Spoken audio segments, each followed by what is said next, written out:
Shalom. We conclude the book of Bereshit this week with the reading of its last Torah portion, Parshat Vayechi, meaning "and he lived," beginning in Genesis chapter 47 and verse 28. Our Torah portion of Vayechi is unique in a special way and markedly different from every other one of the 53 portions in the Torah in the way that it's actually appearing in the handwritten Torah scroll. Of course, the Holy Scroll is to be written in a very specific manner according to an unbroken tradition of instructions and knowledge that's actually been passed down ever since Hashem spoke to Moshe on Mount Sinai.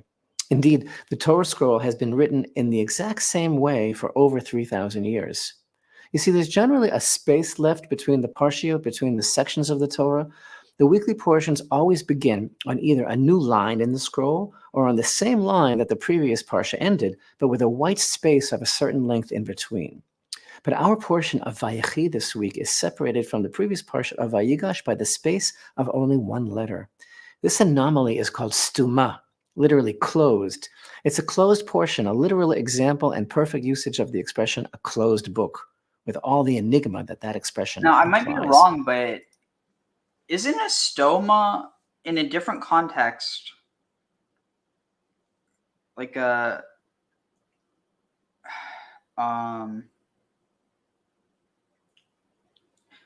like a ostome? Okay, I know it as the opening and closing in like a plant. It's like basically like an orifice. Okay. So that's fascinating because so satam is to seal up. Wow. Okay, this is interesting. This is super interesting. So here we stum. So it's satam, which means to close up or to seal. Wait. Oh, and that's interesting because chatam is seal, but like a seal itself versus to seal something up. Though it can be both. So it seems like this idea of tam has like there's this common occurrence to it. Interesting. Yeah. It was also the opening in the body relief. But it's interesting because what is an opening is also a closing, if you think about it. Yeah.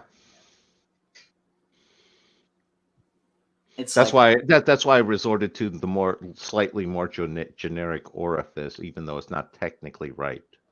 Now let's just say hole. It's an opening and a closing. Yeah. It's kind of like how many holes are there in a straw? is it just one giant hole? Or, oh, Fortuandi etirista, how are you?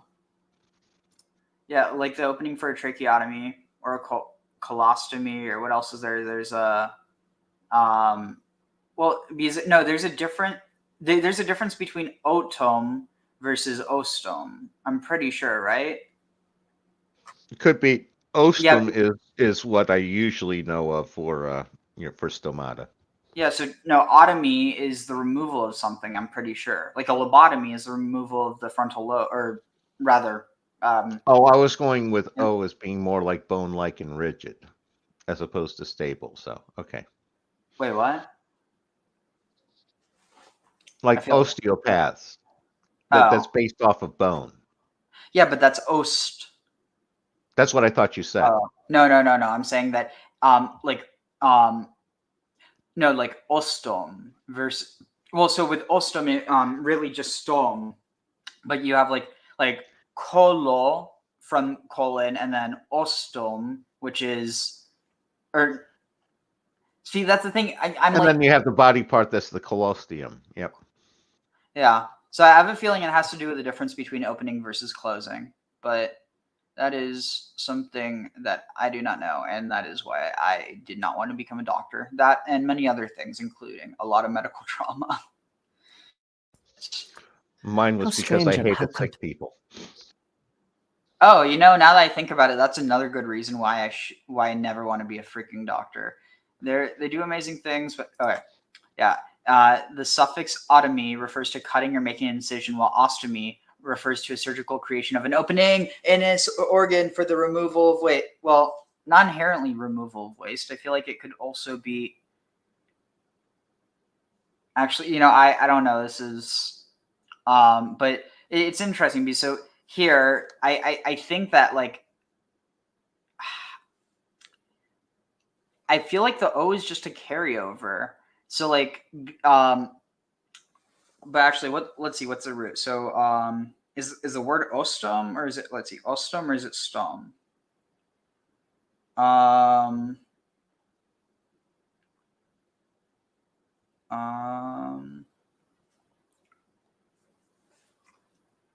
Oh, thanks. Careful. Don't say it too much. I might go to I'm joking. I'm not the type of person to let that stuff get to my head, especially because I don't really take credit for any of it. It's just I happen to remember some things. All right, so let's see. So stone etymology. Wait, what am I doing here? And I'm going to pull it up here so y'all can see. Let's see. Stone etymology. No, not Adam. Stone. All right, so I wonder. You think there's a comment? Let's see. So, let's see what stump etymology. Oh wow! I think I might actually be onto something here. Wait, maybe not. Okay. Let's see. So, stumpas, to stump blunt or partly cut off. But where's that? Okay, so does it have how it's? No, it's not. Some of them it has it where it's easier to see.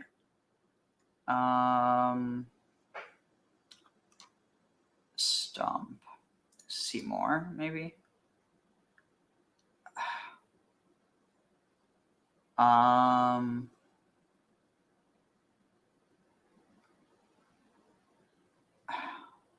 Yeah, it seems like it's a different root.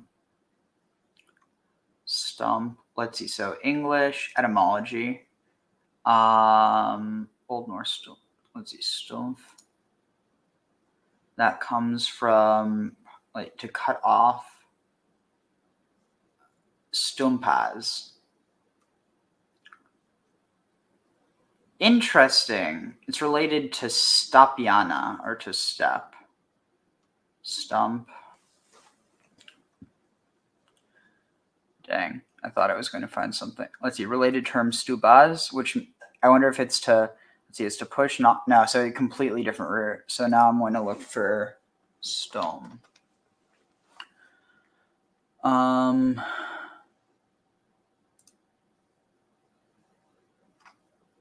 Maybe Austin.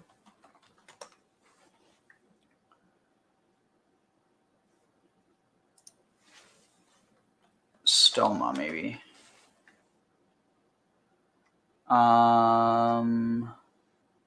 What? From stoma, from mouth. Interesting. So and that must be that must be where stomach comes from as well, right? That's what I was just thinking about. There had to be a connection to stomach. So this is interesting. Apparently, stoma has to do with mouth or muzzle. I mean, muzzle makes sense because it's like that which closes off or stops something. An opening or fissure in the earth, the frontmost part of something, face, mouth, the source of a river or stream. So it's interesting. So let's see. So dang it. So it seems like it's just a funny coincidence because now if I were to put in, is it? I'm trying to think. Satam.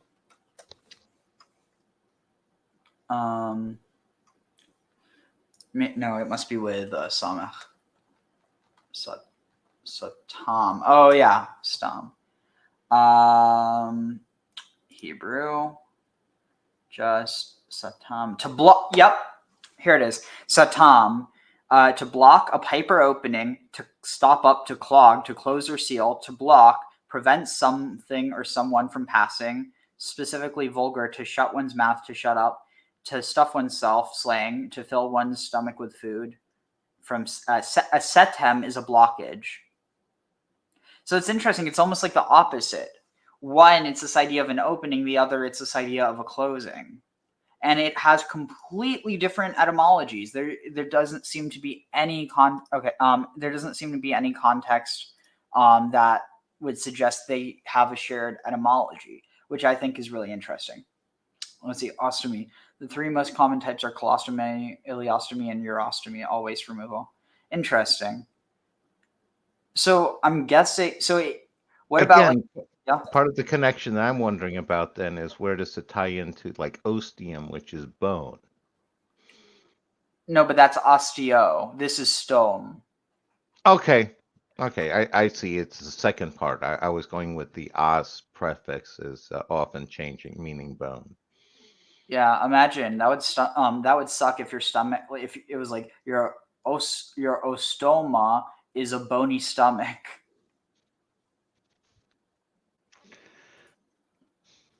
Let's see. Yeah, I was going to say that's why so many of the cows and stuff. That's why they eat like get stones and stuff in their gullet in order to grind stuff. Oh wait, no, that's not really? that's not cows. That's like goats, geese. Wait, really? Yeah. Ugh. Well, just like we have E. coli in our bacteria in order to make things go better for us. Yeah, but the difference is you can't see E. coli. You can only smell it. Rocks, I guess you don't smell, but you can see. I guess it's a trade-off. I say as long as it works for the animal, I'm not going to complain. Yes, you're going to complain to the animals. Like, I don't like what you're doing. It's offending me. Well, I've seen enough people do that with their pets, so. Really? Oh, yeah. They get pets so they have somebody to rule over. That's how some people do it. Oh, really? Geez, they should just, buy out a Fortune 500 company and, boss them around. No, I agree. That's probably much more satisfying, but many of them can't, they can't afford anything on the 500 list. So they go with the pet instead. Fortune penny? Fortune 5,000. All right, let's see. 1 moment. So, yeah, give me 1 moment to just set one thing up and we will continue. Oh, wait, I can actually just keep it going. Here, I'm going to see if there's any comments since.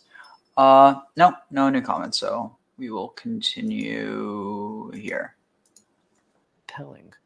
What mystery is hiding here in the space that should be here, but isn't?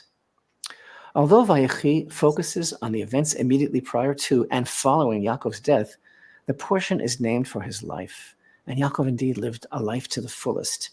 Yaakov's life was fraught with much toil and marred by great travail. He struggled against the raw wickedness of his brother Esau beginning in their mother's womb, and was forced to spend years hiding from him. He suffered under the manipulative, conniving rogue Lavan. He grieved over the death in childbirth of his beloved wife. He anguished over the rape of Dinah, and he endured seemingly near endless and inconsolable heartache over Yosef. But Yaakov is the man called by our sages the perfection of the forefathers.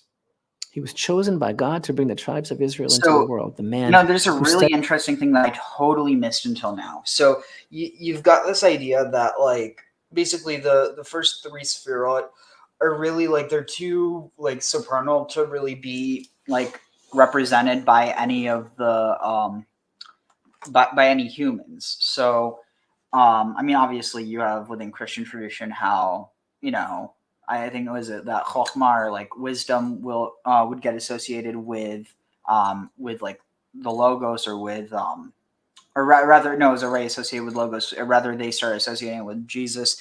And so because of that, you end up with this idea, well, okay, here's a human that, can kind of relate to God in the sense, but obviously that's a Christian tradition. But what I think is you actually, because if like where people traditionally put Jesus, like if they were to track him out on the tree of life, would be in Tiferet, which is also where Jacob ends up. But what's interesting, so if you take these first three Sefirot, which are like totally beyond really human being able to potentiate, or not potentiate, but to be able to like be fully, and it's this type of thing like you can touch part of it but you can't actually be in it fully, or at least I don't know, I'm just paraphrasing, but what's interesting is that so you have Abraham, who he's understood as being like the paragon or the representation of chesed, of kindness. Again, it's kind of sus because he ends up being willing to sacrifice his own son, so it seems like maybe he should be Gevor, but again, because he's very merciful and he tries to save Sodom, all this stuff, he gets associated with chesed, with kindness, mercy. Meanwhile, Yitzchak, Isaac, gets associated with severity, Gevora. So you have it's an oversimplification, but basically love and war. You have these two opposites of like severity and mercy. And again, it's not that one is good and the other is bad because they both just are. But what gets interesting is that you have this idea that the synthesis between the two of them. And now what's interesting is, so in a way, chesed, here I'm going to pull this up because for anyone who doesn't know what I'm talking about, let's see. Tree of life. Let's see. Images. Let's see. Share this tab. Where is it? All right, so here, I'm just going to pull this up. So, here, I have to share this now. All right, so how do I close this? So if you look at this, so here you have Keter. This is like, so you have, and the idea is that like God isn't in any one of these, like God is all of them, but none of them are God, but but God is in all of them, if that makes any sense. But so you have Ein, which is nothingness, Ein Sof, which is infinity, and then you Ein Sof Or, which is infinite light. So then that creates Keter, and so Keter starts to manifest itself in like wisdom or Chokhmah, then understanding and Bina. And so now you start to get this mirroring of, and you can view either that Chokhmah is being mirrored down here, or that it's being mirrored in here, like or alternatively that Bina, which is understanding, because you have this idea that Bina is the feminine and that Chokhmah is masculine. Meanwhile, traditionally, even though it's like they're seen as like polarities on the actual tree, each one you can roughly, like for instance, chesed, this idea of divine mercy, it's more of like a feminine trait. And again, it's not to say that there isn't this idea of like wise decree or like dealing justly, but just as a generality, like whereas like strength is seen as this kind of like, creating restriction, and also, in certain contexts, force. Traditionally, it would be seen where here you have masculine and then feminine. This would be then feminine and masculine, so it inverts. And if you look down here, hod, which is more of like and again, not saying that this isn't, because I think that, it's not necessarily male and female, it's just masculine and feminine.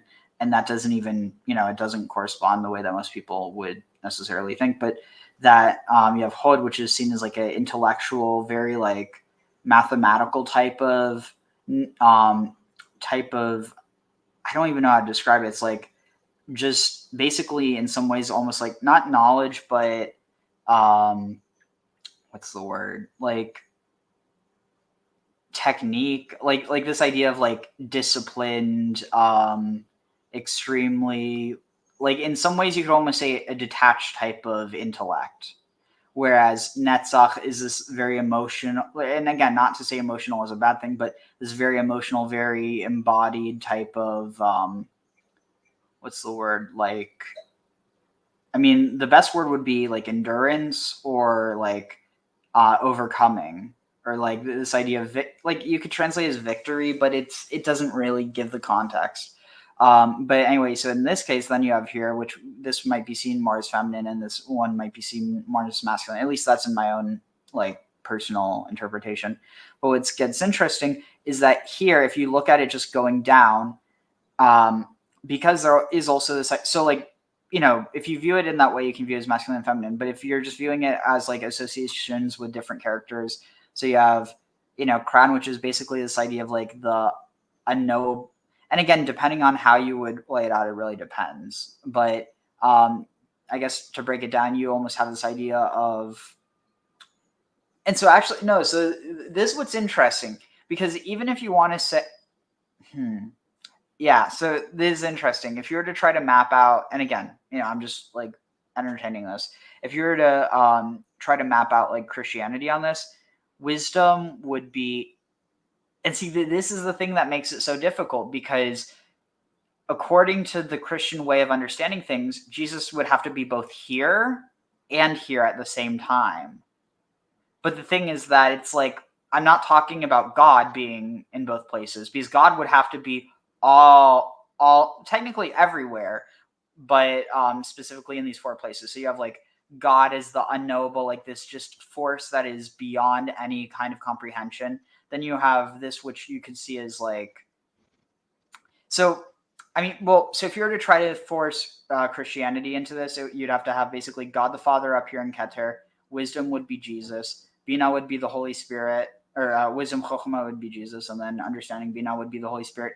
But then Tiferet down here, which corresponds with the idea of the Messiah or this like divine king, would end up clashing with the fact that, so it's almost like you have Christ here versus, you have, it's almost like the idea of Logos here versus Christ here, or Messiah here.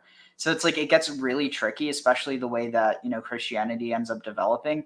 And because Judaism doesn't really, like, it gets understood more as aspects of God rather than different names of God or different like personas of God, if that makes any sense. So it's like, it's the wisdom of God or the understanding of God. It's not like, it's, if that makes any sense. So, but at least the way that I view it, it would be like Keter would be Elyon, wisdom would be El, Bina would be Asherah, and again, corresponds to the idea of Holy Spirit. So notice this, Elyon, El, Asherah. And because technically, if you follow some of, like, if you kind of read in between the lines, Asherah and Yod-Heh, Vav-Heh, they're almost like synonyms for each other. So here you have Elyon, El, and Adonai, or but the way that's typically rendered actually would be, here you have, what is this? I forget.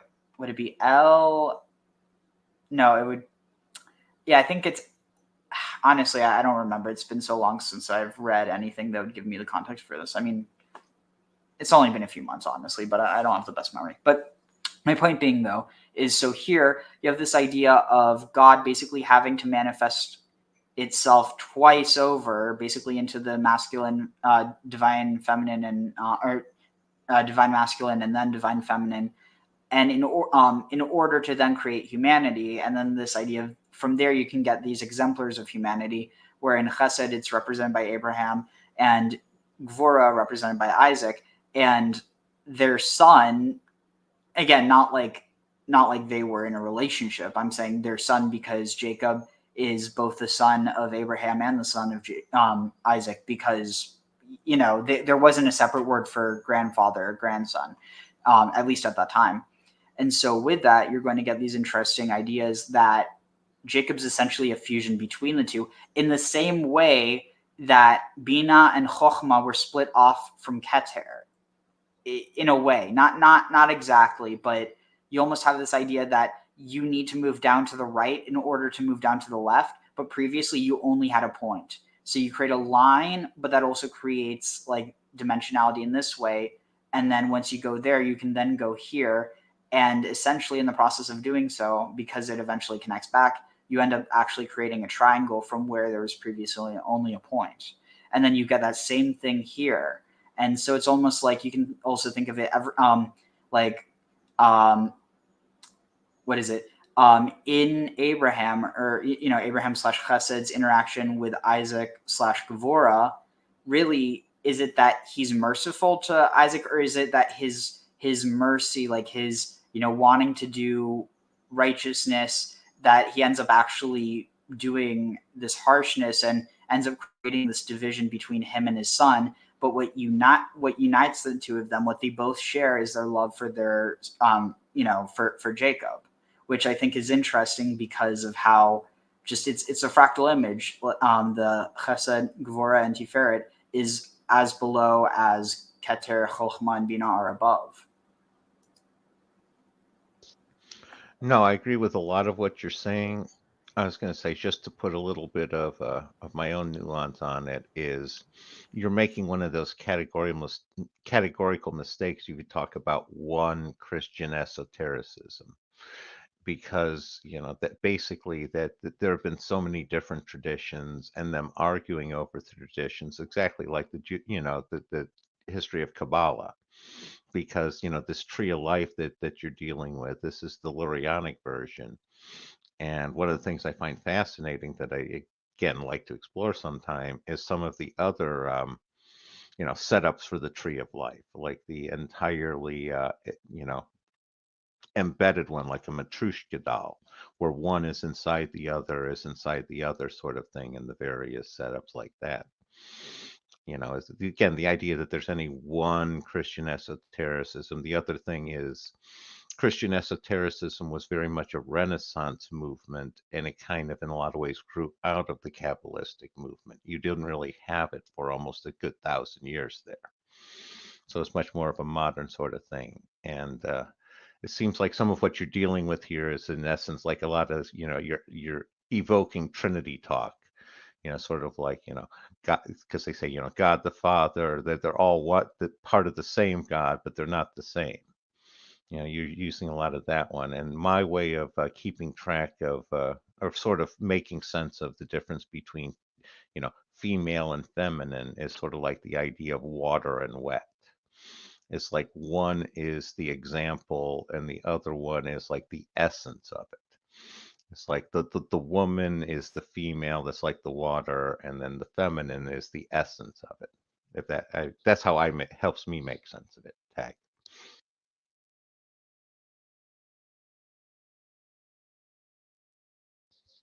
Muted. So I'm trying to find where. Okay, here. So let's see. I don't know if you can see this, but this kind of, is this what you were talking about almost? And this is what's cool, because Keter is all around, and in a way, like you can see, it's the black space in between everything. It's almost like the space itself. And then you have Chochmah and Bina, and they're in the same circle here. At least that's how they're depicted, but they're on different sides. You have the same with Chesed and Gvura, and then Tiferet is also like this. Same with the Yesod and Malchut. How, let's see, Yesod, Malchut, Tiferet, and Keter are all like, they take up all the space, and it's almost this idea of like they represent the unity between the two. No, Or that's a new setup for me. I actually kind of like that one. That would be worth exploring. But no, yeah, it was much more of a Matrushka, much more of a Matrushka doll. Matryoshka. M- yeah, Matryoshka. Sorry, thank you. It's No worries. my problem of reading words I don't hear human beings pronounce. Let's see. Where? Hold on one moment. I don't know what just happened. It's like just froze out. I'm trying to see if I can find the concentric circle one that you were talking about. No, they weren't circles. They were just embedded in each other, sort of thing. I'll see if I can take. Oh, I know what you're talking. Let's see. Kabbalah Tree of Life fractal.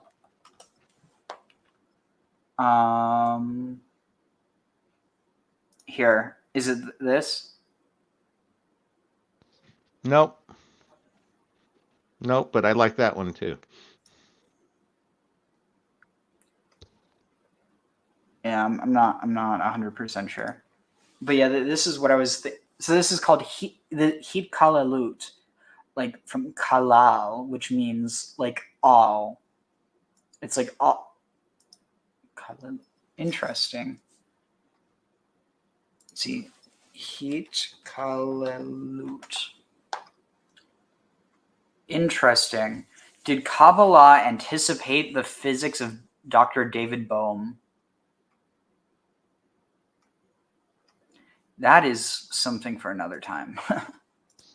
Yeah, my answer to that one, I wouldn't say anticipate. I'd say they're both drawing from the same, same fundamental reality. Yeah. Studied Torah with Shem and Aver before the Torah was even given. He is the man who saw Hashem standing at the top of the ladder to heaven. He's the man who. Wait, he saw Hashem standing? So he saw his body? Does God have a body? And if so, you know what the question that half the world's going to ask.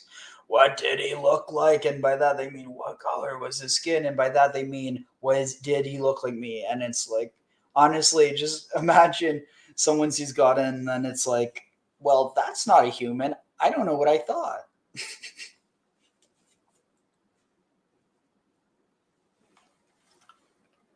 Let's see. Hey, oh, well, you're not here right now, but I am saying hello to the digital ghost of William Freeman. Bows respectfully. Waves to William Freeman as well. Tips hat to Graham. Or I tip my hat to you. And we shall continue. I'll tip back. Single-handedly rolled the stone from the opening of the well when he saw with love at first sight his soulmate Rachel. Yaakov, the man who wrestled with an angel and won, and for whom God changed his name to reflect that victory. So this man who has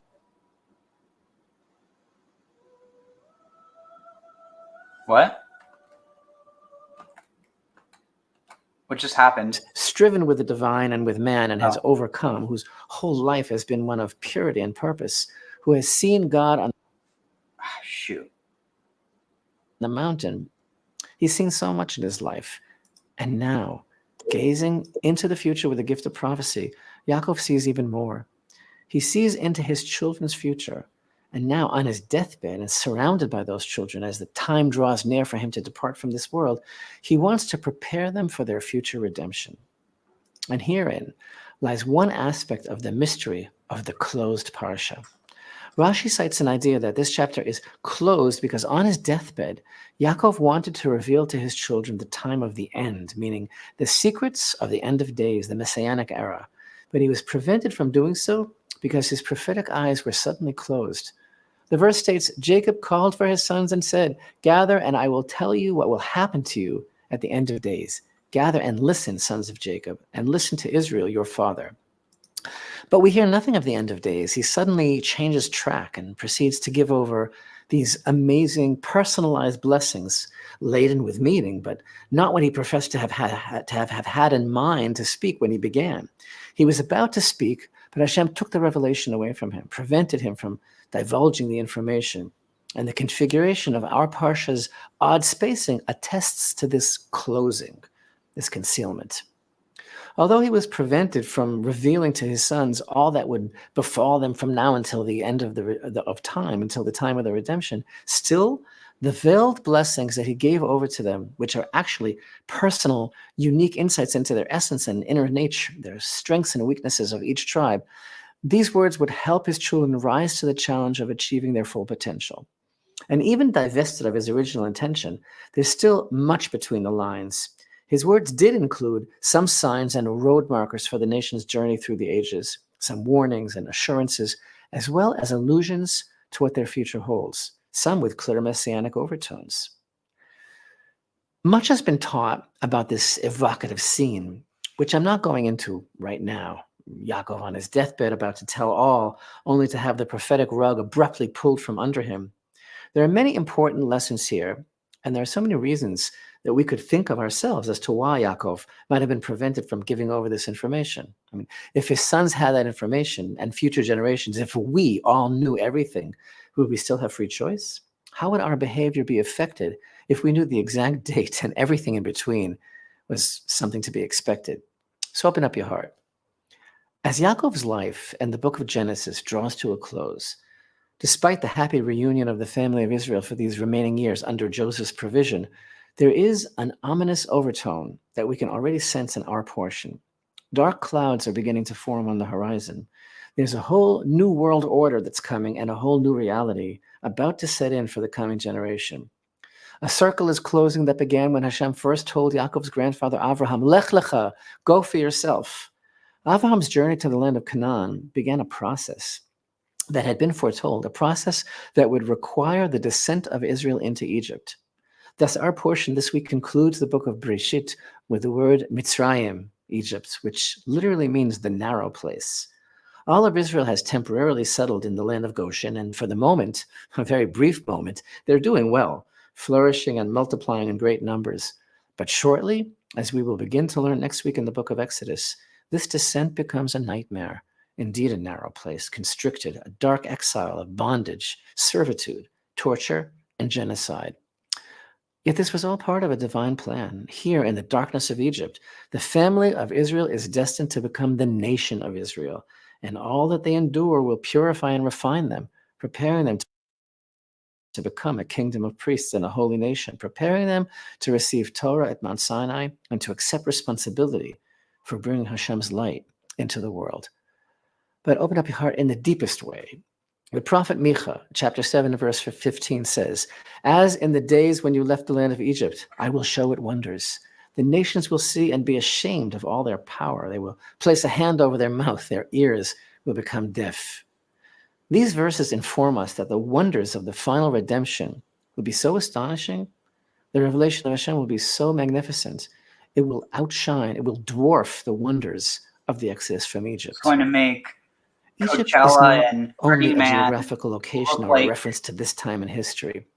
Throughout history, at times, all I of don't us know, find Child's ourselves in Play narrow and straits, confined Animal and subjugated, Crackers. whether physically or spiritually, whether by others or by our own fears.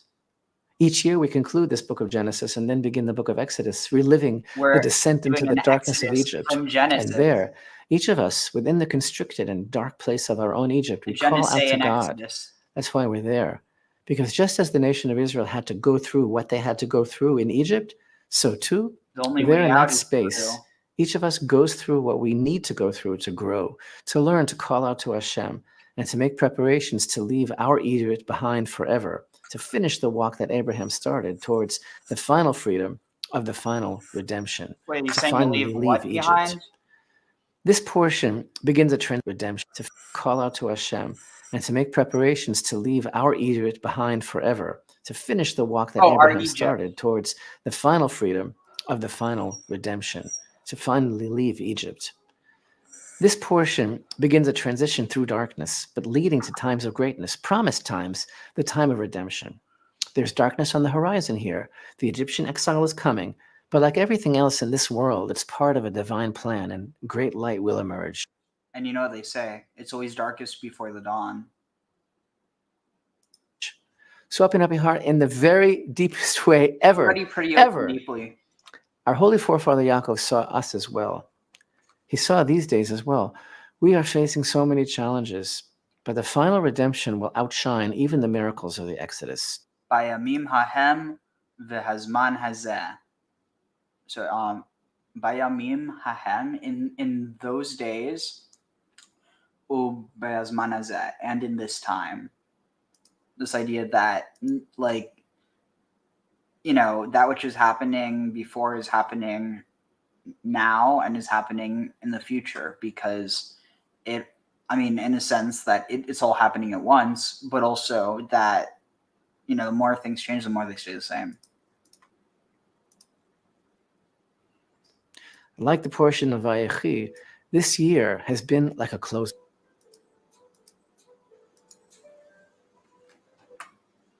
Shoot, what's going on with that? book to us, a mystery, the dark clouds on the horizon. You know, people talk of a reset, but it's Hashem who promises a reset, a true reset. As Jeremiah prophesies, no more shall every man teach his neighbor and every man his brother, saying, know Hashem, for they shall all know me, from the least of them to the greatest. And it will happen after this, says the prophet Joel, that I will pour out my spirit upon all flesh, and your sons and your daughters will prophesy. Your elders will dream dreams, and your young men will see visions. Even also upon the slaves and upon the maidservants in those days, I will pour out my spirit. This is the real reset. And Isaiah's words still call out, it will happen at the end of days that the mountain of the temple of Hashem will be firmly established as the head of the mountains, and all the nations will stream to it. Like Israel's descent into Egypt, that was only a preparation to emerge into great light, so too, our generation is being prepared to receive a great light. But redemption is a process, and it consists of stages. Thus our sages teach that the redemption of Israel is likened to the sunrise. At first it comes slowly, slowly, and as it progresses, its light increases. Please remember to hit the like button and subscribe to our channel. If you enjoy these presentations and benefit from these teachings, please consider helping Jerusalem Lights with your support. Only your support enables these broadcasts to continue and grow. I thought that was really interesting. And I also... Oh, 3,000 shoot, what just happened? 3,000 I years. feel like on some level, I mean, so also just for context, I mean, you know, I've talked about a bit about it before, but so I finished my final ketamine infusion, and well, not final, but like, you know, the like basically it's like I forget, like, I mean, there is like maintenance doses, but like I'm finished for now, and I mean, I definitely feel like, I mean, I wouldn't say a new person. I just feel like I have more of my self-control back.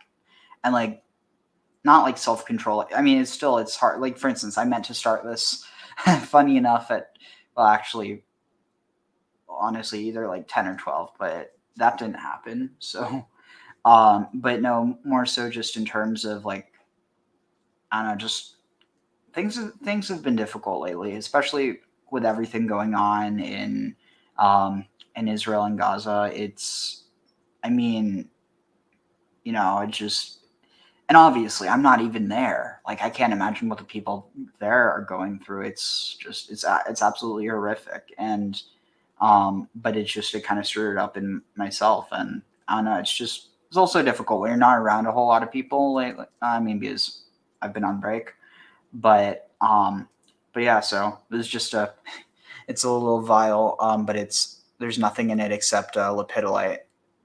Let's see, you can see it there. It's just rocks, which I think is really cool. They repurpose the old vials, you know, make sure it's clean. There's nothing in there, but I don't know. I like this because it's something to kind of make material experience. But I also just feel like in general, like, I was definitely, like, I still thought I was gaining a lot from, you know, reading.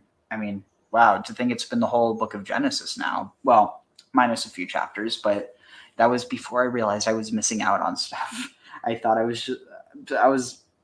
it seemed like a lot, but see, that's the thing. It's like, I mean, I started reading a little because a lot seemed like a lot.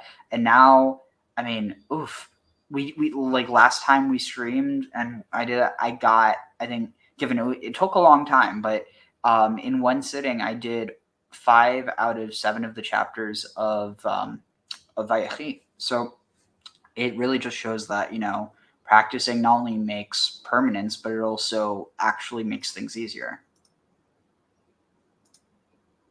No, definitely. And I was going to say, if you're anything like me, the next time you go through Genesis, you'll pick up even more. Yeah, that's kind of the purpose, because Jews don't view time as linear. We view it, well, okay, again, not making a generalization, but Jewish tradition doesn't view time as linear, but rather as a spiral. Makes sense. That's the whole Ken Wilber integral theory. So, yep. Let's see. There is a phenomenon associated with the current tragic What's going on? war, which we must preserve well beyond it. In Parshat Shemot, we're told how Moshe emerged from the palace of Pharaoh in search of his brethren.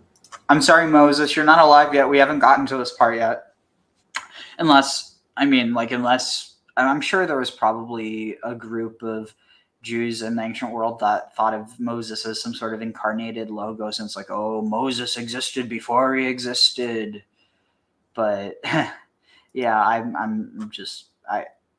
it wouldn't surprise me if there was a tradition around that, but I don't actually know of any. But again, it would not surprise me. Let's see. Wait, what is this?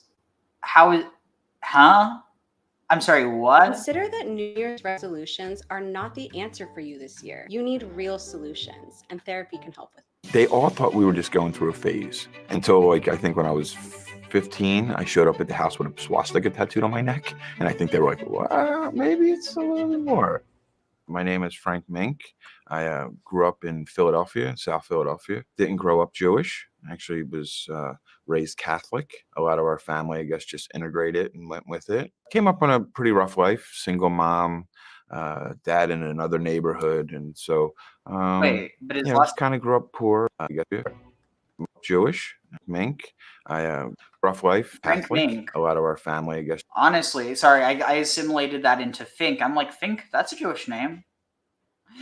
But no, it's Frank Mink. You could do like F Mink, like Famink or Fink, but no, it's Mink. Interesting. On welfare and stuff. And so, kind of grew up poor, on welfare and stuff as a kid, not really knowing any identity in life. So tell us a little bit about growing up in South Philadelphia and growing up Catholic. To live in South Philly, and especially in my neighborhood, you didn't have to go to church, but you had to make all your sacraments. Like that was part of being part of our gang, in the neighborhood gang. Like, everyone made their sacraments. So my family was my grandmother was definitely involved in the church. I was the good Catholic boy that went on Christmas and Easter, and that was probably my times of going, like their high holidays. Stuff revolved around the Catholic Church there.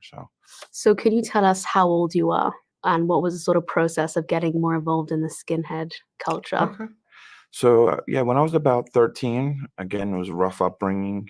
I had just got shipped from my mom's Irish Catholic neighborhood up to my dad's neighborhood, and I went to this all-black school where I fist fought a lot. I mean, it was a lot of trouble there at that school.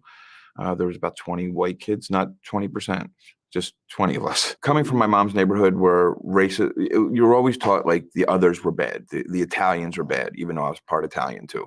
But the Italians are bad, the Cambodians are bad, the blacks are bad. And now they're taught the same thing about us, that the Irish are bad. So it's just this ongoing thing. But when I got shipped up to the different neighborhood, I really started to notice that my race had something to do with why I'm getting in fistfights all the time and getting jumped. That summer, I got to get away from my dad's house. Now, I just want to remind people that it was like, we were on like food stamps, like welfare, where when you're like in the corner deli and you pull out food stamps, like everybody knows your business. I was a little ashamed of my life, and not ashamed, but just embarrassed of our living situation. And so now the situation gets worse, being up at the black school. Well, that summer, I got to get out of the city. My uncle had moved up to the Lancaster, Pennsylvania area. And so I go up to go hang out with my cousin who was in that area. And he was involved in this stuff. The summer before, he was a punk rocker. So, and I kind of was a punk rock Wow. kid. So I thought when I go up there, he's going to be more punk rock stuff. And so when I first seen him and seen his friends, they all looked different. And they were all shaved bald. And they were 16, 17-year-olds. How old were you? I was 13, going on 14 that summer. And these guys were just cool to me. They drove cars, they had tattoos, but they said things that was different, where they would say things like, multiracial society doesn't work. I'm a 14-year-old, no idea what that means. But when they start talking about blacks and whites not getting along, I'm like, for one, these guys don't know what they're talking about. They don't live around black people. They live around other white people, Amish people. So when they start talking about this stuff, my cousin would say to them, yo, like, my little cousin here lives in one of the roughest neighborhoods in Philly. I did. So now these guys wanted to talk to me, like, what's it really like to be around black people? And I'm sure they didn't use the word black. What's it really like? And them guys asking me, what's it like growing up that way? See, my parents never asked me when I came home from school with a black eye or whatever, or come home with a trophy, whatever. My parents, either my mom or my dad, never said, how's life? How's school? How'd you get that black eye? They didn't have time for me. These guys asking me, what's it like being around black people? Was someone asking me, how's my life? And I loved it. I loved it. I became the little guy that hung around with, that had the crazy stories. And these guys would always talk to me. And man, I just thoroughly enjoyed being around them. Also, when they would go out, all these other neo-Nazis would meet up at these clubs and I would go with them. And I still had hair at the time. I still had this little skateboarder haircut, and I wasn't shaved yet. And I seen how everyone feared them. Everywhere we went, every nightclub we went to, everyone feared them. And I know I didn't look like them, but I felt part of them and I felt people feared me. And I got to be honest, I might be a 14-year-old kid at the time, but really I'm probably like a 7 or 8-year-old kid with the development that I've had, with the abuse. And I'm just a scared little boy. I was scared of my parents. I was scared of my step-parents. I was scared of my school. I was scared if I was going to have enough food to eat some days. Now people fear me because I'm with them. Loved it. But there was other things, like, to give you an example, like you would always hear like little racist ethnic jokes in our neighborhood. That was just the way it was. And so I remember like people would say, my uncle would come back and say, oh, John, I went to the store today and Johnny didn't give me the right change back to the cashier. Johnny, he's always trying to Jew us, right? And everyone laughed. Yeah. And so, or how you started Jewish parade, you roll a penny down the street and everyone laughed. And I remember as a kid, I didn't get the joke. Did you grow up around Jews at all? No, so in your mind, the word Jew, what did it mean? At the time, it just meant this other group of people, just another ethnic group that I guess I'm supposed to hate, really. Like that's just kind of the way. And so I asked my uncle one time when everyone was laughing at one of his jokes, I said, one of his Jewish jokes, I said, why is that funny? Like, 'cause I want to know, why is everyone laughing? Like, it's kind of like, why is everyone laughing whenever you say Johnny tried to Jew me? Why is that funny? And he starts to break it down. He goes, well, see, Frank, the Jews are kind of notorious for money. And then he stopped himself and said, you'll get the joke when you're older. I was much younger at the time. He's like, you'll get the joke when you're older. It's a funny joke. When I'm at my first neo-Nazi Bible studies, because they taught how to hate through the Bible, I'm in Reading, Pennsylvania, and I'm at this little compound, and this guy comes up and he starts talking about the Bible and this, and he starts to talk about how the Jews, at the time they called it the Zionist occupational government. It's the secret government that runs the world, okay? He says that the Jews secretly take the money from the Federal Reserve. They siphon money from the Federal Reserve, and they give it to Israel so that they can start the next world war. For one, I'm 14 years old at the time, and you're talking about the Federal Reserve. I'm 48, still know what the Federal Reserve does, just trouble, right? So I'm like, all right, whatever. But what happened to me in that moment was, I got the joke. I got my uncle's joke. I must be older. I get it, like, oh, okay. And then they would go on to preach through the Bible on how to hate, especially Jews. And it's some of the most wildest stories. I felt like I was unlocking something that, again, I want to know what the adults know. They left me to fend for myself. So I'm starting to get this insider knowledge. I was in. So that was kind of the way of the culture growing on me. That, oh, okay, I must be an adult now and I'm with these men and I feel good being with them. And people fear me, right? Again, I was running home from school 2 months earlier. Now people are running from us. So how long did it take for you to fully feel like integrated into that culture? Just a couple months. And then that was your identity. Was and for whatever reason, Hashem's given me gifts. When they could be used good or bad, I was always a person that was able to get people into things. Like when I was a kid, I was always recruiting kids to play hockey or whatever. Like I was just one of those type of people. And I just gravitated to getting. Well, I had to go back to my neighborhood after that summer. So now I got to go back into my dad's neighborhood, go back into my mom's neighborhood. So I only had neo-Nazis up in the farms. I got to get guys in the neighborhood into this, right? And it was very easy because I'm just using the neighborhood racism stuff and be like, oh, we're about the white race. See, this whole thing is the biggest scam. It's the biggest bait and switch. The bait and switch. The bait and switch is I promise you something, I give you something else. When I would talk to a man or a child, a boy, or whoever, and they would say, man, I just want to be proud of my heritage. I want to be proud of my white race. Man, me too, man. Me too. That's what we're all about. Come to our group because that's what we're about. When you come to our meetings, we don't ever talk about being proud of being white. We only talk about them. We talk about you. We talk about their ruining things. You can only talk about Leif Erikson so much and be proud of stuff. You know what I mean? Honestly, it's a bait and switch. We take these people's false pride and we turn it into hate because it's their fault. You mentioned in your story that at the core of this like skinhead culture was a lot of fear. Yes. Even though it seems like it's about power and strength and superiority, we're better. So how does it come from fear? I at one time believed because of the color of my skin, I was better than and that God loved me more than others. Like that's pretty arrogant, right? But it's all wrapped around this fear, this low self-esteem, this low self-worth that, again, I'm identifying I'm proud of something that I had nothing to do with. My parents just happen to have the same color. Like, I'm putting all my pride in, like, I didn't go out and achieve anything. I'm not going out and doing good for society. I'm not going out for humanity. I just have this color skin. It makes me better. Like, that's fear, because you're not accomplishing anything. So the whole movement, almost any extreme movement, is all based in fear. Fear that you're going to take what's mine, right? Fear you're going to take my neighborhood. Fear you're going to take the white girls. Fear of this. It's always fear. And then we turn it around and make it into this false pride and arrogance. And that's why there's a lot of violence, because I have to put violence on the world because you don't believe what I believe. Well, then I have to stand up to you and force you to believe what I believe. Right. It's all fear and arrogance. Did you feel like it was? It's so interesting. I mean, like, you can tell that, like, that's an example of, like, you might not have control over being sucked into a situation, but you have control over what to do about it.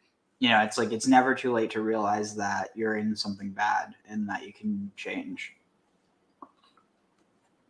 I was going to say that not necessarily that you can, it's more that the only thing you can change is yourself. Again, I go back to Viktor Frankl, Man's Search for Meaning, where, that's what he realized in the Nazi concentration camp is. He couldn't control being there. He could control how he reacted to it. Tag. Yeah, that's, in all honesty, kind of hard to hear. But it's the type of thing that, I mean, yeah, no one can make you realize it in the same way that nobody can, force you to feel a certain way. And by that same context, where was I going with that? Sorry, I'm like losing my train of thought. Basically, it's the type of thing that you can only realize for yourself. People can tell you, but it just seems like bullshit until that's the idea of gnosis. Exactly. No, again, it's like knowledge is an abstract concept, and gnosis is when you're connecting it to your life and your body, sort of thing. It's much more of an embodied knowledge. Tag. Definitely, yeah. A way to help channel your anger? I mean, when I look back on it, yes. But back then I didn't know I was doing that. I just thought I was standing up for the white race and, look at my neighborhood. And so it was, there's a lot of stuff I can look back on now and go, absolutely that. But at the time, I didn't know how I was channeling anything. I had some deep rooted issues in my family and my life. And so. How did your family react to this? I had a couple cousins that were involved. So my family, they all thought we were just going through a phase.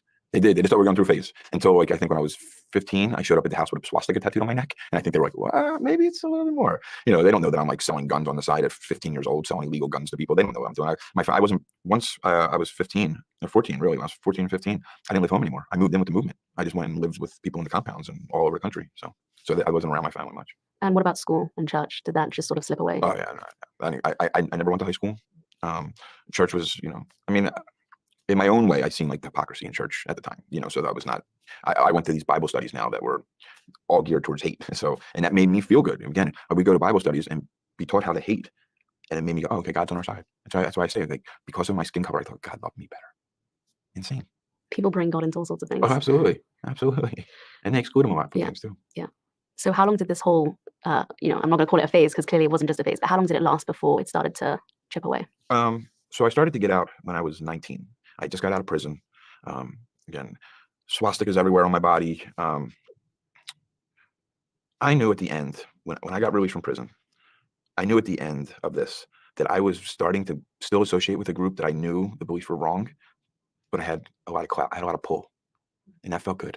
It was like I had nothing else in the world, but I had some respect from this group. Like, I went to prison for pretty bad crime, but in the movement, it was looked at as a beautiful. It was, I kidnapped an Antifa member.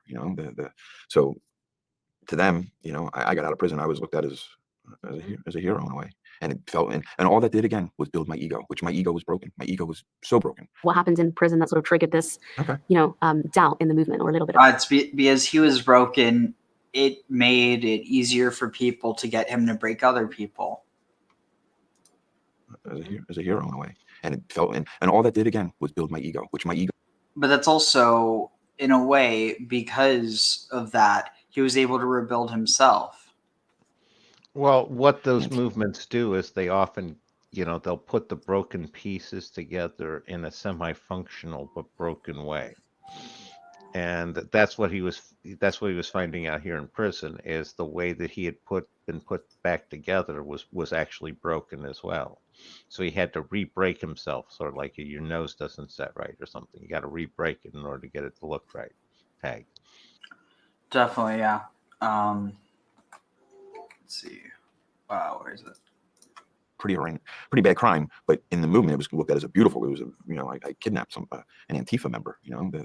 So to them, I got out of prison. I was looked at as a hero in a way, and it felt and all that did again was build my ego, which my ego was broken. My ego was so broken. What happened in prison that sort of triggered this, doubt in the movement, or a little bit of it? By the time I was leaving prison, I really started to connect with a couple guys, and when I got out, I went back to the movement, of course, and I didn't leave. I wasn't even in prison. I wasn't like, I'm changing. I just was me doing me.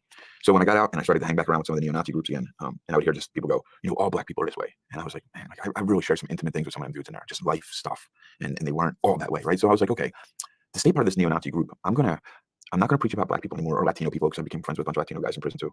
So I was just like, I'm just not gonna preach on that stuff because I just don't believe it. But what I'm gonna stick with is I'm gonna just preach against the Jews, and that'll keep me in. I'll still be in the group. Well, At this point, had you met Jews, or no, still no there wasn't interaction? any in prison, to be honest. There's not. Not in the prisons I was in, so there was no. And so that's where Hashem steps in, because I'm looking for a job. I'm living back in Philly, and I have a big swastika on my neck right here, and I had stuff on my hands at the time, and so I'm trying to get work. I don't know about you, but when you go fill out a job application and you already have aggravated kidnapping as a felony on your lifetime record now, and you have a swastika on your neck, these ain't good people skills. You know what I mean? Like, what you do, management? He's got swastika management, definitely. So it's not happening. So a buddy of mine came to me and said, I can get you a job for a weekend, making $100 a day, which at the time was beautiful. This was 1994. Get you $100 a day, you just work for this one weekend, carrying in and out antique furniture at this antique show. Will you do it? And I was like, yeah, I'll take the job, definitely. He says, as soon as I said I'll take the job, he goes, I can tell you the dude that owns the company, he's a Jew. Like, do you want the job? He's like, he's a Jew, right? So I was so hard up for money at the time. I said, I was like, I don't care, I'll take the job. I said, but did you tell him about me? And he goes, yeah, I told him all about you. So I show up, start working for this dude. I make like $600 in tips, and he still owes me $300 at the end of the day, at the end of this weekend. So I'm happy. Like, I made $600 in tips, but I think he knows this. I thought at the end of the weekend he was going to come up to me and say, hey, how much money? I was going to say, you owe me money. I had the whole argument planned in my head. Like, I thought about it, think about how I'm going to come at him and go to him. And so he comes up and he goes, I owe you money, right? And I said, yeah. And I was like, you owe me $300. And I'm waiting for him to say, well, you made 600 in tips, so that's your pay. I'm waiting for this, right? And he just goes, 300, huh? I said, yep. And he pulls out a wad of money and says, here's one, here's two, here's three. He's like, you're a really good worker. Here's an extra $100. And all I thought was, you son of a gun. Like, I was wanting to fight with the guy. He gives me $400. Now I have $1,000. So he says, hey, I'll give you a ride back over to South Philly from where we were. We're in Jersey. So I'll give you a ride back over in this truck. I said, okay. Get in the truck. We're driving. And as we're driving, he just, so what do you do for a living? And now again, I'm in the passenger seat. So my swastika is blazing at him right here. He's driving, looking over, talking. He says, what do you do for a living? And I said, I don't do anything. And he said, why don't you come work for me? So I go up and I start working for this man. Now, I hadn't changed yet. I'm still holding on because, again, every night, every weekend, I'm still hanging with my neo-Nazi friends, right? This is just one guy. It's just the exception. And one day I broke something, and I went to Keith and I said, as I always did, because I have something wrong with me, and I have a broken ego, that's why I'm in the neo-Nazis, but I secretly think I'm stupid. And so I broke something, and I was like, oh, I'm so stupid, Keith. I'm so stupid. I'm so sorry. And he came over to me, and he gripped me up, and he said, stop saying you're stupid, you idiot. Clean it up and let's go. And I cleaned up this mess. We get in the truck. We're driving from North Jersey down to Philly, and we're talking on a dirt bike, and he just says to me, he says, Frank, I hate when you say you're stupid. He's like, you're one of the smartest people I ever met. He's like, so you must be calling me stupid because I think you're one of the smartest people I ever met. And he said, Frank, he told me these words, and these words have stuck with me to this day. He said, Frank, smart people can fake being dumb, but dumb people can't fake being smart. You just are. So I'm sitting in the truck with this dude who's just like so kind to me, so kind. So it's always good to me, just because this was the moment when he pulls up to drop me off. I'm waiting for him to keep my pay because I broke furniture. You're not allowed to break furniture. That was his rule. I broke his furniture, so he was allowed to be like, hey, because he paid me in cash every week. He was going to take some money out. Like, it's for that marble top table you broke, you idiot. And he didn't. He just handed me the whole envelope. He goes, here, I'll see you on Monday. So get out of the truck, and I remember I'm just walking home. And as I'm walking home, there was this overwhelming sense of like, dude, you're so wrong. Like, you're so wrong in what you're doing right now. Like, we're always making exceptions for our hate. And I just got tired of it. So that was the day, like, I went home, and I was like, yo, I'm done. It's done. Like, I literally felt like I was banging my head against the wall to believe this stuff at the end. So that is like the final day when I was finally like, I'm just done with this. And people say, like, what do you do? Like, you have to go get beat up out or this or that. No, I just stopped going around. I found other friends, and I stopped identifying with that. How old were you at this point? 19 going on 20. And then right after that all happened, right after I changed, probably 6 months later, the Oklahoma City bombing happened. And for people that don't know, that is tied back to the movement. It is tied back to the same people that I used to run with. And I didn't know Timothy McVeigh. But there was this picture of this dead little girl in this fireman's arms, and he's running down the street with her. It just kept killing me. Like, that picture just kept killing me. So I went to the FBI. And I was like, yo, here's who I am. Oh, wow. And, they knew exactly who I was. So they actually put me up with the Anti-Defamation League. From. Said, would you go talk to this group? And I went and talked to the Anti-Defamation League. And then they asked me to go speak to some kids and some stuff like that. And what happened was I felt like I was changing my karma score. Like, I felt there's a karma score in the world. We have a credit score. We had a karma score. My karma score was really, really bad. And I just felt like I was filling up my karma score a little bit. And then I came up with a hockey program called Harmony Through Hockey, where we started getting black kids in the city of Philly to play by far the greatest game on earth, hockey. That's no arguments right there. So, and I did that for years. And because I didn't want to be a guy going around going, hey, look, I used to do bad stuff, now I don't do it anymore. Like, I wanted to do good. So that was the whole big change. And then I became an activist. I started doing interventions on neo-Nazis and getting them out. And I was one of the first people in the nation doing that. Like, at the time, I didn't depend on God the way I do today. But when I look back on it now, it was him just teaching me. So when did you find out you were Jewish? So that's an interesting story. So I was doing a lot of anti-hate work, and one of the things, my autobiography had come out, and so a group had asked me to do a documentary with them, and they wanted to do a documentary on religion, the religious diversity of Iowa. I don't know if you've been to Iowa, the state of Iowa. It's in the middle of the country, and it doesn't look very diverse, I'll tell you that. I became friends with one of the Chabad rabbis in Des Moines, just through my anti-hate work. We knew each other. I ate at his restaurant sometimes, and so I asked him to please be part of the documentary. And so we showed up one day with all the camera crew, walking in with the lights, and he says, so are you finally going to tell the world you're Jewish? And I was like, I'm not Jewish. He goes, you should look up your last name. And he's like, it's Ashkenazi. He's like, you just got to look it up. And so we're joking, and he's like, and because he had joked with me before, and I actually heard this joke before that I look Jewish, so it was funny. So he's like, I told you look Jewish. So I put out something on social media, and one of my uncles wrote back and says, yeah. And now that I remember, at the time when I was younger, becoming a neo-Nazi, my uncle did come to me one time, and said, you know, we have a little bit of Jewish in us, right? I didn't believe him because he's one of them uncles that just bust your chops all the time. So I thought he was just trying to do anything to get me to not be a neo-Nazi. So I didn't believe him, never thought about it again. Well, he wrote me on Facebook and was like, I told you this years ago. And a couple of aunts jumped in and said, yeah, like, all on my mom's side, like my mom's mom, and then I guess the last name Mink, which actually comes from my grandfather, is this Ashkenazi name, and we started looking into it, and then started talking with a couple of rabbi friends of mine, and just started to believe, and I started going to study, and I started reading Torah, and I started rapping to filming, and it all just started happening. And I'm also in recovery, and I'm very active in my recovery, which is 12 steps, and I'd struggled with that for a long time. And when I started putting this together, the best way I can describe it is, it was like Hashem is like the zipper, but the teeth coming together was like my recovery in Judaism perfectly coming together, along with my activism, because my activism is one of the main things in my life, and it just all started to come together. This is where I'm making the full-on conversion over to Judaism. So I'm living on a boat, and the only thing I got to do, because I was living on a boat hiding, was watch videos of like Rabbi Friedman, Rabbi YY, all these guys who just like, that was my main way of learning. When I just moved to a new area, it is hard for me just to walk into a synagogue with tattoos. I always felt weird. You know what I mean? So I had to do everything online. It was during COVID. So I did everything online. I remember I got to talk to one of the rabbis in person. And I said, it was one of the Chabad rabbis brought me to a school to come talk. And I said, well, don't you know, man, like I wasn't raised Jewish. Because I feel that. I'm like, I wasn't raised Jewish. I have a bar mitzvah. And he goes, Frank, if you ever feel judged, or if anyone ever judges you for that, tell them to go judge Moses, because he wasn't raised Jewish either. How about that? It's just little things like that. And maybe be like, okay, I get to do this. And it's just a daily thing. It's my daily life. So when you were watching all these videos, what sort of messages were they saying that resonated with you? I'll tell you one of the things that really resonated with me was when I was in the neo-Nazi movement. See, I was once bitten by the venom of anti-Semitism. So now I've built up the anti-venom in me. I was always told in any circle you go around those groups, you're going to hear that there's basically like 10 old Jewish men who run the world. Okay. And as you know, and as everyone here knows. I mean, this is honestly a fascinating story.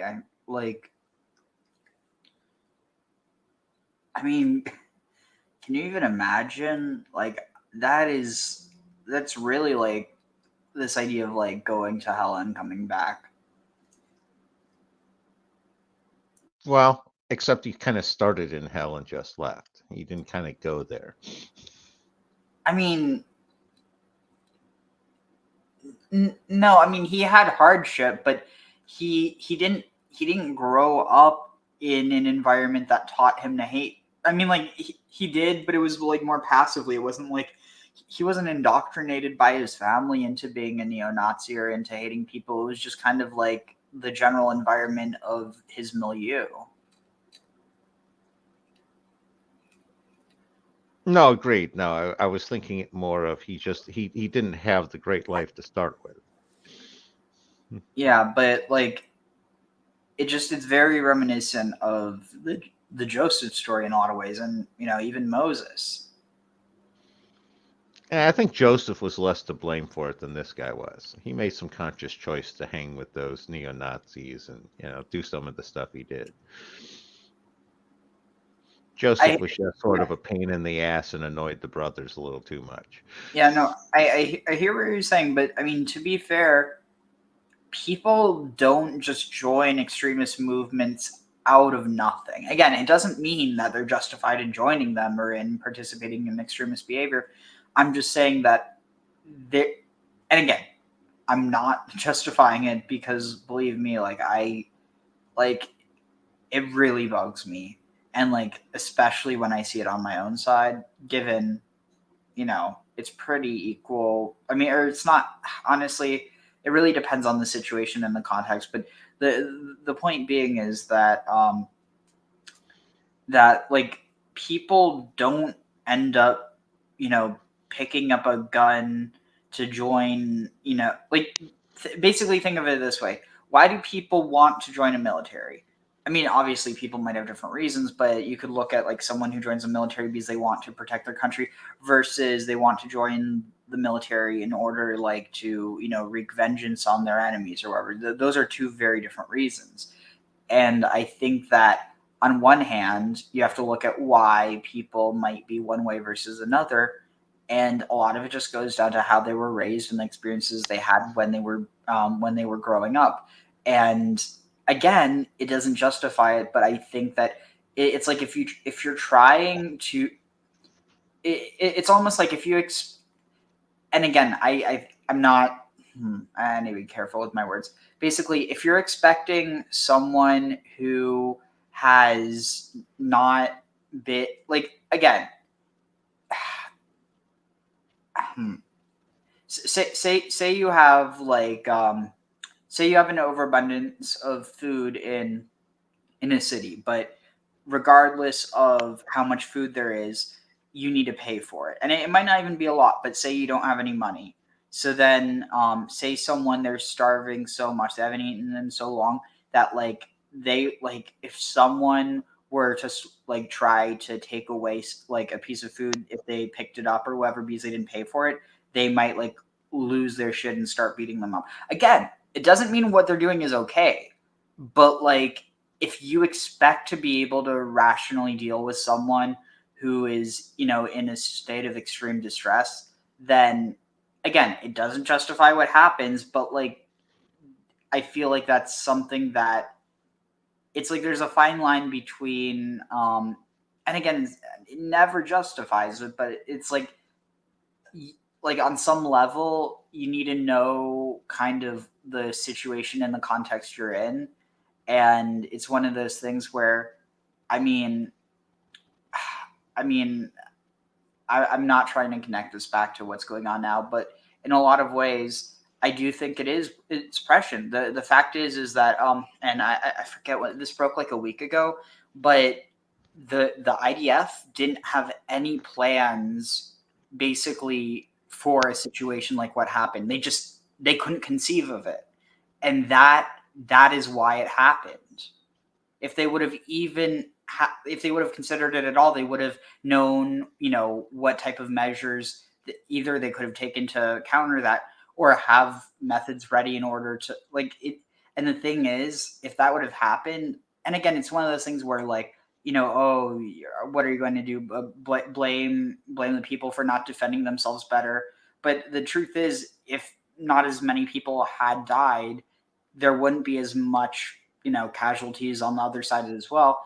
And again, it's not even a side. I mean, there's civilian casualties, and then there's Hamas. Hamas is the other side, and then so I want to distinguish, like, I'm not saying the other side is Palestinians. The other side is Hamas. But the problem is that it's hard to get accurate numbers. Anyway, I don't want to go away from, modern politics, but the point remains that, like, you need to consider, basically, don't think the worst of humanity, but expect the worst of humanity. That way, when you're surprised, you're like, it's rewarding. But like at the end of the day, this is just something like I personally would like to think that most people wouldn't do evil shit, but like the truth is, it's not a matter of individuals doing evil things or not, but like whether they're willing to stand by while they happen. I was going to say, some of what you're saying there is it's a matter of developing realistic expectations. It's like you should expect different behavior from a dog that looks like he's been abused versus one that, is sitting there on a leash, and very well behaved. Or one that's foaming at the mouth. Exactly. And, this guy, he hits on the big reason why people join and stay in those groups. It's because a lot of those people are lost, have no direction in life. And these groups, one, they supply direction, even if it's evil. They're giving them structure, but best of all, they're giving them acceptance. They're giving them that dopamine rush of togetherness, of you're part of something bigger, and that's something that they're not getting anywhere else. So you have people who have nothing, and these groups, cults and things like that, when they offer these options, that's something that these people are going to naturally, it's like gravity for them. They're naturally going to gravitate towards it and go for it. It's just how it works. Tag. Definitely, yeah. I've come to know that when you get 10 old Jewish men together, that's 30 different opinions. They don't even know where they're going to eat lunch, let alone how to run the world. And people say, well, the Jews are the head of this, and the Jews are high up in this company. The funny thing is, 10 Jewish men, you don't have a cabal, you have a min. No, not mincha. It's what's the word? Minyan. Oh my God, I'm tired. High up but then the anti-Semites hear minyan, and then they're like, minyan? Did you say minion? It's like Despicable Me. in this field, and it's they use banking, and then I think, but also as I was learning through Proverbs, it says about educating yourself and learning and knowledge and wisdom. I started to realize that if you look in the addiction fields, there's Jewish people at the heads of that. There's Jewish people at the heads of marketing. Like when you look at all these groups, and it's not a conspiracy. It's just that we have a heritage of learning. We have a heritage of learning. And this is not to knock my my Irish heritage 400 years ago was still trying to learn how to dig up potatoes. 3,000 years now, we've been studying and learning. Come on, that's and it's not just fair. Heritage. Come on, that's not so, I was going to say, that's beyond bogus, dude. Well, also, not only that, but it's like, so what if they had a hard time digging up potatoes? It's not like it was native to them. It was literally brought from the old world, right? New world, right? You're thinking sweet potatoes. No, Oh. regular potatoes are old world. Well, that's embarrassing. I'm tired. I get a pass. Wait, really? Then how come?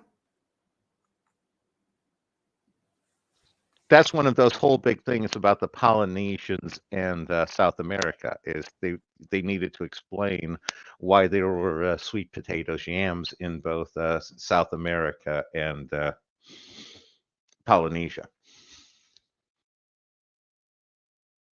Wait, but then how come vodka is a relatively new thing? Well, distillation didn't come about until the medieval ages. Yeah, but my point is, I don't know. It just feels like they would have already had figured out how to. I'm pretty sure. I might be wrong, but I think vodka is actually a result of like Imperial Russia. Quite possibly. It's again, like the caviar is a purity sort of thing. But no, I was going to say, your high proof alcohols, that's very much a middle age, closing Renaissance sort of innovation. Before that, pretty much people only drank the beer and the wine. But yeah, I was going to say, also, I think I was getting confused with tomatoes. That's what it was. Oh, yeah, no. Similar sorts of spelling to the word, but totally different. One's underground, one's above ground.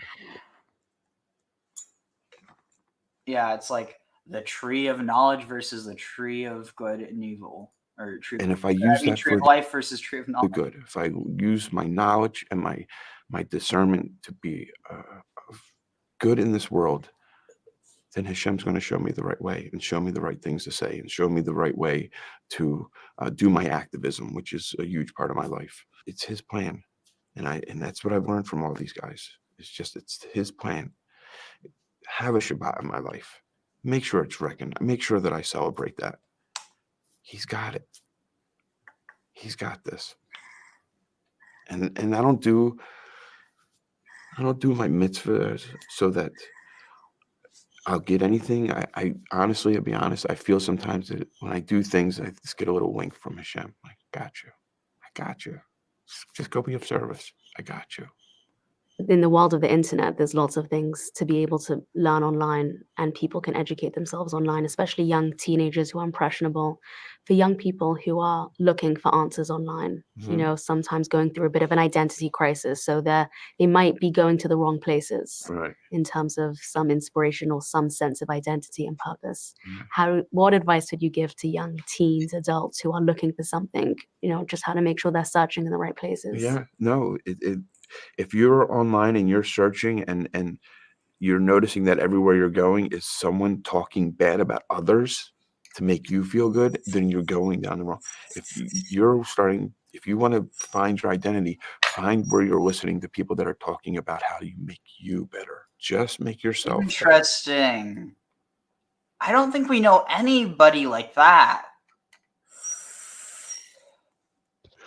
Yeah, no, I can't imagine how such a thing could happen. Yeah, I mean, you know, there's totally not someone out there telling you that, you know, an entire group of religions is just evil and bad and there's no good from it, and that they're all crazy fundamentalists and that they all want to overthrow the government. Like, imagine actually thinking that.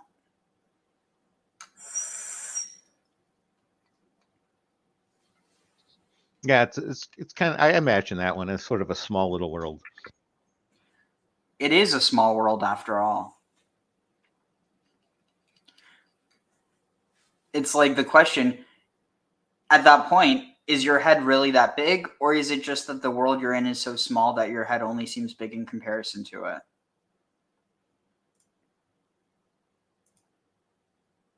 Good question to them. It's more like it's a world of torture, a world of pain.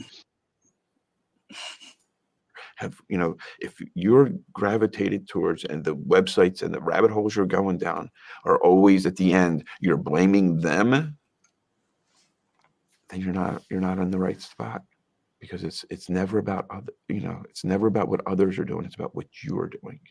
Go to find people that are mentors in your life. It's not other people's faults that you feel this way. It's never other people's faults. So true. So when people feel spiritually sick, how do you suggest they start to heal themselves? Prayer meditation is, I take about an hour and a half every day after I do my tefillin and I do my prayers, my blessings, because I'm horrible at Hebrew. I'm horrible at English, let alone Hebrew. So I speak everything in English. But after I do that, I do about an hour and a half God walk every day. And I don't do that because I'm so spiritual. I do that because I know that I'm broken, and I need to get right. And I say these words to myself all day long, especially in my prayers. I say the word stay, S-T-A-Y. Stop thinking about yourself. All right, Hashem, what would you have me do? How can I be of service? How can I be of maximum service today to you and to, I deal a lot with really sick people sometimes in the drug and alcohol world. So how can I be of service to them today? And then never hide my past.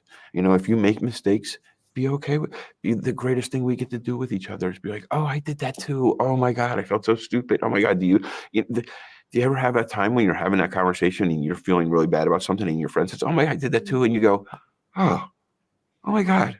Yeah. Okay. We're okay. That's what we're here to do, is to have those conversations with one another. So you don't feel so isolated, because everyone makes these mistakes, and it's okay for us to say to each other, I made that mistake too. If you like this conversation and you like having meaningful conversations, please like and subscribe.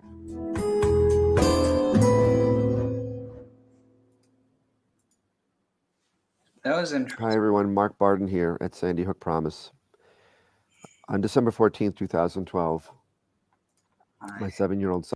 It's too sad. Gee, we must have just had a school shooting, because we're seeing an ad for Sandy Hook wanting money. Yeah, I mean, where are you being sarcastic? There was just a shooting in I think it was Iowa. Yeah, no, I was being 100% sarcastic. I hate it whenever I see that ad, because a lot of times I see that before I hear the news. Yeah. So, and it's like, dear Lord, it's like the leeches are out sucking money from people, even before, blood money.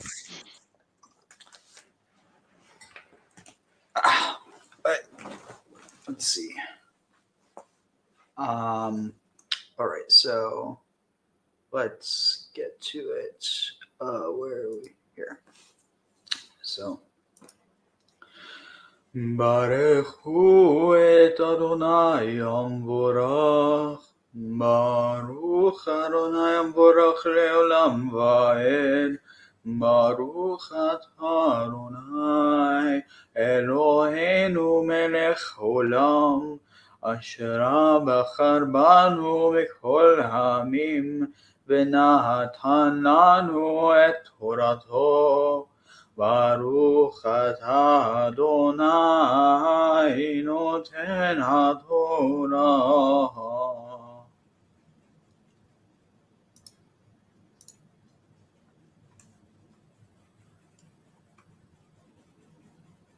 So just to recap, some of the stuff that I thought was particularly interesting. So Me'el Avicha. So this is from the end of last episode. Me'el Avicha, from the God of your father, or your fathers. No, the God of your father, whom helps you, and from Shaddai, Vayivarechecha,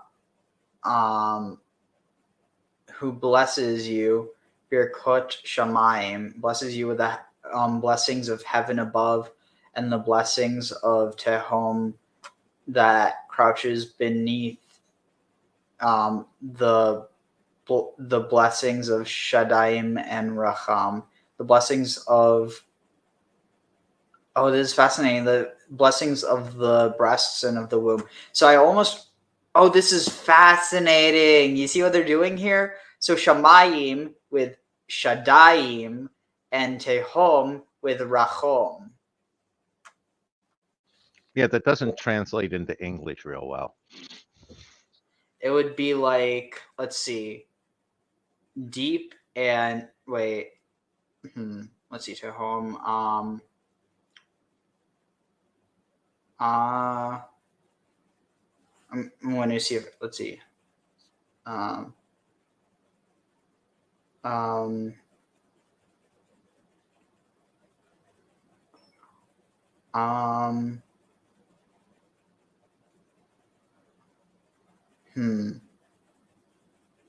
Trying to, it doesn't work. You have to. It's like you would have to hear it in Hebrew. Oh shoot! Actually, I'm going to send the link to Avi in case he wants to check this out. Yeah, no, that's one of those typical wordplay translation sorts of things. Is there's no real good way to translate, fun wordplay like that from one language to another. It's so difficult to try to capture. You have to lose stuff. Let's see. Oh,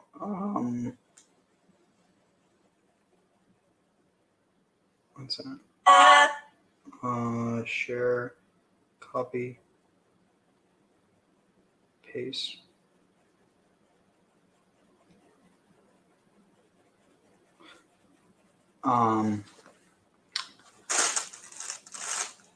One moment.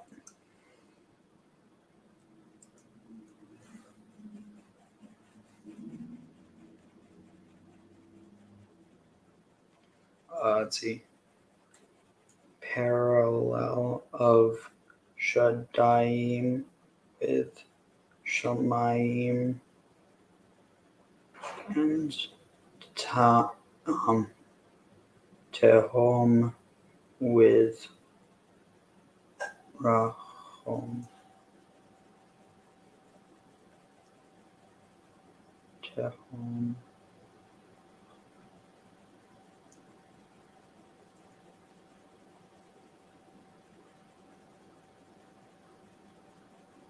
Is it? Yeah, I think it's no Racham.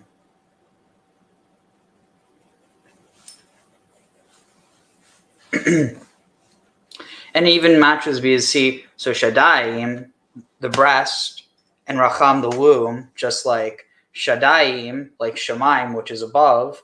And it's really important because why else would it have to emphasize Me'al? I mean, obviously, I'm not saying that. It's implying, well, it is implying that. Or I'm at least inferring from that. All right.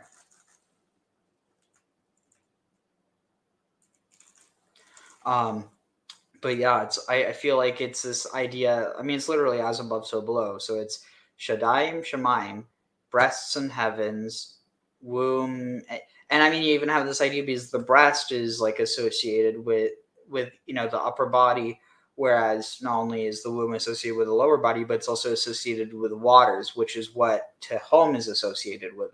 It's the waters of the deep. Makes sense.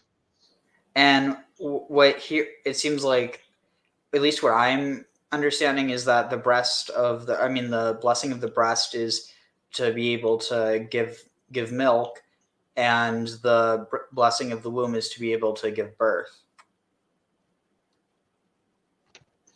Yeah, definitely. A fecundity sort of connotation.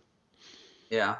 So, Birkot Avicha, Gavru al Birkot Horai, the blessing of your father will be stronger upon the blessing of your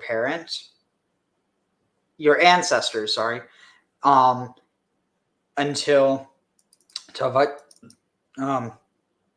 the desire of the eternal hills will be fulfilled. To the head of Joseph and Lekadkod, and to the head or the crown of the Nazir, the consecrated of his brothers, or Nazir of his brothers. So, I mean, then it talks about Benjamin's blessing, but anyway, so I'm just going to read the translation here real quick so we can move on. All these were tribes of Israel, 12 in number, and this is what their father said to them as he bade them farewell, addressing to each parting word appropriate to him. Vayatsav otam vayomer alehem ani ne'asaf el ami kifru Oti elavotai el hamehara asher besade Ephron hachiti. And he commanded them, and he said to them, I am Nasaf. You all will gather me? Wait. This is interesting. It's saying we will be gathered to my Ne'esaf. I feel like I'm missing something.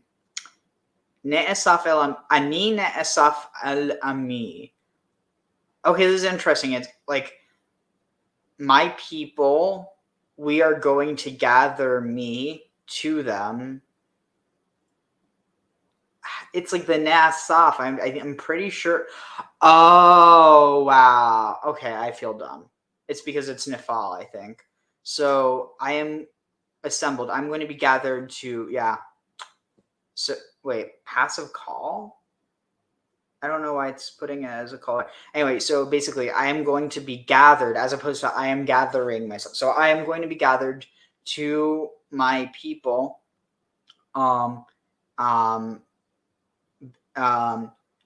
You, this is a command, imperative, bury me, el avotai, to my father, or with my fathers, to the ma'ara, to the cave, that asher, that is in the sadeh, in the field of Ephron, the Hittite. B'mahara asher b'sadeh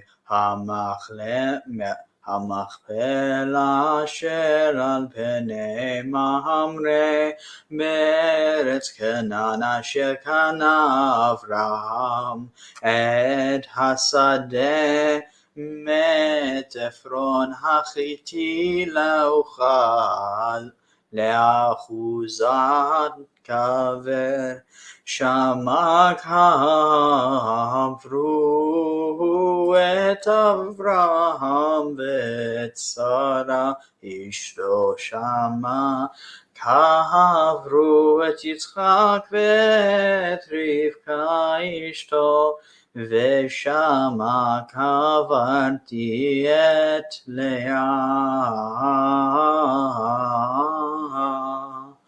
מקנה השדה המרה אשר בו מת בני חת ויחל יעקב לצאות את בניו ויאסף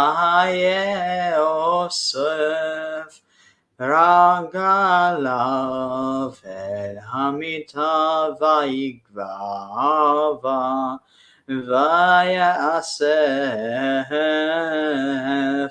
אל המייב.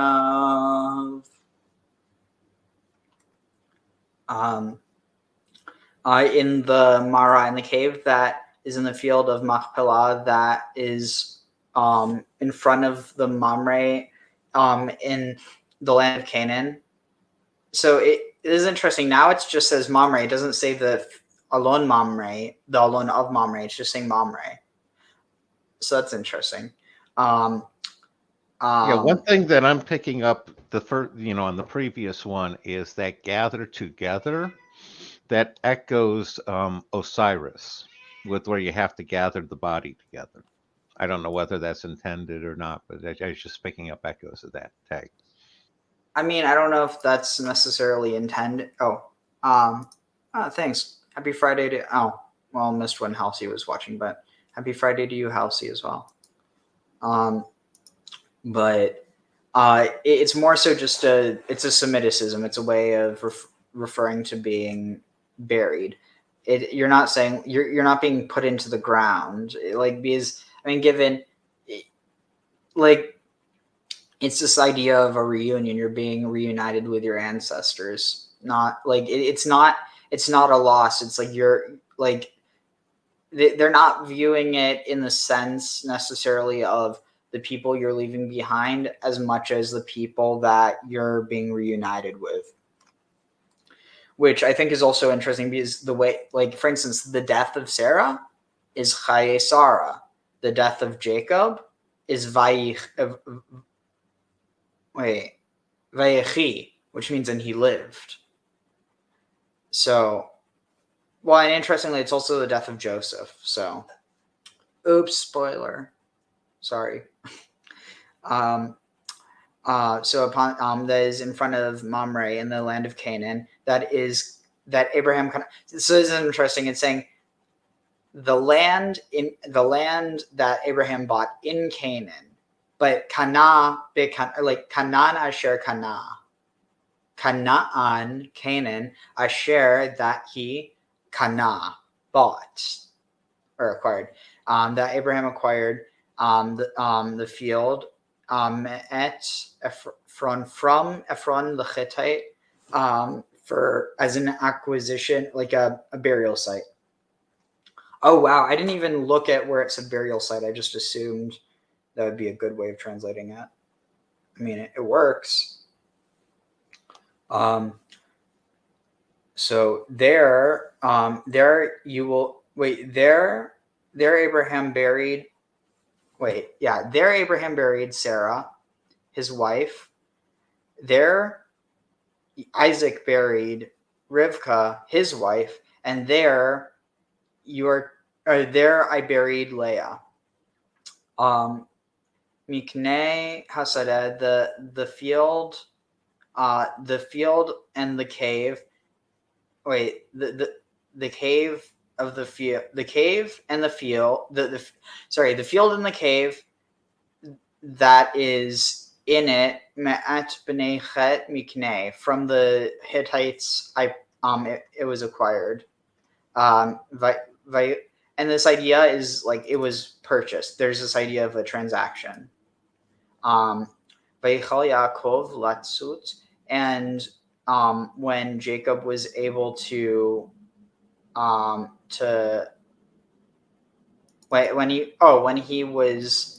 when he ceased instructing his sons, he gathered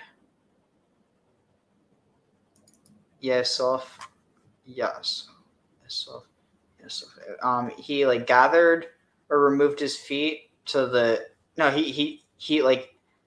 he gathered, so it's almost like he picked up his feet. It's almost like there's this idea that it's not like I guess how else would you say you lay, it could just say he laid down, but it says that he gathered his feet to the bed and vayigaveh, and he died, or like he expired, to give up the ghost. Interesting, to yield up the ghost. The idea of like when your animating spirit finally leaves your body. It's fascinating. And he was gathered to his people. Any thoughts on that? Nothing in particular, just following along with what you're saying and agree. Yeah. I saw. ויפול יוסף על פני אביו, ויבך עליו וישק לו, ויצב יוסף את עבדיו ואת הרופאים לחנות את אביו, ויחנתו הרופאים את ישראל, וימלאו לו 40 יום, כי כן ימלאו ימי החנותים, ויבכו אותו מצרים 70 יום, ויעברו ימי בכיתו, וידבר יוסף אל בית פרעה לאומר, אם נא מצא אותי בעיניכם, דברו נא באוזני פרעה לאומר, אבי השיבי אני, לאומר הנה אנוכי מת בקברי, אשר קריתי לי בארץ כנען, שמה תקברני, ואתה אלנה, וקברה את אבי ושובה, ויאמר פרעה עליהו קבור את אביך כאשר השביעך, ויעל יוסף לקבור את אביו, ויעלו איתו כל עבדי פרעה, זקני ביתו, ובכל זקני ארץ מצרים, וכל בית יוסף וחייו, ובית אביו, רק טפם וצאנם, ובקברם עזבו, בארץ גושן, ויהימו גם רכב גם פרשים, ויהי המחנה כבד מאוד, ויבוא עד גורן התנא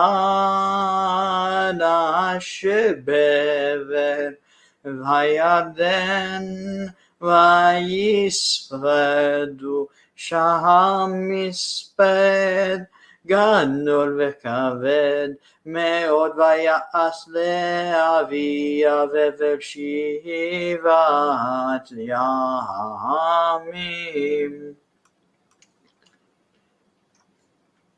And so Joseph fell upon the face of his father, and he wept, and tears streamed forth. He shed tears upon his face, the face of his father, and he kissed him. I mean, you can feel the emotion. It's like Vayifal Yosef al pnei aviav. So, and he fell, and Joseph fell to his face. He literally fell upon his father's face, and he wept upon it, or like either upon him or upon it being his father's face. Vayishaklo. And whenever you have this idea of like vayifol, so it says what he vayifold upon, and right away vayivech, and he wept alav, upon him, and immediately after vayishaklo, and he kissed him. There's no space. He doesn't say anything in between. There's no, like, literally he does this, and he does this. You can feel the emotion. There's like very little actual like processing of it. It's just he's going through the motion. I mean, given his father just died, so I mean, I'm not saying that he's doing anything wrong, but and then Joseph commanded the servants of Adav at Harophim, his servant doctors, or his doctor servants, lechanot, to chan. So it's interesting. So chen, grace, chanat, is to comfort. Wait, what? No, sorry, I don't know where I thought I saw comfort. No, to embalm, spice, make spice. Wait, what? To make spicy. Interesting. I wish I knew that word before. Lechanat. I like to lechanat things. I like to make things chanit. So what you're saying is that the Bible's trying to say that Jacob was a spicy meatball. Tag. He's a spicy meatball, short and stout. They pumped him full of myrrh and frankincense, and now he won't decompose. You left off the natron, but I get the idea. Yeah, too tired for that. So to embalm him and make him spicy, to spice him and make him spicy, like a good eggnog, to his father, to do that to his father, and Vayichanetu Harofim et Yisrael, and the doctors embalmed Israel. Vayimelu, and 40 days were completed or fulfilled. 40 days, because hence, like when they are fulfilled, the days of embalming, vayivchu, and weeping for him in Egypt, shivim yom. The Egyptians bewailed him 70 days, so it required 40 days. But so it's interesting. It says the Egyptians mourned him for 70 days. Vayavru yamei, and when the days of his weeping passed over, Vayidaver Yosef, Joseph said to the house of Pharaoh, saying, If it will please, if I have found favor in your eyes, in your eyes, Dabruna, please do this. Please, like, let me speak in your ears. Pharaoh, in the ears of Pharaoh, saying, Avihi shvi'ani, my father has departed. No, my father has caused me to swear, so as to say, behold, behold, I'm about to die, in my grave, or no, like, I will be buried, or bury me in, Bakabar. So it, I will be buried in that Karitili Ba'aretz, in that land, where I have cut a covenant. In the land of Canaan, there, Tik Bereni, I will be buried. You will bury me. Ve'ata, and now, Elena. Oh, interesting. Elena means please go up, but it sounds like Elena. Elena. Please let me go up. Let's see, where is that?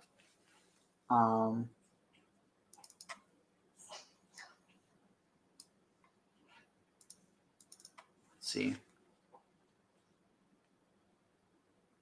All right. So, please go up. Please, I will go up, and I will bury my father, and I will return. And Pharaoh said, go up and bury your father as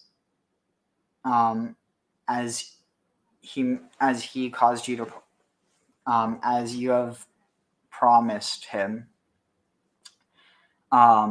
And Joseph went up to bury his father, and he went up with him, and all the servants of Pharaoh, all the elder servants, so all the officials of Pharaoh, I guess is saying, all the elders of the house of Pharaoh, and all the elders that were in Egypt,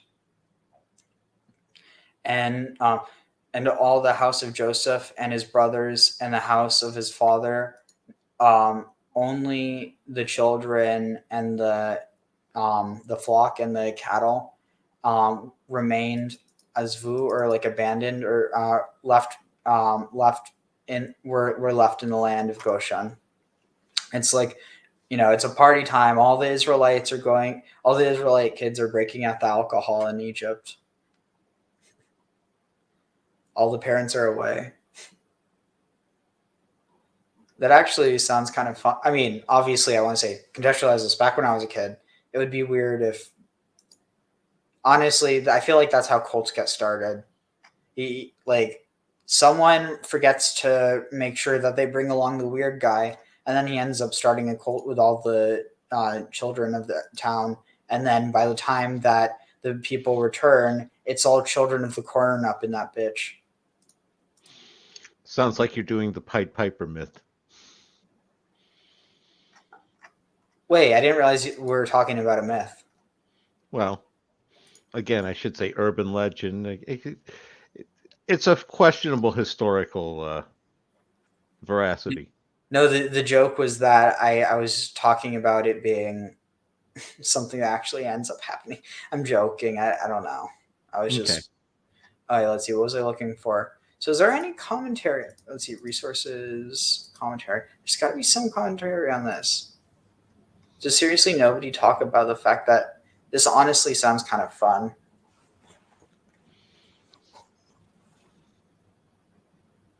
It's like, just make sure to clean up after the party. All right. And they went up with them. Also, in carriage. Also, Parshim, and Parasim. They also distinguished. by chariot and by horse. But interesting that parash can also mean horse or steed, which is kind of similar to like Persia. But that's probably just a coincidence, honestly. And horsemen went up and they encamped kaved, and they were a very large camp, very heavy camp. Vayevu al ad Goren, and they came across Goren ha'atad. So atad can mean bramble, thorn, buckthorn, but I'm pretty sure there's atad. Is it spelled differently? Oh no, this is, what I'm thinking of is with the ayin. So no, so atad, bramble, buckthorn. Interesting. I wonder if there was ever a context that it could be like acacia. That would be interesting, but probably not. So Goren is like a heap, I think. Threshing floor. No, so the threshing floor of buckthorn. The buckthorn threshing floor, as in crossing the Jordan and Ispedu Sham and wailing there, or they lamented there, Misped, in wailing, in a great wailing, and were heavy, like were greatly troubled, or like greatly weighed down via us, and he did for his father, yes, and he did for his father Evel, mourning for Shiva, 7 days. So that's Shiva. This idea of like the 7 days of mourning. So I think it occurs before this, but it's very clear here. But I'm sure there's going to be lots of commentary on this. How much English?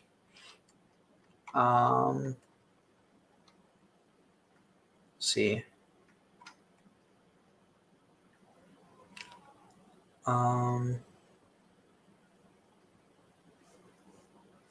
Let's see. All the kings of Canaan and princes of Israel. Interesting stuff here, but I'm just going to try to skip through. So, all right. So here, let me just also see how much we have to go. So, any thoughts so far? No, just interesting following along. It's story I've heard plenty of times, but some of the stuff like the wordplay and stuff in Hebrew, that definitely doesn't translate well. Yeah. Let's see. So we've got so we're on 50. So 50 has how many? Okay, that's not bad. So I'm going to give myself a tiny little break here because my throat is getting mighty dry. Let's see, what can I find?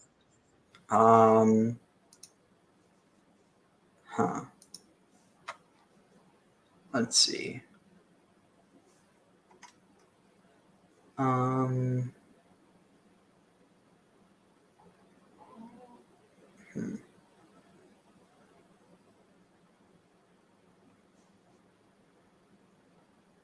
Let's see.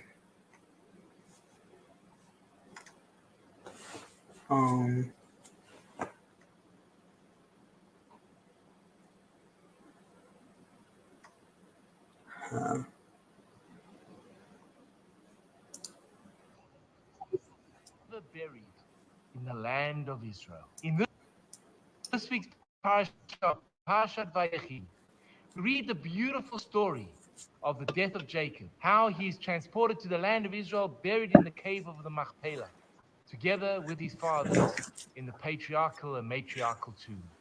But the book finishes with the death of Joseph. Joseph the viceroy, the man who had saved Egypt. Surely, if he had declared that he too wishes to be buried in the land of Israel, Pharaoh would have allowed him to. to fulfill that need. But why not? Why does Joseph not be buried in Israel, but remains in Egypt until the beginning of the Exodus?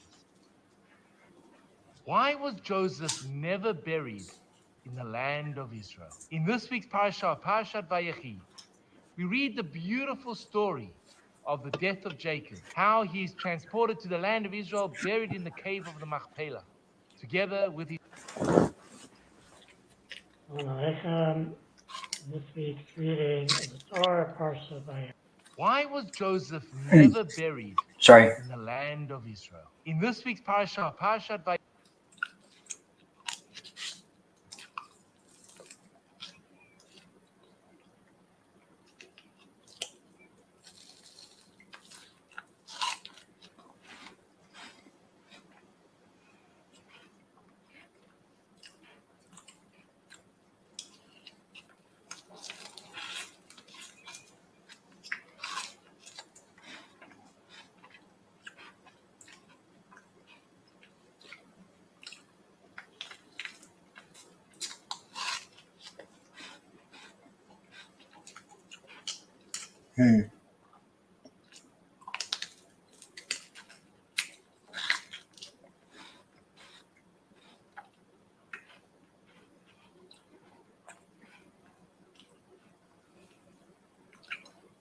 Sorry, I'm trying to find.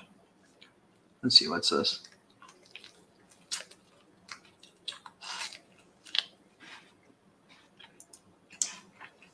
It's time to switch my situation. I'm making the turn into tech. I want to take my career to new heights. Get ready to fast track.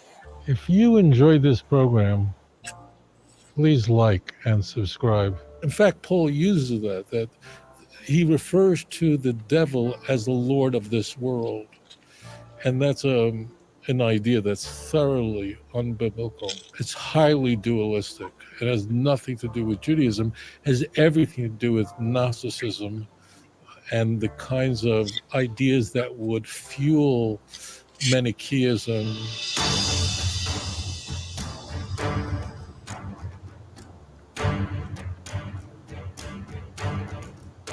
Caller, you are live on the air. Please tell us your name. Caller, you're live on the air. Please tell us your name. Where are you calling from? Okay. My name is Jackie, and I am calling from South Texas. Welcome, Jackie. Yes. Go right ahead Can with I your ask my question. question now? You absolutely can. Go right ahead. Okay, go ahead. Let me just look at my. Okay, so basically, this is my question. I was explaining to my brother how Satan is not the fallen angel with free will that Christianity makes him out to be. And I explained to him that the Tanakh's view of Satan is just an agent of Hashem. But my brother said that no, that Satan and hell is in Judaism. And let me just ask a question. So basically, what's important to me is how do I explain this to my brother that the demons that they talk about in the Talmud is wrong or because of the Christian concept that Satan and demons are of rebellion, fallen angels, that's wrong. So I'm trying to explain this to my brother. Okay. So Satan really exists. He's very real. What Christianity has wrong about Satan and demons is their belief that Satan is an enemy of God. It's a malevolent angel, a metaphysical being that's at war with God. You know, the funny thing is, it's not just the Christians who think that. It's also the Satanists, at least the theistic ones. Well, I think part of that is the problem when you're jumping back and forth between El and El Elyon. It's like, it's like if you're going with the highest God, then then Satan would be an agent. If you're going with El, one of the lower ones, then he would be more of an equal opponent. And it's the conflation of El and El Elyon, and not keeping track of which one you're talking about that causes confusion, in my opinion. Tag. In all honesty, there's not really certainty that Elyon was different from El. There's some reason that people might suspect it, but at the end of the day, it's more so like they like Elyon, it means the highest. So it's really a title. It's like for instance, you have names of gods that literally mean those things. So for instance, like Shamash means sun, and Yareach means moon. And you have something like what was it that I was saying? Where it literally, what was the first thing I was talking about? You were talking about El Elyon meaning high. Oh yeah, yeah. So El means God, Elyon means highest. But the thing is, it seems like though, like for instance, the name El is given to Kronos, and there is even a tradition that that the name like Koronos, that it's derived from Semitic, meaning koren, which means horned. No, I understand what you're saying. It's basically what I'm seeing is the difference between the God that's good and the God that's beyond any description. That's the creator of everything, because the two of them aren't compatible concepts. But I guess what I'm saying is in either case, it's not like in either case, Satan is subservient to both of them, like regardless of which one God is. Well, and that's the thing is, I don't see Satan as subservient in the lower case. I see Satan as subservient to El Elyon, but I see him more as the competitor to El, where he's the opposition to El, and the two of them are going back and forth.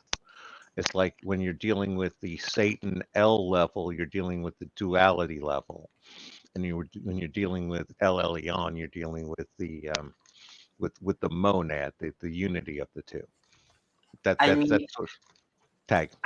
I personally don't agree, because the closest parallel we have, especially this idea of like, being swallowed up, like death basically just gets kind of blended together with the idea of hell and with Satan in some forms of Christianity, because you don't want to imply that death is its own entity.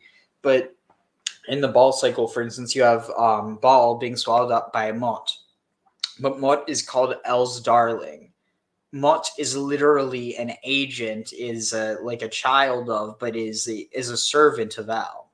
So, like, what I'm trying to say is, whether it's that or whether, like, if you want, like, why I'm pushing back is because El or Elyon, either case, totally would be they would have Satan be subservient to them.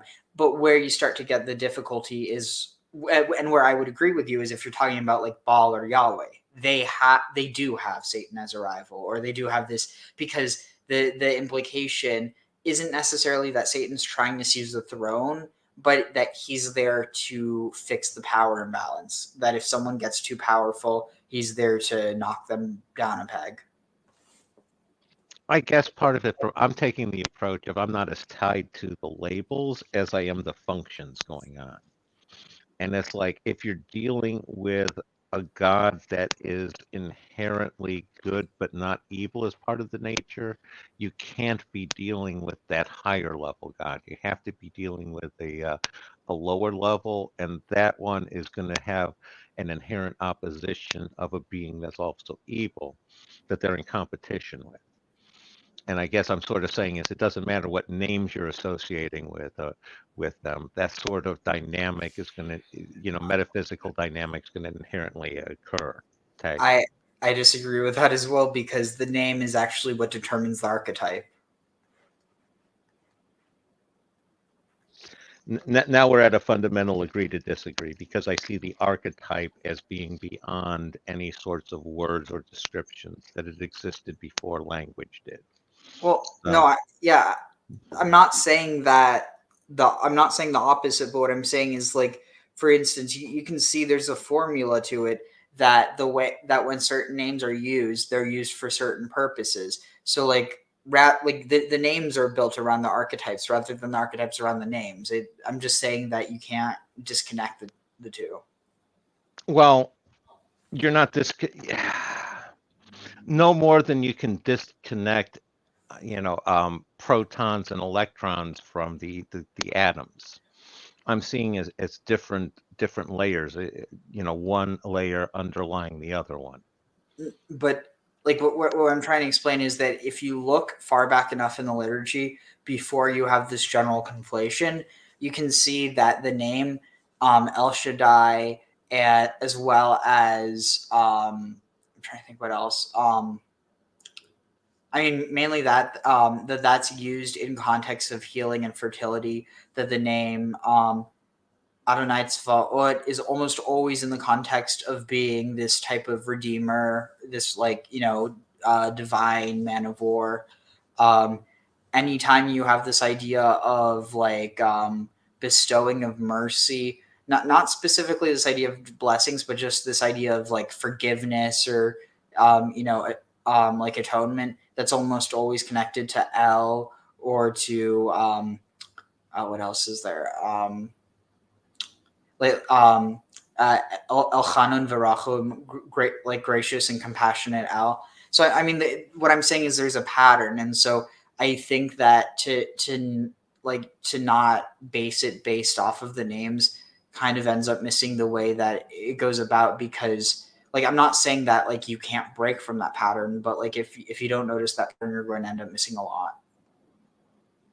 No, I understand what you're saying, and part of it is I see that exact same pattern existing in Hinduism, in pretty much every religion or spirituality that ever existed. And that places me in sort of semiotics, where it's not the individual names that you're associating with them, it's the underlying concepts that are primary. And I agree with what you're saying is when you're dealing with all these names, you have the humans trying to associate the names with the underlying concepts, and it evolves over time as the understanding of the underlying concepts evolves over time. So I'm still seeing it as the language is a separate plane that's secondary to the archetypal tag. Yeah, we're not saying anything different. At least I'm not saying anything. I'm not meaning to say anything different than what you just said. But I guess what I'm saying is that although they are separate, they are connected. Oh, definitely. I agree with that one. I'm just sort of seeing it as the language is sort of the emergent property from the other one, as opposed to the gods not existing before the languages sort of thing. It's kind of like how consciousness is an emergent property, yet everything we're conscious of, for the most part, not everything, but a good amount of things that we come across every day pre-existed our consciousness, but they existed even without us being aware of it. But yet, without our awareness of them, they weren't known to us. So in that sense, they were completely unknown to some, and still are. Well, and again, now you're dealing with the difference between consciousness and awareness and knowledge, and how you can be aware of things that you're not aware that you're aware of. And you get all sorts of fun infinite regresses. This is my wheelhouse tag. Oh, I thought it was Donald Rumsfeld's wheelhouse. I think that's more the Rumsfeld store where he sells it out of. So Satan and demons, it's the metaphysical world. HaKadosh Baruch Hu created them, and he created them in order to give us free will. So the fact that there appears Satan mentioned or demons mentioned in Tanakh or rabbinic literature, that should not trouble you. It is the way that it's presented in Tanakh, as an example. In the book of Job, we encounter Satan, who comes to God and before the ministering angels and points out that this fellow named Job, and granted, he's very righteous, but if he were tested, he perhaps would not be righteous. And God instructs Satan, okay, this is what you can do to him to test him, and this is what you can't do. You can't take away his life. And Satan does exactly what God tells him to, hardly an enemy of God. In Christianity, Satan is part of a dualistic view in that there's God, the good God, and it's kind of an idea that you would find in Zoroastrianism, this dualism where you have an evil, malevolent, metaphysical entity that's at war with God and seeks to destroy mankind and ultimately goes to war with Jesus and God in the book of Revelation. That's not the only other place you'll find it. So be very careful about this. And this is something we talked about in our show together last week. And that is, it is common to discover terms that both Jews and Christians use. And at first glance, they appear to be the same, and they are not the same at all. We've talked about the word faith. Christianity and Judaism both use the term faith. We mean something completely different when we use that term. When it comes to Satan, bear in mind that man is created in the image of God. Man is created in the image of God. We have in the Neshama, every person, Jew, non-Jew, doesn't make a difference. We all are created b'tselem Elokim. And therefore, our default is to serve Hashem and never to sin. And if there was no Satan in the world, we would have no free will because we would never want to sin. It would be silly. Notice how it's not B'Tselem Adonai, B'Tselem, Yud-Heh Vav-Heh, it's B'Tselem Elohim, which I think is going to this idea of the universal brother, or like the universal kinship of humanity, rather than looking at,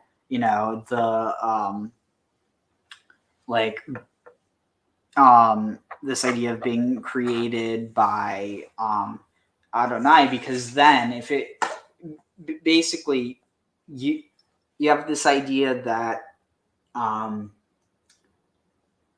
what was it that the one, so the one who breathes life in might be Adonai because he's taken over, but ultimately the one who creates mankind is Elohim, which is also implying, or at least allowing, the interpretation of a plurality, which could literally just be El and Asherah. No, I hear what you're saying. I tend to take the opposite approach. It's much more natural for me to deal with the archetypes and to deal with them from an abstract level, and then tag on a word like Elohim or the Tao or things like that later, because it's the same underlying concept regardless of which word you associate it with. Again, this is semiotic sort of stuff. No, but the tradition completely changes on how you read it. Well, I understand, but what I do is I try to understand the underlying, metaphysics that unify all spirituality, and then learn how a specific tradition basically modifies that to suit their needs. Again, this is just my way of understanding it, that I wouldn't recommend for anybody else. It would be as foolish as in the kitchen sticking your hand into a flame. We might make mistakes, might be careless, but we would never intentionally burn our hand. That doesn't make any sense. I've done so it before. Satan, that's why it says seriously burn, but just kind of for instance, I just heat this up, just touch it for a second. See, living on the wild side. Oh, okay. See, actually burnt myself a little, but it doesn't hurt a lot. See, if that was, but I wouldn't do that with the actual freaking flame. That would be insane. Well, whenever I think of that, I think of G. Gordon Liddy, who used to toughen himself up exactly by that. He'd sit there and hold his hand over flames until he couldn't stand the pain anymore, and did that more and more in order to increase his, tolerance for pain and such. I don't know. I agree with you. It's not sane, but I'm reminded that he did that. I think he might have been a bit of a masochist. I have a much easier time with masochists than sadists. I mean, that's fair because they're only dishing it out to themselves. Bingo.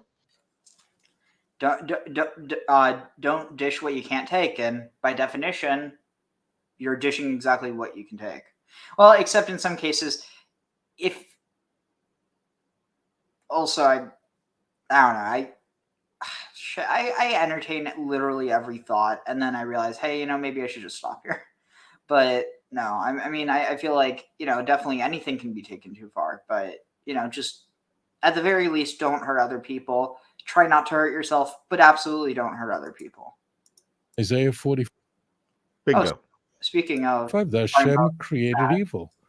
And it's there so that there's a balance, because we're told explicitly in Deuteronomy chapter 30, verse 15, before you I place talking about good and life and evil. It's like, it's not this idea of good versus evil, but it still is a Gnostic idea. Like, to say it isn't is to ignore all the traditions that acknowledge evil as a necessary part of the equation in order to have free will. I mean, like, it kind of stuns me that he goes off on one end as like, oh, it's a Gnostic, not Gnostic, basically implying it's heretical. But then here, there's another potentially Gnostic idea.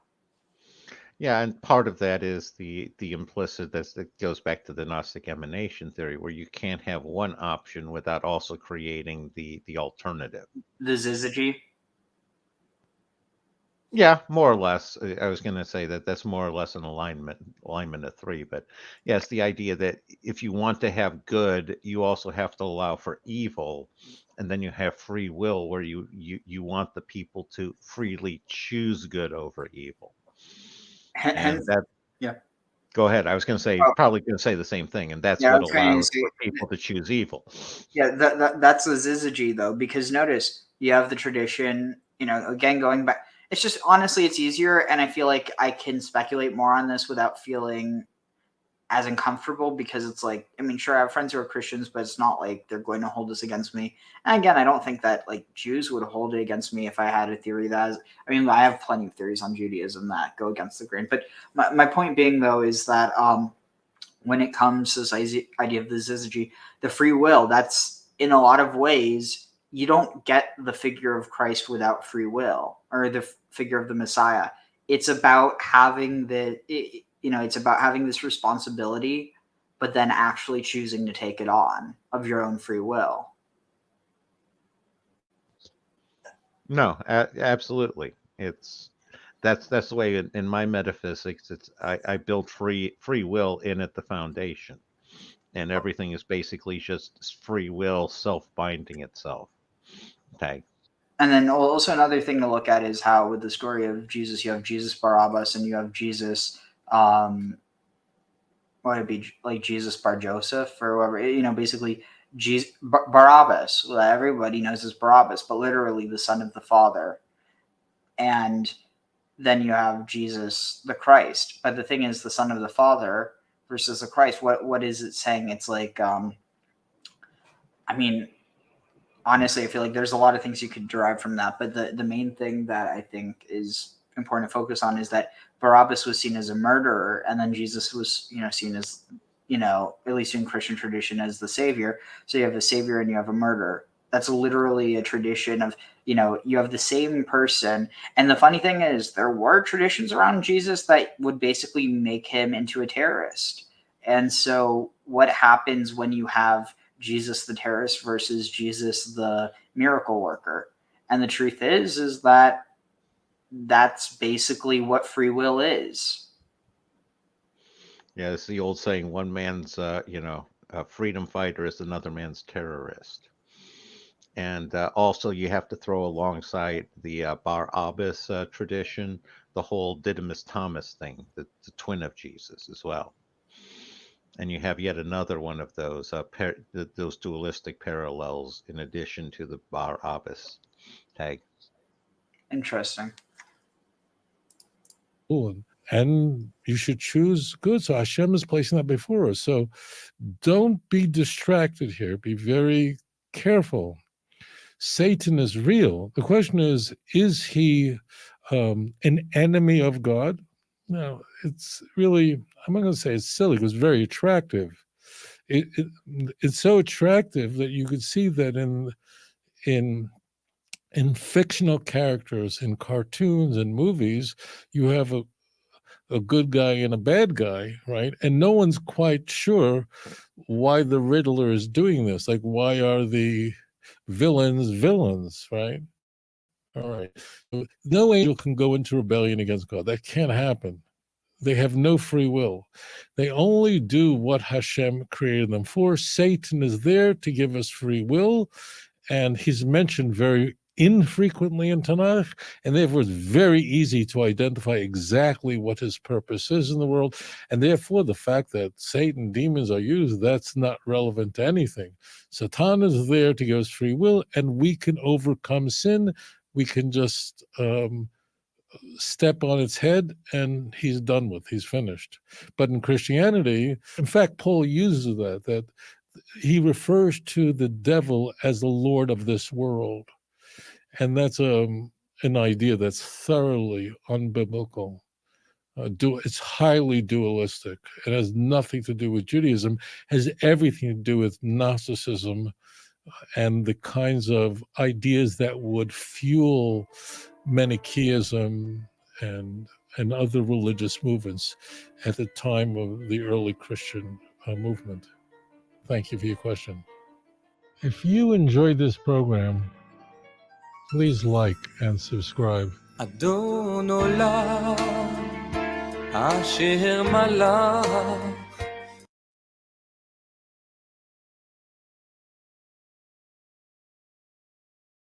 I paid off $495,000 in debt within 18 months using what I now call. So the antidote to all the traumas is do more, take more responsibility.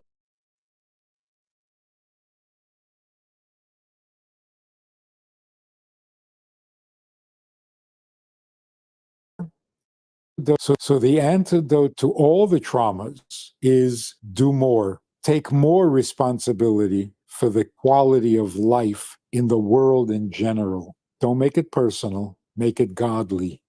So Pesach, Passover, is the season of our liberation, a festival of our liberation. Came out of Egypt.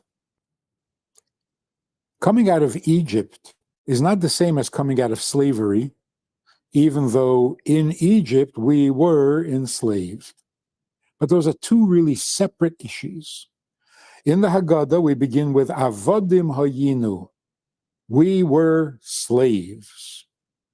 But when we say Yetziat Mitzrayim, we're not mentioning explicitly the enslavement, just Mitzrayim. We left Egypt. We got out of Egypt. Because technically speaking, for almost a year, the Jews in Egypt were not slaves anymore. Once the plagues began, the enslavement stopped. Wait, is he trying to say that the economy shut down? We came out of and Egypt, that they had lockdowns because of the Egyptian pandemics, and so all of a sudden people weren't working? Actually, that in a lot of ways, I liked your reading there better than the one that I flashed to, which is, well, the Pharaoh actually let them go, but for some reason they just didn't leave, and that caused the whole problem. It's like God didn't get the memo that they were let go, and they were just kind of sticking around. And then he's like, "Oh, my people are still in Egypt. More plagues." And Pharaoh's like, "Hey, I let them go. What else am I supposed to do if they won't get out of here? Guests overstaying their welcome at this point. Tell them to go." Out of slavery. When we left Egypt, we came out of slavery when the plagues began. Each plague happened in a separate month. So there were 10 plagues, there were 10 months. So, what does it mean to come out of Egypt? Chassidus says Egypt means restriction. The word Mitzrayim is related to the word Meitzar, which means restriction, narrow. confining.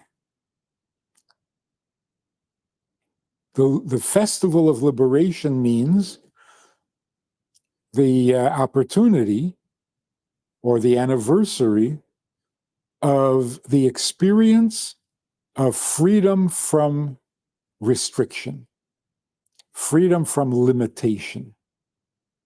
Now, of course, slavery is a restriction, a limitation, but that's an extreme and that's physical.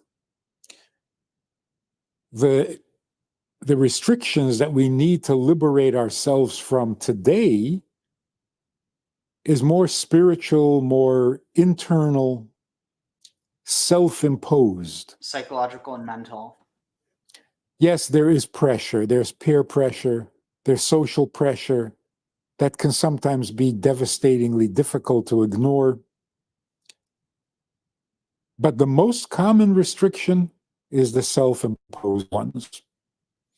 And of the self-imposed internal restrictions, the mother of them all is the addiction to self. The addiction to self is very confining, very limiting, almost crippling. I can't, I'm not the type. It's not my main thing. It's not my strong suit. I'm not in the mood. It's interesting, though. First of all, it's so self-imposed. Nobody's doing this to you. But more than that, it seems so final. If it's not my thing, then I cannot, I will never. It's so inflexible.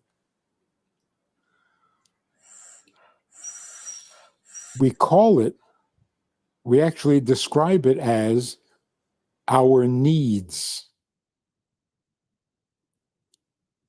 When we start to feel like we have needs, that is the strongest restriction, the strongest enslavement that there can possibly be. I convince myself that I need something. I need oxygen to live. Whether it's you echoed my thoughts something perfectly there. I need to acquire or something I need to. I guess his response is, well, technically you don't need it to live. You could just die. And that boils back to, again, the only thing I have to do is die, which is what my father taught me.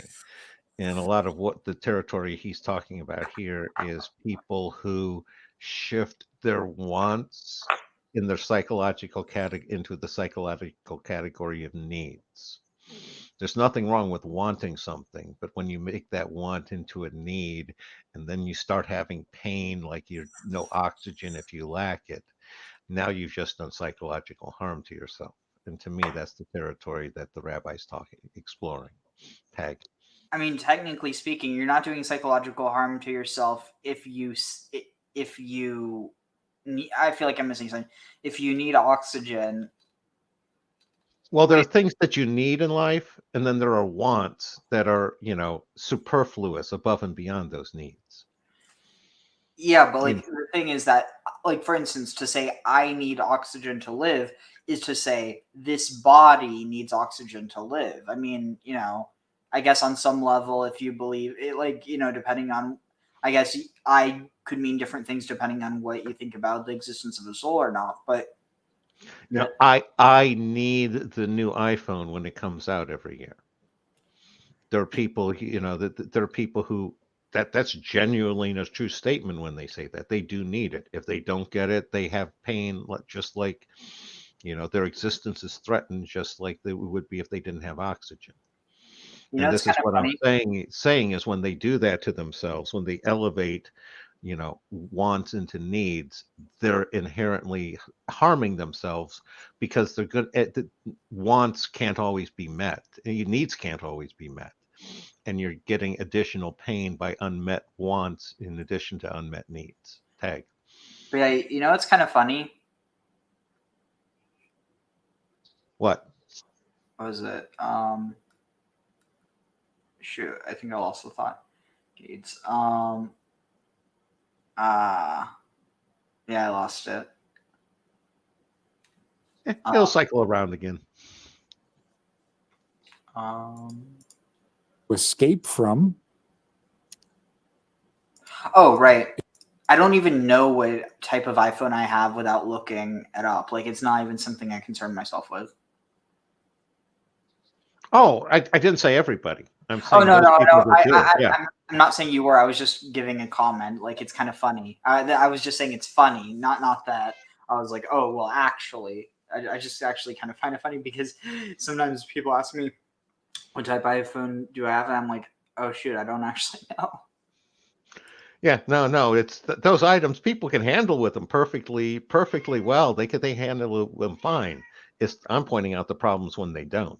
Okay. Yeah.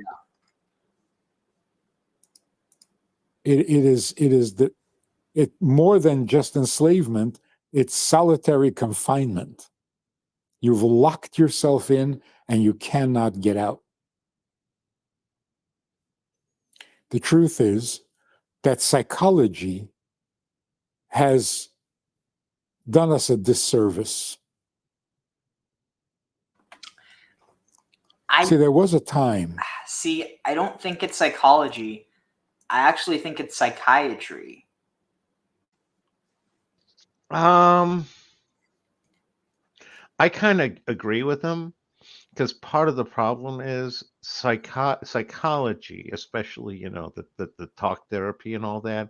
It tends to reduce everything to a single level. Everything is they say it's the psychological level, and some things are emotional, some are mental, some are spiritual. And if you're reducing everything just to a single level, you're going to basically flatten and reduce and override a lot of simplicities. What about Jung? What about Jung? Well, Jung he took a slightly different approach. He was incorporating multiple levels. And that's why I use the the basic model that he and Tony Wolff developed together. Again, Jung one of Jung's mistakes was, again, he tended to squash everything into a single plane as well. It's why I think his idea of when he gets to 4, he's good with the Trinity. When he gets to 4, he tries to fit them all in the same plane, as opposed to recognizing that when you get to 4, you're dealing with, your Platonic 4-sided solid. You needed to raise up. Is the sign of elevation and ascension. It's not ascension. It's not the, you need to find a fourth point on the same plane. Okay. Well, I mean, when in doubt, just have it in the middle. Well, and that's what it looks like from above. And if you squash it all down, it looks like it's just, a point in the middle of a triangle, as opposed to, again, if you play D&D, a 4-sided dice. You miss that elevation that you get from the side view. Yeah, it's like a diamond versus a square. Or a pyramid. Yeah. When we had serious problems, realistic survival problems, it was very helpful to have someone to talk to be able to express the pain, the agony, the fear. And so psychology was successful. Today, when the world is so much more affluent, our existence is not threatened, our well-being is not threatened, what are we suffering from? Today we suffer from trauma. Oh. Trauma. Valid. I had an experience left me traumatized.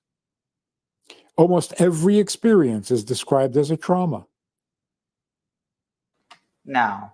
We're so sensitive, we're so delicate. I mean, that part maybe, but that we need therapy for our traumas. Let's clarify this.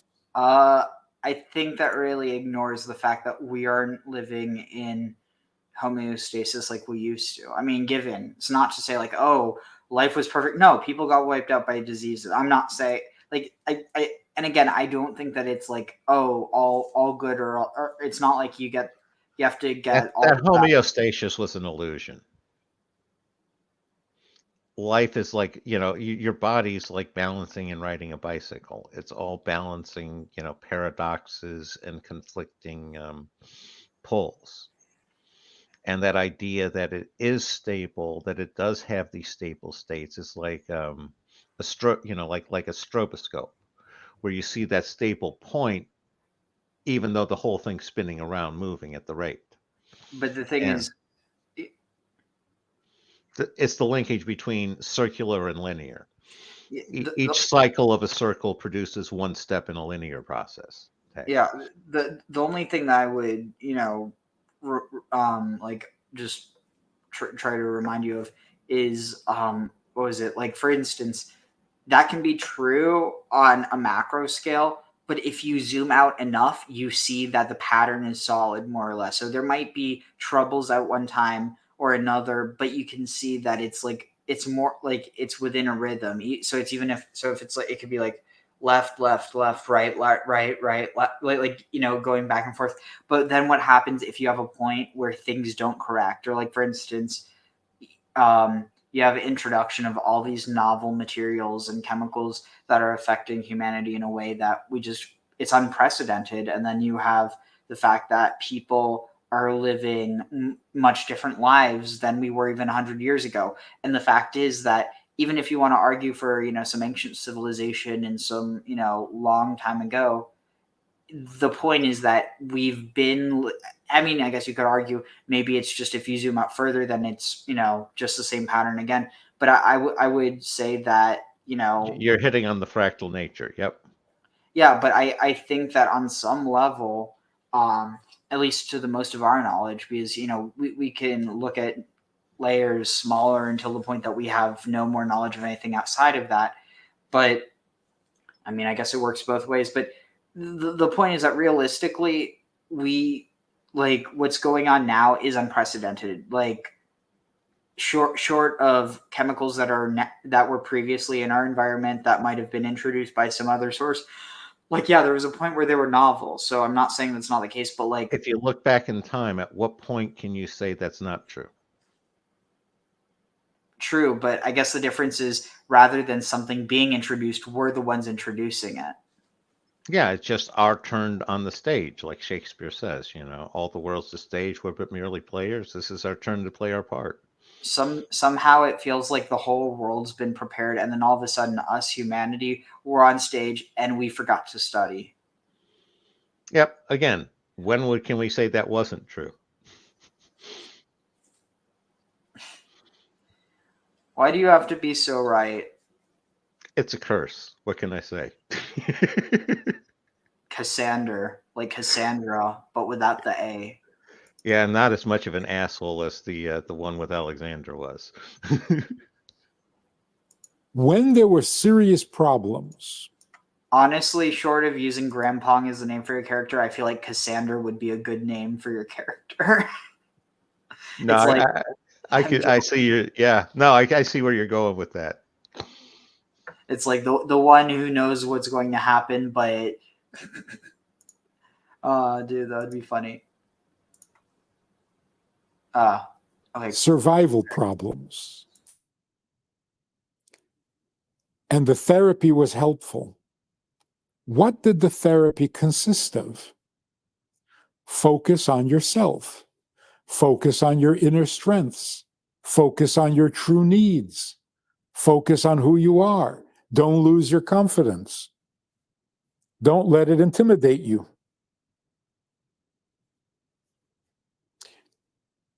That attention to self was helpful up to a point. Beyond that point, it became toxic. The focus on self is what made us so delicate and so sensitive and so fragile that every experience that isn't positive is a trauma. Even some positive experiences are now traumatic. So we continue with the same therapy And it's not working. Because the trauma of today doesn't need to protect the me. On the contrary, the reason I feel so traumatized is because I've been too focused on me. How does it make me feel? What does that do to me? What do I think of that? What do I feel now? We got to go in the opposite direction. We've got to get away from the me that has become so delicate. Because the more I focus on the me, the more traumatized I become. Now, what really is the problem that's a normal response with trauma? I think that's indicative of a traumatized society. Why is trauma so devastating? Why is it so harmful? If we step back, most of the things that traumatize us were happening all through history, and people were not traumatized. They were hurt, maybe even damaged, Don't forget but that not traumatized. plenty of dead people. Meaning, it didn't prevent them from living their lives fully. I'd be curious to hear They him lived explain their how you life can with be pain, hurt but not damaged. with scars, but they lived their life. And that's why they didn't call it trauma. No, they had trauma. Traumatized means Didn't I deal can't with it function. because, or they didn't, Now, actively what is confront it, preventing me from functioning? not in the ways that we did. The Because, distraction. I mean, Not the they were event too busy surviving. as much as the fact that the event is But again, it's not distracting to me. say that they didn't have time to reflect on their consciousness. We need a different kind of therapy now. Well, a lot of what We he's don't talking need to about, you build up couldn't avoid it back ourselves in the day. because the self was You never had attacked. children dying. You had these things we consider trauma and tragedies, but they were just everyday occurrences in life that happened to everybody. And it's the rarity we have these days as to why, we're not prepared to handle it. We, as a society, we don't have a good handle on death. Tag. It's definitely airy. Act. Our existence is not threatened. And yet it feels like it is. Why? Too much focus on self. We have made the self so delicate that it can't handle ordinary, normal human I don't know. I think experiences. our existence is being threatened, but by ourselves. So what's the antidote? So here's a very good example, a very good analogy. If you get thrown by a horse, every cowboy will tell you, the best thing to do is get right back up on the horse, or a horse. Because if you don't, you may never get on a horse again. What happens when you break your spine? Do you get back up on it? I think you might not be able to get back up again. Like, it sounds good until it doesn't, until it just doesn't work. And then you have to change the tune. Well, oh, but this, maybe this happened to you for this and this reason. It's like, at that point, it's coping. And I don't think there's anything wrong with admitting in coping, but yeah, you might be able to get new perspectives on life, but realistically, what's worth losing your health just to gain a little bit of perspective? Like, it's one thing if it's like something that you can recover from or something that you can live with, but something there's people who die or get seriously disabled and they aren't able to just get back up from it. And it's like, it feels very dismissive of those people. Well, again, you also have those people who, sacrifice their life for a higher cause. You save your family from the burning fire, but you die in it. Is that person making the wrong call by doing that? And that's what you have to evaluate. And I think a lot of what the rabbi's talking about boils down to what I call as the option between solving or salving problems. And some problems, and not all problems fit into one or the other category. And that's where wisdom and knowledge comes in, is knowing which one it is and how to fix them. Because it's like, if you have a nail for your foot, yeah, if you take a couple of hydrocodone, it might kill the pain, but that's not going to solve your problem. You need to get that nail out of there and you need to get it fixed. But on the other hand, if you try to fix things that are just like, hurt feelings that are just, the person's upset and it's going to go away, and you try to institute long-term solutions based off of that, then you're also, you're not, you're handling the problem poorly and applying the wrong patch to the problem. Does that make sense, Tag?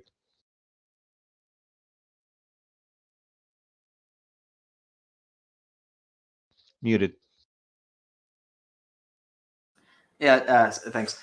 Definitely. I mean, there's definitely cases where like the salve is the solve or the solution because, like, if you're in pain because of something like inflammation, but it's like excruciating, like, obviously, I mean, there's a time where people believed that pain was responsible for healing, so they wouldn't view it that way. But and again, it's not correct because pain can actually worsen. I mean, again, you could argue being aware of it makes you more conscious of it, and like maybe your mind works harder. But at the end of the day, realistically, if you're comfortable, your body's able to relax more, and if you're able to be more relaxed, you're able to sleep more. If you're able to sleep more, you're able to heal more.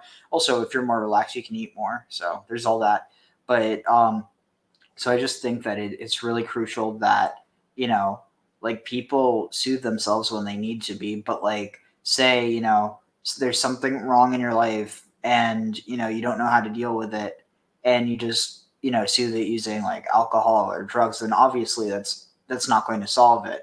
But I mean, there's cases where maybe you go out for a drink with friends and then you end up hanging out with them, and then you end up realizing something that you wouldn't have if you would have just stayed home alone. Those are two completely different situations.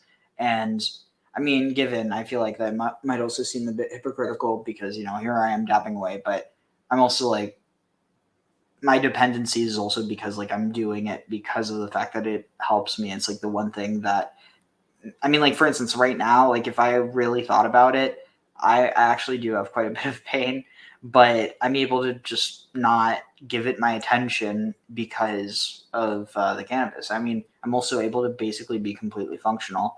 And I mean, I don't think many other people would be able to, given I haven't been reading straight for, nearly 3 hours, but like I am able to focus. The problem though is just keeping to a good schedule and getting back.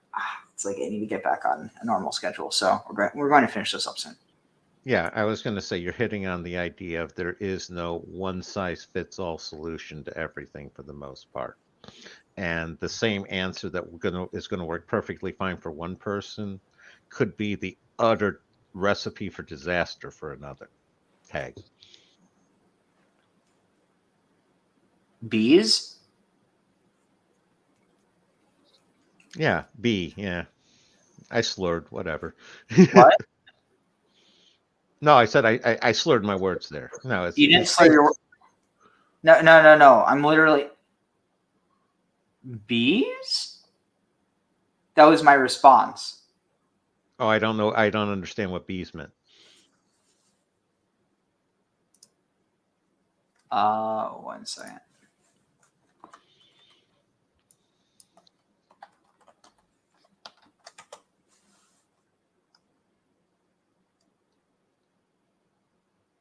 Wait, is this is. Please tell me I'm not hallucinating this.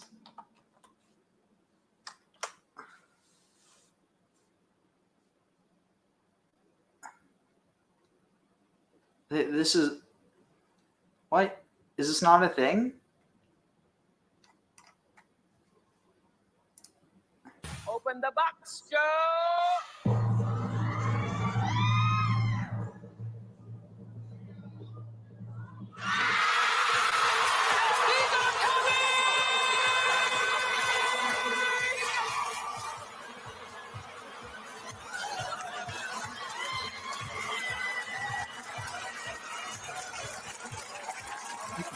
WTF. Is this real? I love this song.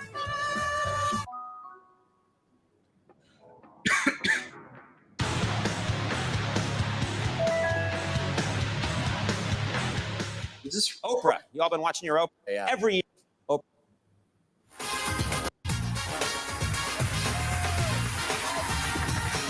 Open the box, Joe. Is it just me, or does this feel like some sort of occult ceremony? Oh yeah. You had to like the computer be flying straight at the camera too. There are a couple more.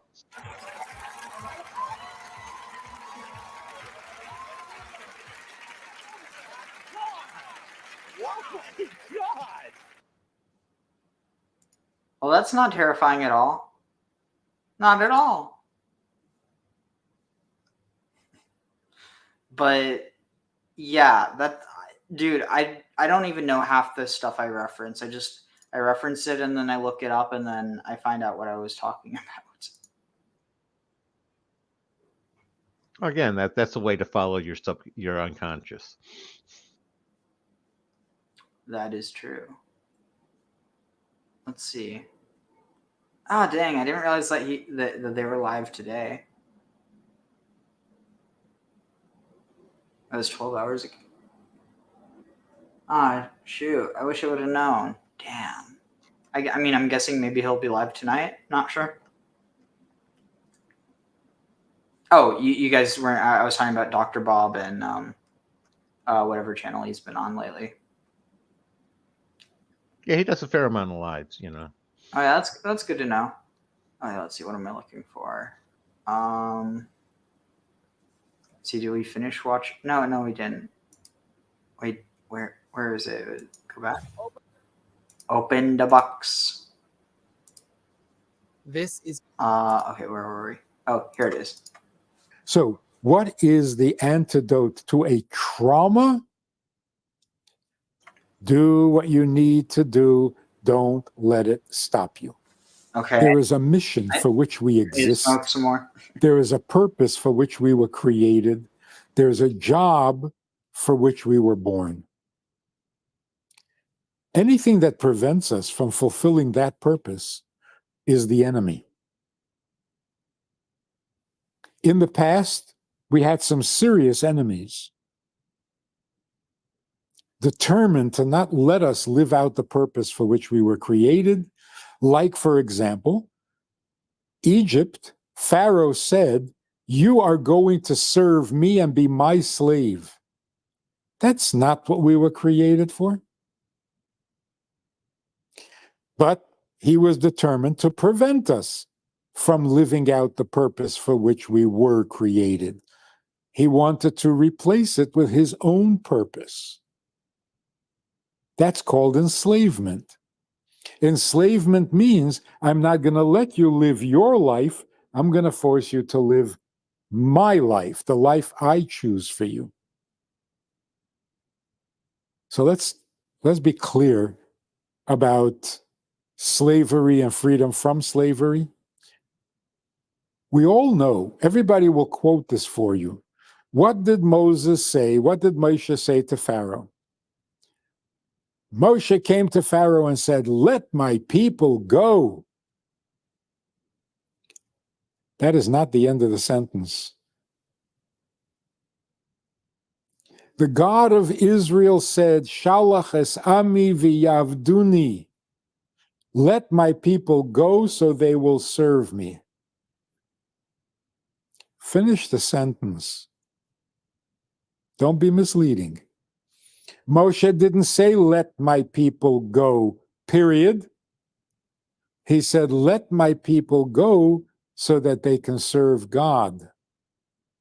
Here's how it should be read. You think that the Jews should be serving you and be your slaves?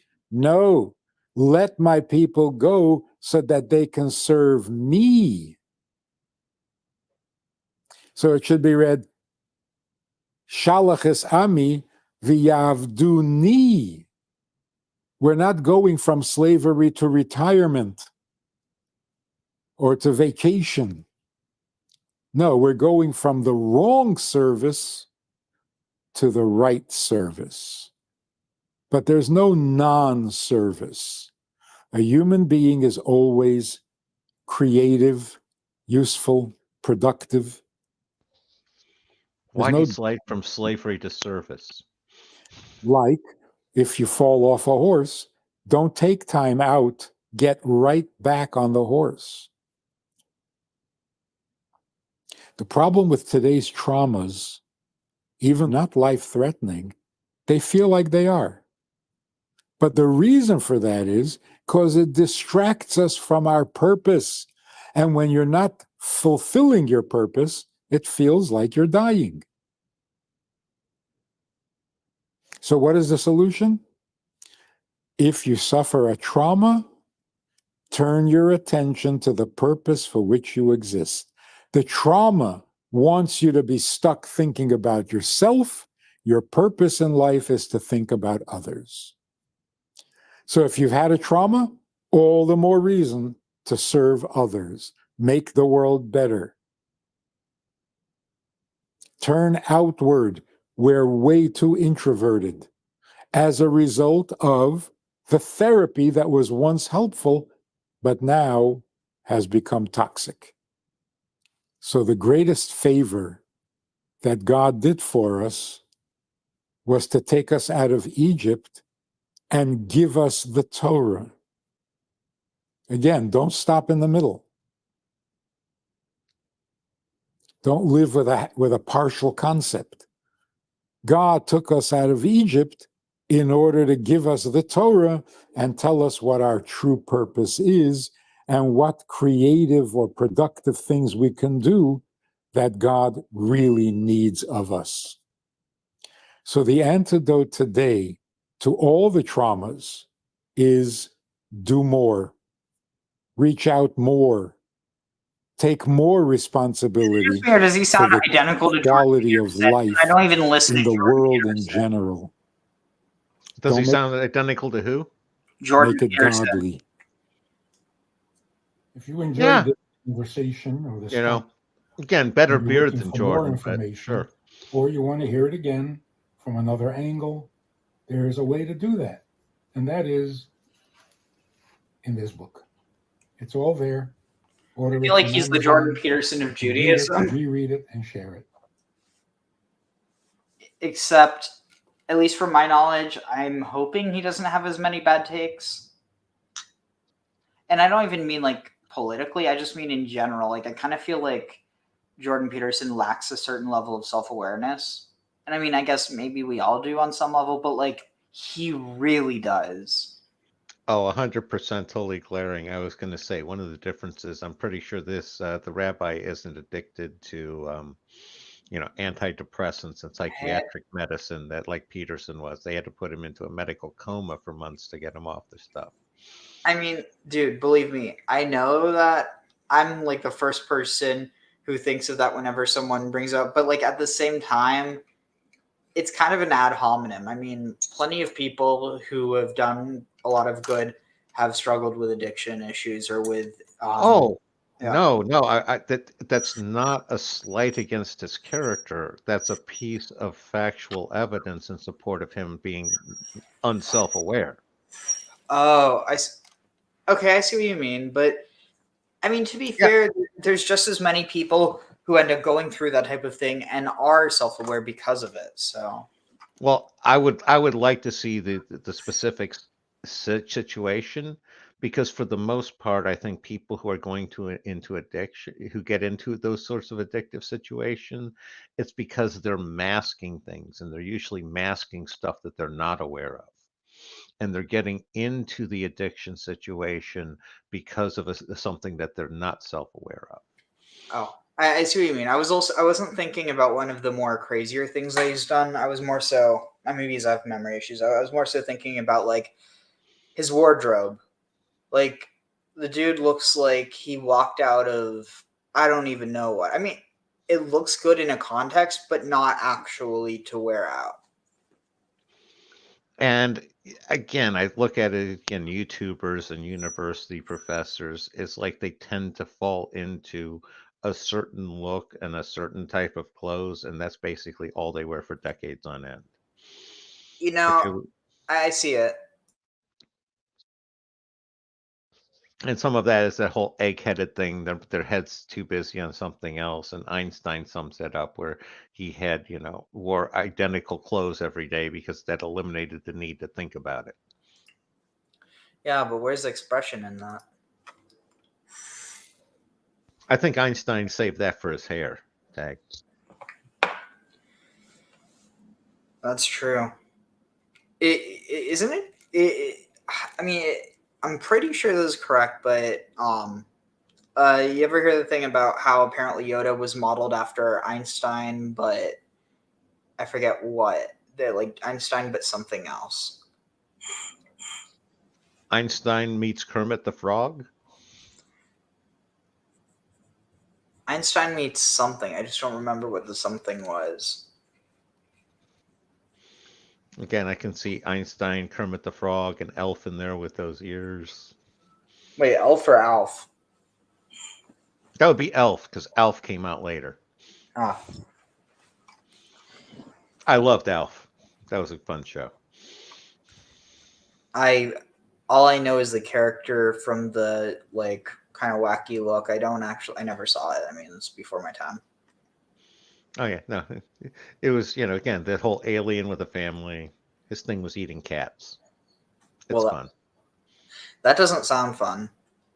Well, he doesn't actually eat the cats. That's all he talks about, though. That's his favorite food. Is that? I feel like that could be a euphemism. I think it could be, and it never occurred to me until now.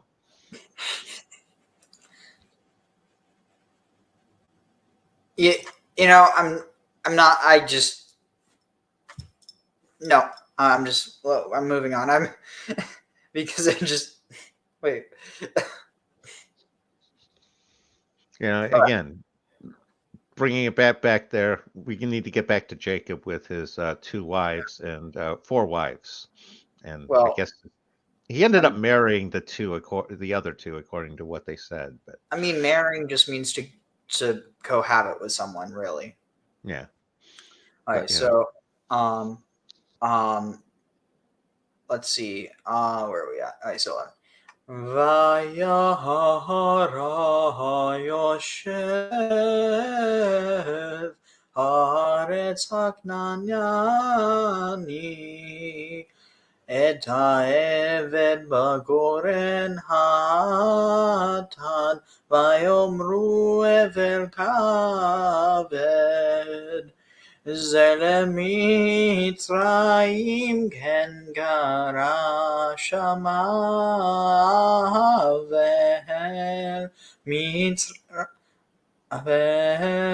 Mitzrayim asher bever Yaden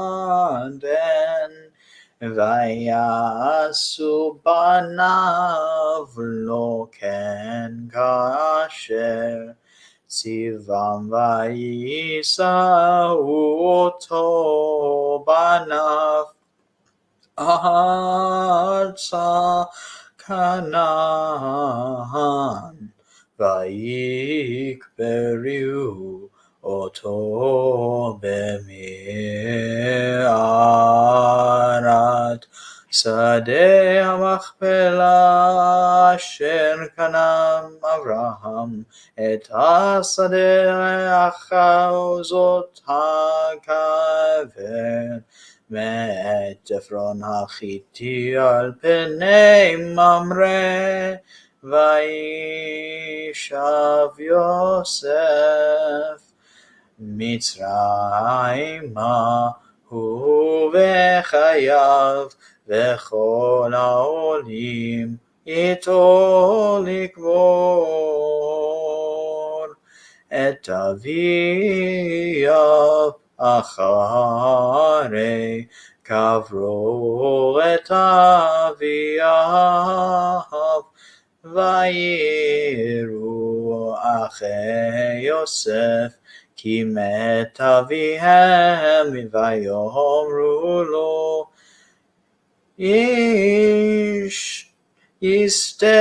יסתמנו יוסף השבב ישיב לנו את כל הרעה אשר גמלנו אותו, ויצוו אל יוסף לאמור, אביך ציווה לפני מותו, לאמר כה תאמרו ליוסף הנעשה נם פשע אחיך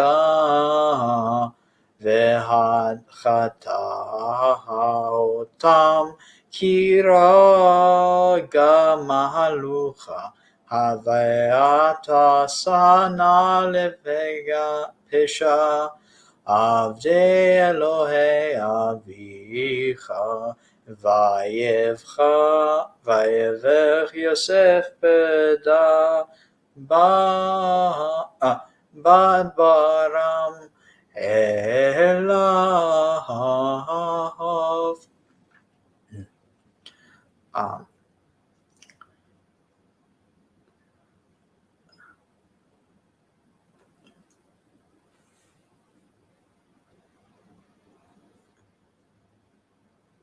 Sorry, I'm trying to get a tune in my head.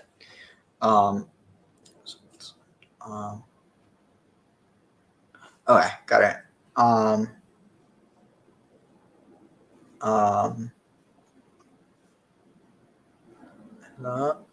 בדברם אליו.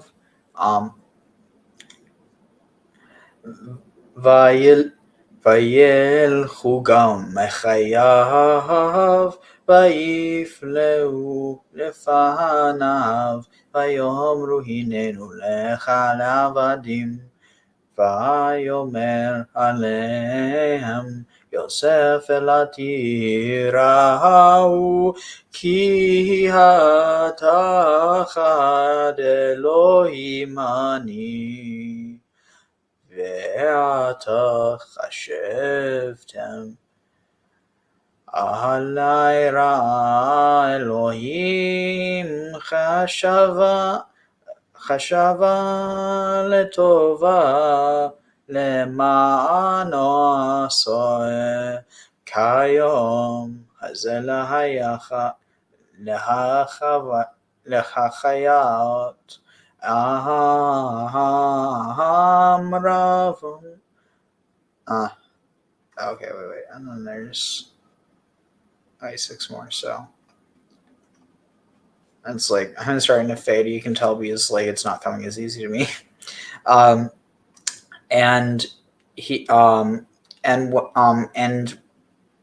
seeing the seeing the Canaanites dwelled in the land that was the land of the when they were when the Canaanite inhabitants of the land saw the mourning at Goren HaAtad, they said they are heavy in these Egyptians are heavy in mourning. Therefore it was called, that place was called Evel Mitzrayim, the weeping, or like the what's the word? The mourning of Egypt. Asher Be'ever Hayardan, that was beyond the Jordan. So it's interesting. So the Egyptians end up going all the way beyond the Jordan. But so it's fascinating because this is talking about like where would this be, do you think? Yeah, that's what I was questioning, is where beyond the Jordan, because traditionally the area that they were talking about I thought would be on the west side of the Jordan, just to the north. Maybe Petra. No, the Jordan doesn't run down there. Jordan runs from Galilee to the Dead Sea. Stops at the Dead Sea, doesn't go further south. The rift it's based on continues, but not the river. That's what I'm thinking, because Jordan just means that which descends. It's like the region that goes down. It doesn't specify Nahar Hayarden. It just says Hayarden, which So is you're the talking region. about the archetypal river as opposed to the physical river. Yeah. No, I'm not even talking about a river. Okay, I see what you're saying. Because keep in mind, it doesn't just refer to a river. It refers to the region of the river. It would be like if Egypt was called Nile. Yeah, no, I see what you're saying. Like Mississippi, where it can apply to the people as well as the river, as opposed to the, lots of different things. Yeah. So, and he, and his sons did, for him, thus as he commanded them.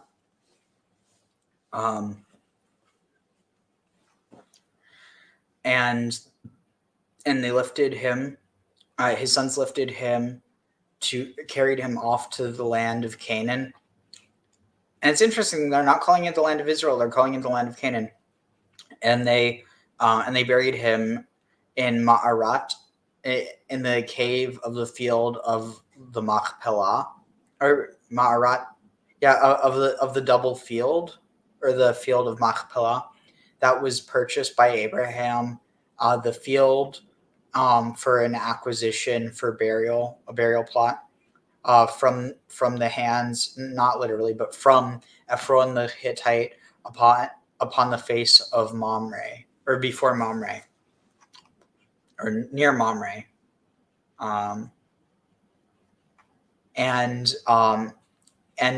Joseph and Joseph dwelled in Egypt, or like went back down to Egypt to dwell, and he and his brothers and all Olim, and all of those who went up with him to bury his father after him. They buried his father after they buried his father. Oh, it's saying all this happened after. So basically, you could just read this. After they helped him bury his father, Joseph went down to Egypt to dwell with his brothers and all those who had gone up with him to bury his father. Oh, so literally, wait, because it says Likvor et Aviav Achrei Kavru et Aviav. So he went down with the, basically after they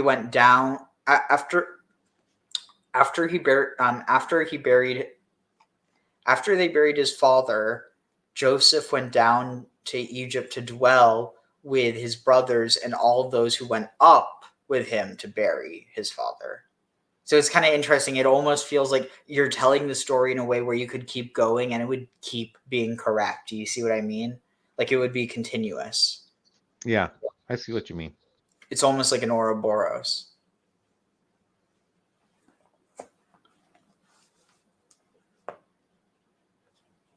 Which comes into more play when you have Abraham going to Egypt before all of this sequence as well.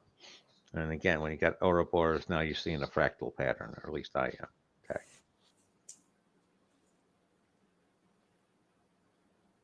Let's see. All right, so I'm going to see if there's any commentary on this.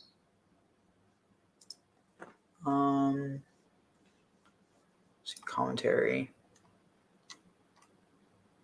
And all those on the way to the burial, the mourners are mentioned last, whereas on the way first whereas on the way back they're mentioned first.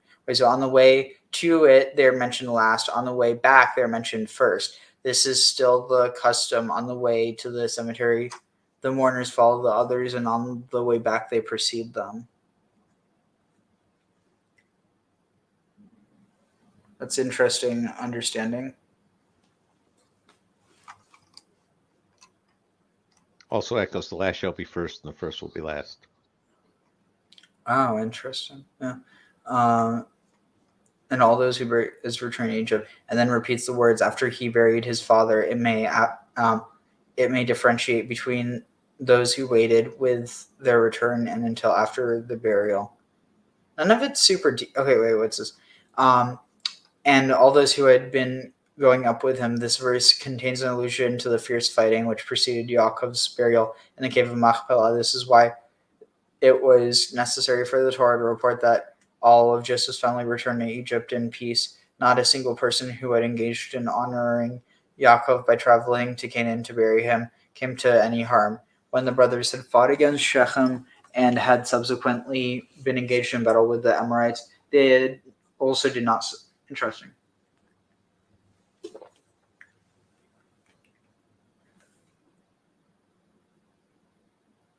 Yeah, this is really interesting. Oh, sorry. I was lying in my throat. Let's see. Simeon carried his beer. I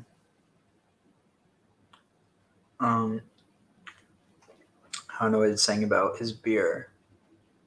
Any clue what it means? B-I-E-R?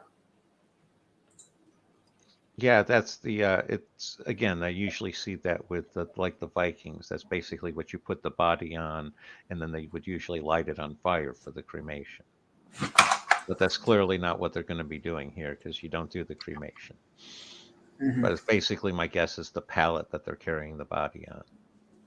So he and his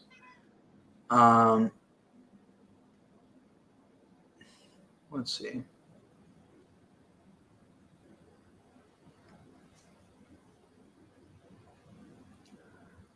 Yeah, it just says Otto. Maybe, are they interpreting, I don't know where they're getting this from. Yeah,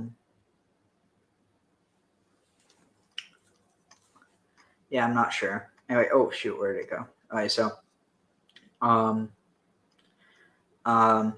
and he saw his brother Joseph. Wait, no, and Joseph saw his brother. Wait, and when the brothers of Joseph saw that their father had died, they said to him, to Joseph, Yishtamenu. And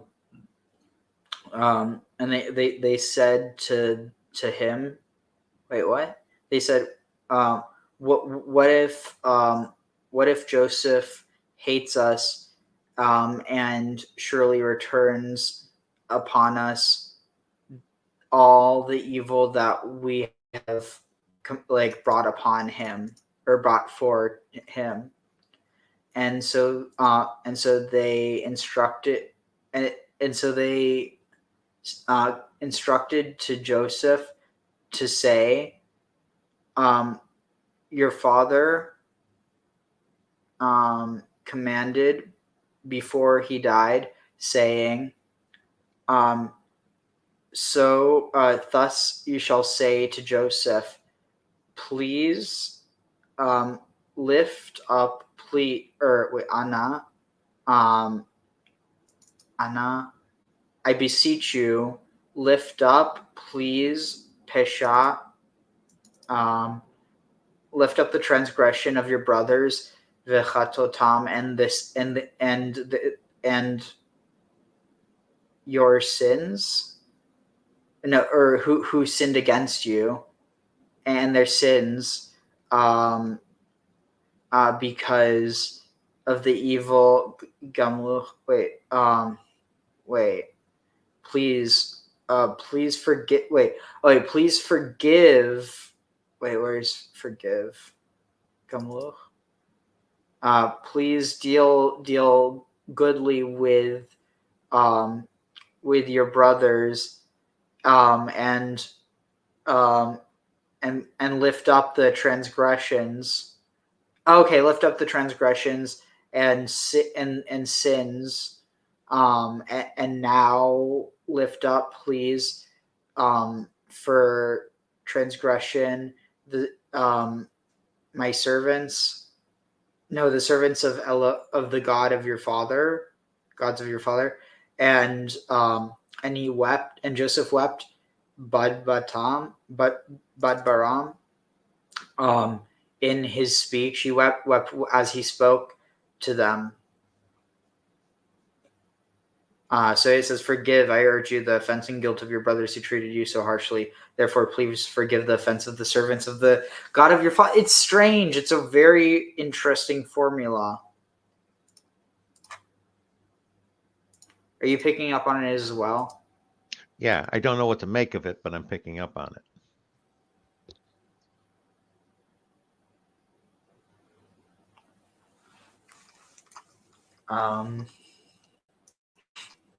Let's see, what can I find?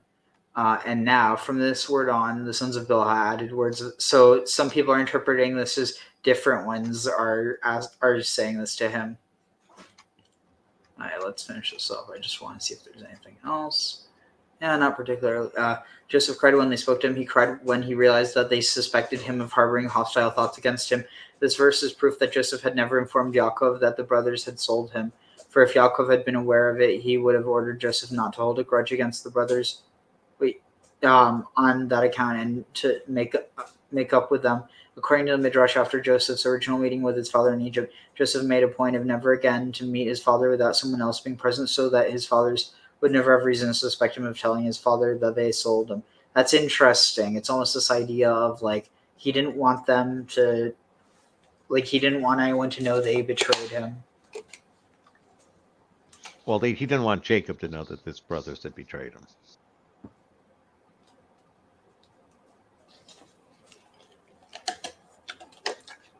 I mean, keep in mind, I don't think his it seems like he tried to keep it hidden from the Egyptian court as well that he was a Canaanite.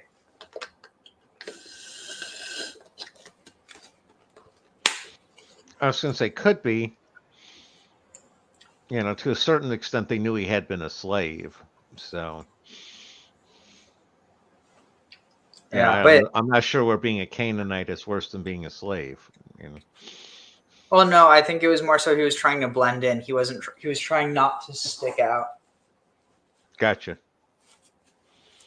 And just, you know, it's also he didn't want everyone to know that they were his family until, you know, he knew for sure that their credit was good, basically. Yeah, which again is why I tend to take with a grain of salt some of those interpretations about, you know, they didn't know him because he now had a beard. It's like, that wasn't the Egyptian way to grow that big Canaanite beard. Yeah. So, all right, let's see. Let's see. Wait, what was this here? Oh, shit. Let's see.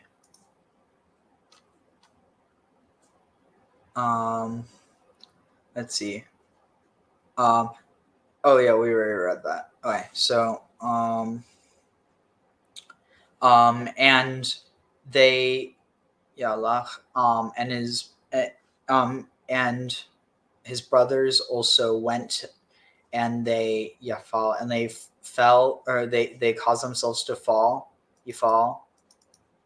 I think that would be Hifil, to throw or prostrate oneself. They threw themselves before him. They threw themselves down before him, and they said, "Here we are before you, as slaves or as servants." But so it's interesting. They said slaves, and he chose servants. This idea of, you know, like Joseph becoming Israel and Judah becoming, you know, Judah. And Joseph said to them, "Do not fear, because because I am beneath Elohim." Do not fear me, because I am below God, or because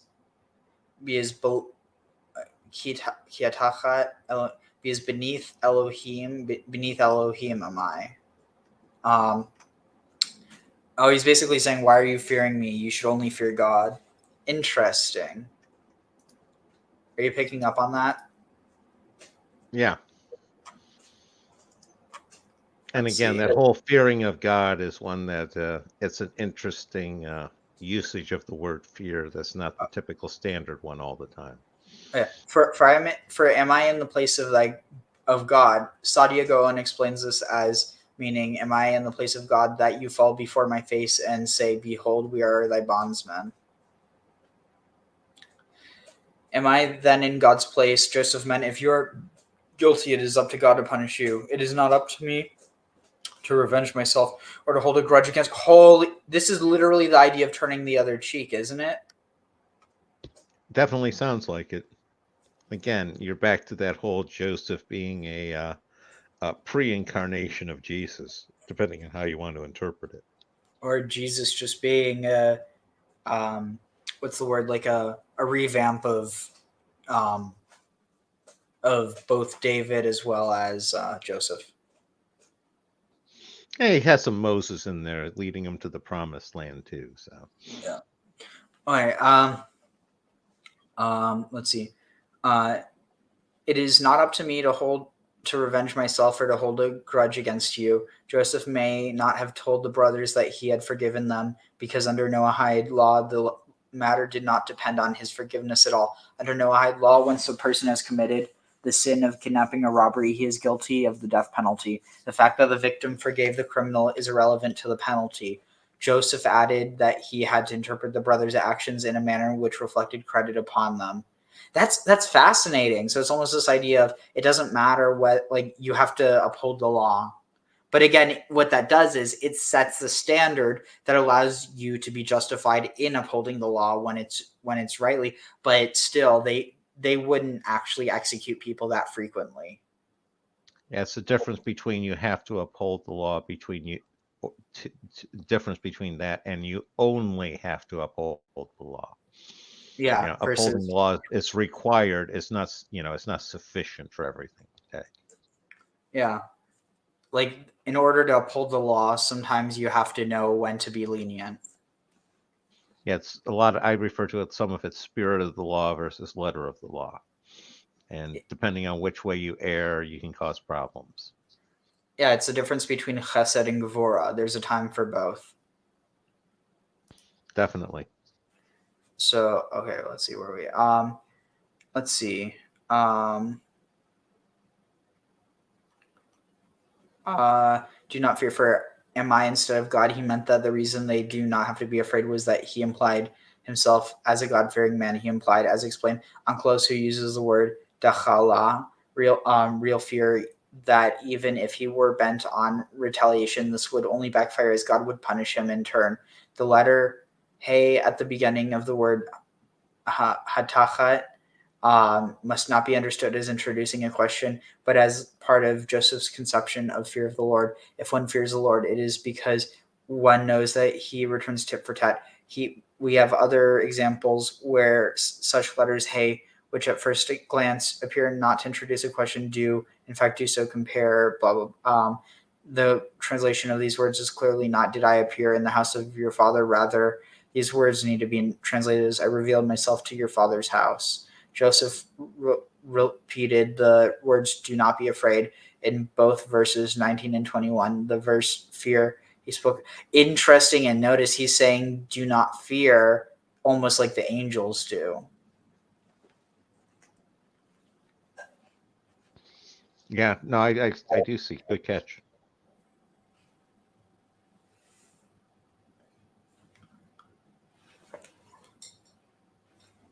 Let's see. For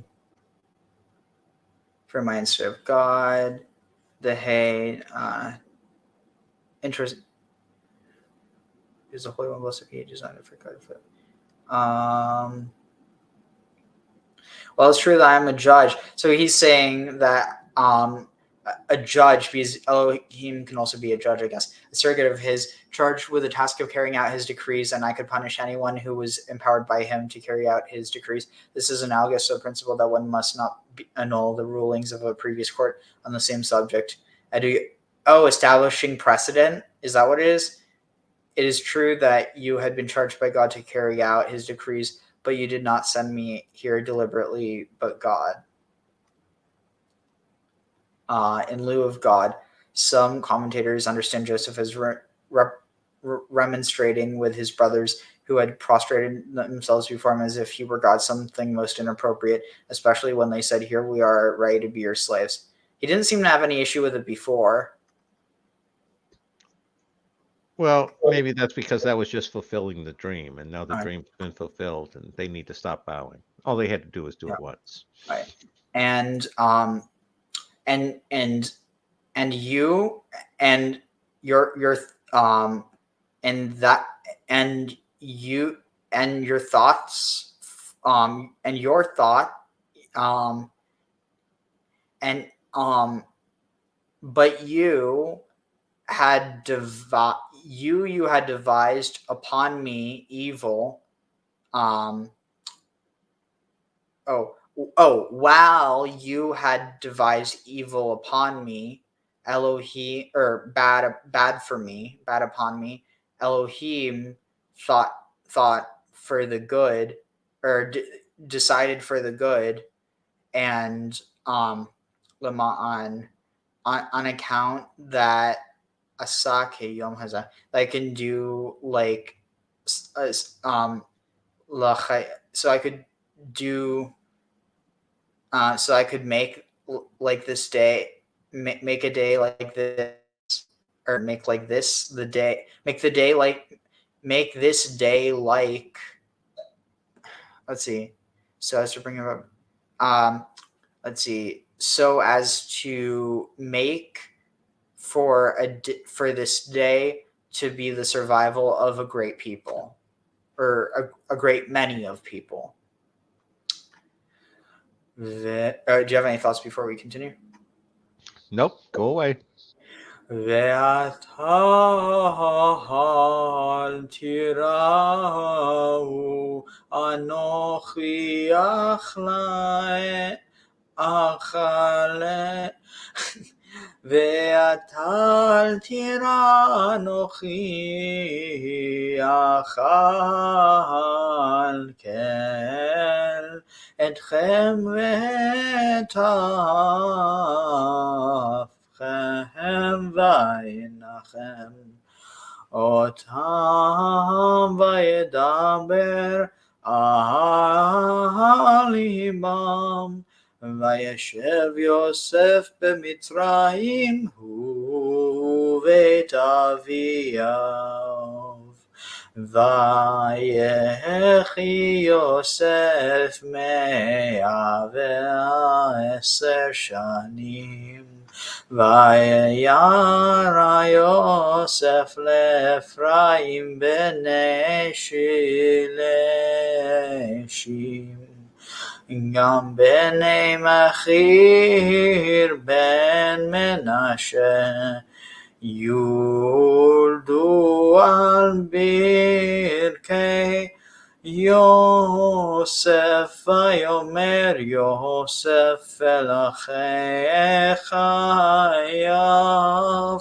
אנוכי מת ואלוהים פקוד יפקוד אתכם והעלה אתכם מן הארץ הזאת אל הארץ אשר נשבע לאברהם וליצחק וליעקב וישבע יוסף את בני ישראל לאמור פקוד יפקוד אלוהים אתכם והעליתם את עצמותי מזה ויעמד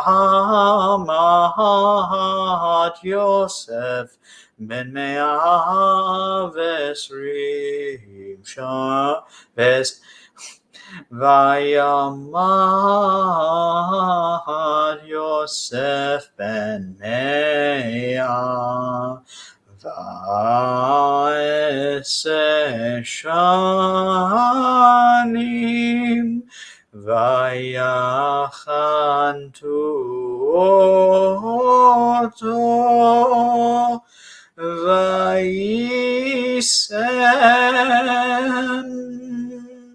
Vaisem Baron, Vaisem Baron b'Mitzrayim. And that is Genesis.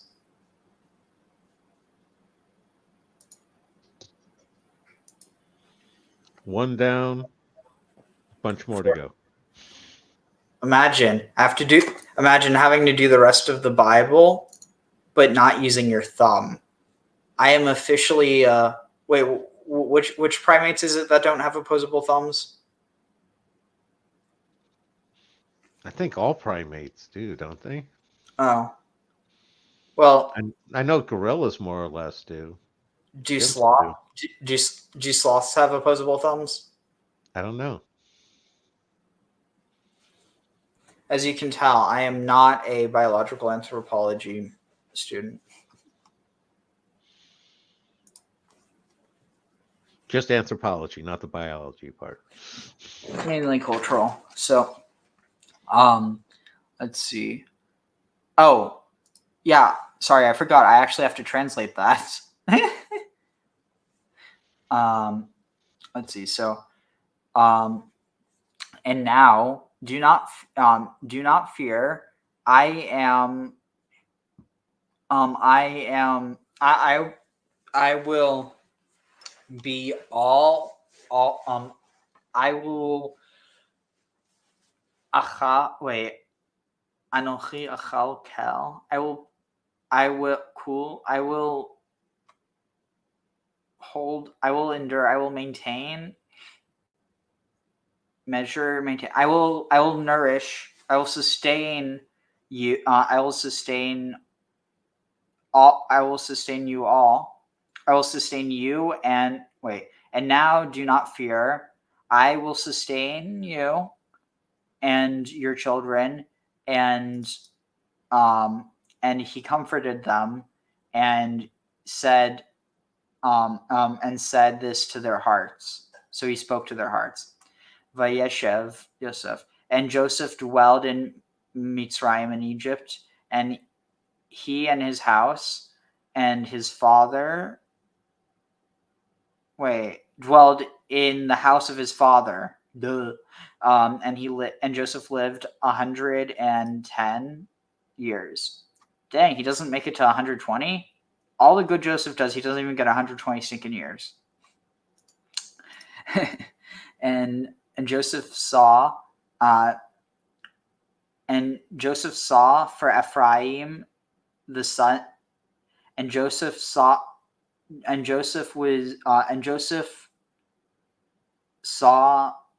the third generation, Shilshim, the third generation of the third generation for Ephraim, and also the sons of Machir, the son of Manasseh, were born upon, he bore upon his thighs. Were born upon Joseph's knees. That's strange. Were likewise born upon Joseph's knees. Does that imply that he was delivering them? No, I'm hearing echoes of like the blessing that got delivered when Joseph's sons were on Jacob's knees. No, but hearing echoes of that whole putting your hand underneath the thigh in order to receive the blessing. No, but like this idea, Yaldu, this idea, it literally means to bring forth. This idea of like you birthing someone. This isn't bearing someone as weight on your knee. This is literally birthing someone. I mean, it's clearly they're saying that he lived in order to see them born. I don't know how much it's trying to say beyond that. No, but Joseph deliver his grandkids. I mean, because no, it's literally saying that that the sons of Manasseh were also born upon his this isn't his thighs. This is his knees. This is upon his knees. I'd say look for an interpretation, but my biggest one to argue against the idea that he gave birth to him is that's women's not tradition. that he. No, I think you're. No, I'm saying that. This is saying that he, because this Yaldu to Yul. So that's gonna be to be born. They were to be born upon his or not his thighs. They were to be born upon his knees. They were to be born to him upon his knees. It seems to be that because this is what it is. Remember this. I figured it out. So it's because, do you remember the thing where it said that Manasseh and Ephraim will be counted as the sons of Jacob, but the sons of Manasseh and Ephraim and their descendants will be counted as the descendants of Joseph? Okay. So I'm not sure the significance. So basically, it seems like part of it is maintaining the number of tribes or whatever, but what it's saying to me is that they were born to him. Yeldu. They were Yuldu. They were to be born. The children of Mach. I'm going to read the commentary on this because this is really stumping me. Also, sons of Machir, son of Manasseh. The word Gam is also meant to include Ephraim and his children in what is included in this verse. How are we to understand this in practice? Joseph only saw Ephraim's grandchildren, whereas he did live to see Manasseh's great grandchildren. We know this from. Let's see. We're born. Yuladu means they grew up. Okay, interesting.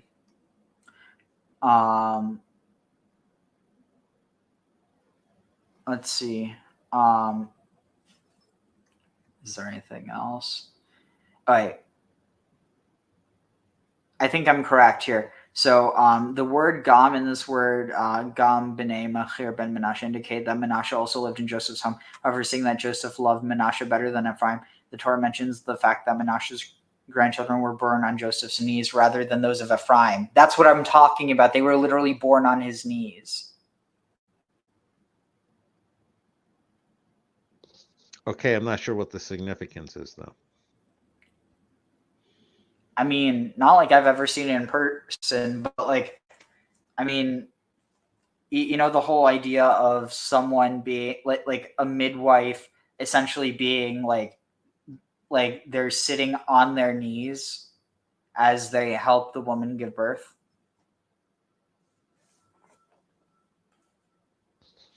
Yeah, and that was where I sat there and said, I have trouble believing that Joseph participated in the birth, considering the traditions and how things were run at the times.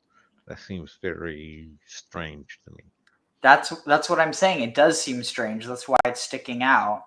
If Joseph was a woman, I wouldn't have said anything. That's why I was wondering if there was anything in commentaries on that. Let's see.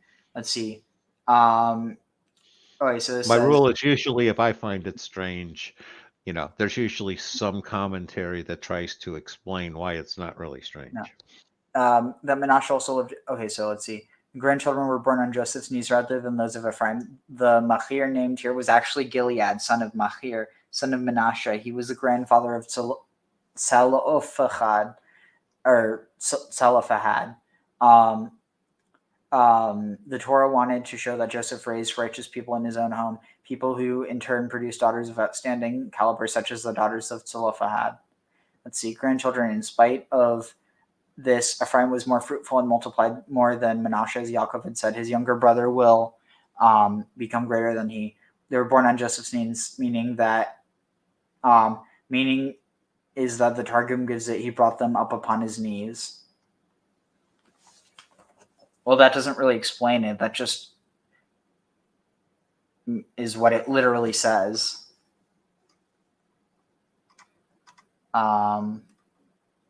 Interesting. So it just kind of leaves us there. So and Joseph said to his brothers, I'm dying. And Elohim is Elohim's let's see. Elohim will take charge and command you. Yeah, he will muster attention, or he will appoint you. Let's see. Will take notice of you. Will surely take notice of you, and will bring you up bring you, all of you up from this land to the land that we have been promised, or that he promised us. Wait, Nishva. Oh no, wait. That he, let's see, that he swore an oath to Abraham, to Isaac, and to Jacob, and so Joseph caused the children of Israel to swear, as to say, when God surely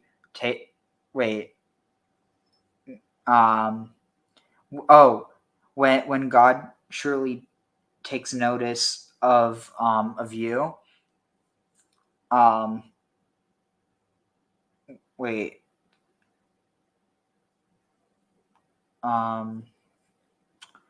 So as to say, when God certainly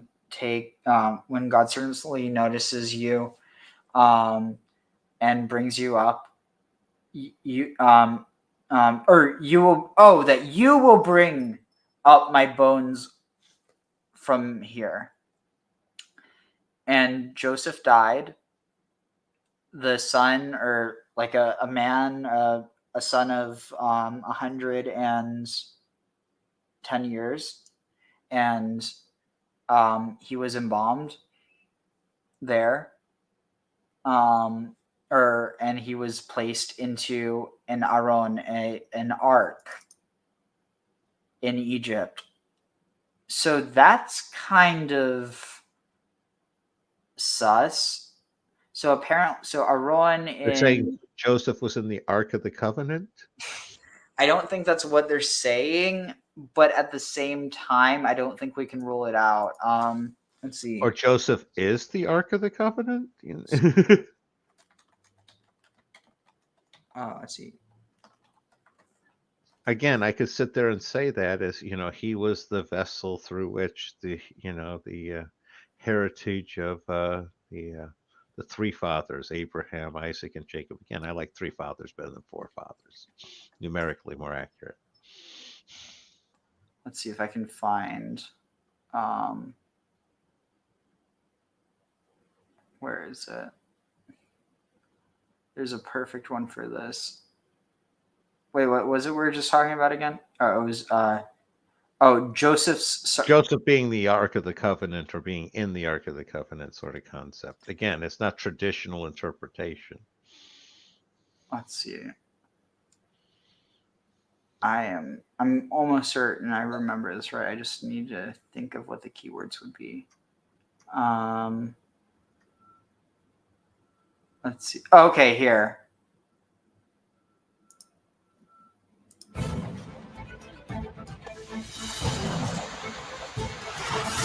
Give me a moment. I actually need to get something to eat real quick. But it's really funny because, so on one hand you have, I forget, it's some Islamic fundamentalists who end up really taking an issue with how the Prophet Yusuf alayhi wasalam is depicted, which, I mean, keep in mind, it's being depicted by a Jew, so it's not like this is just, I mean, to be fair, he was our prophet before he was a prophet for Islam.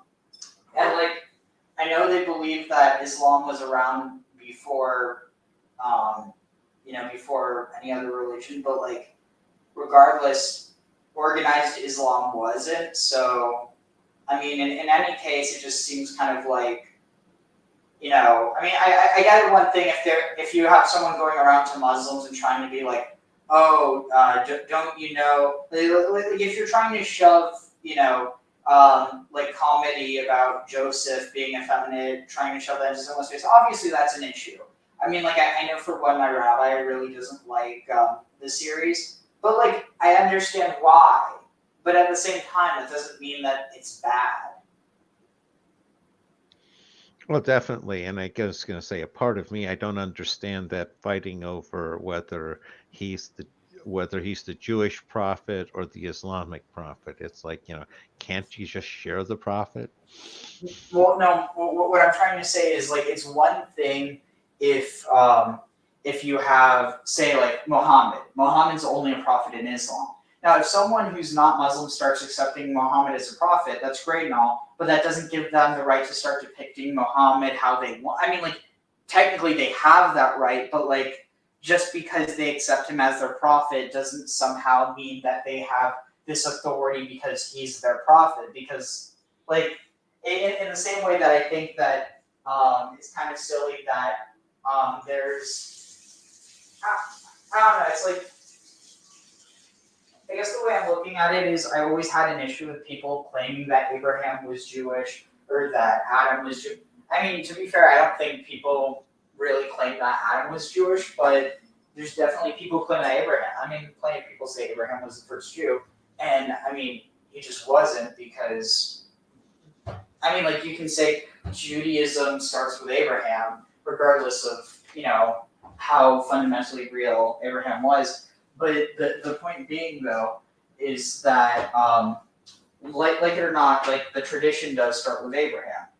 And so in that sense, yes, but in the sense that Abraham was a Jew, Abraham wasn't a Jew. It's just, like, logically, the first Jew did not predate Judah.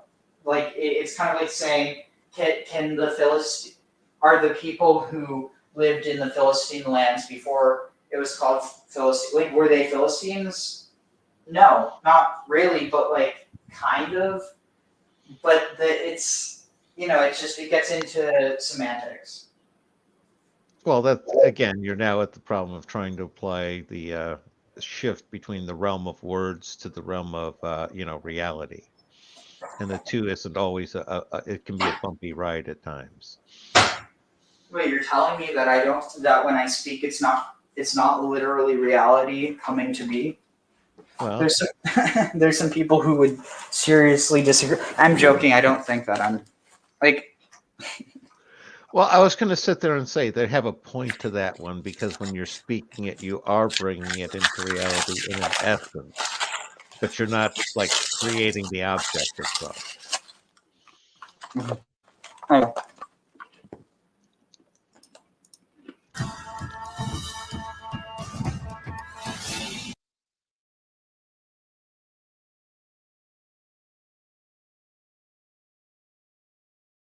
ויקח משה את עצמות יוסף עמו, כי ישבע השביע את בני ישראל.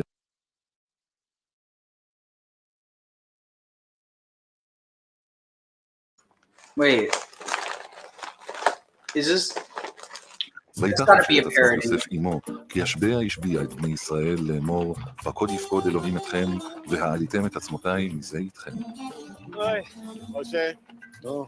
והעליתם את עצמותיי מזה איתכם. אוי.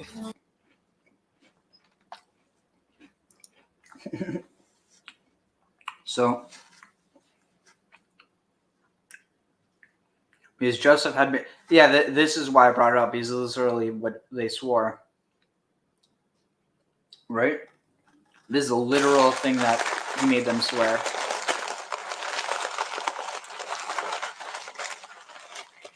All right, let's see. פקוד יפקוד אלוהים אתכם, והעליתם את עצמותיי מזה איתכם. אוי, משה, נו. אני חייב להשתיק.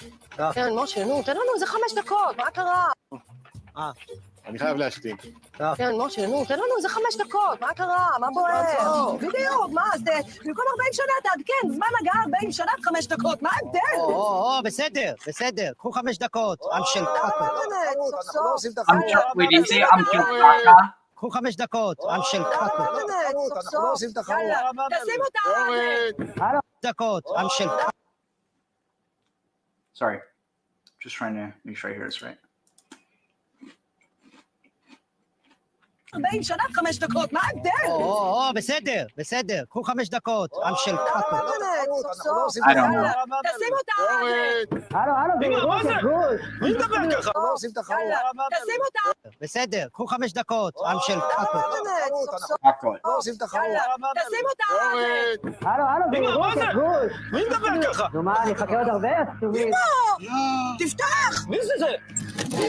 נו מה, אני אחכה עוד הרבה? תפתח! מי זה? נו מה, אני אחכה עוד הרבה? תפתח! Oh, I thought he said idol.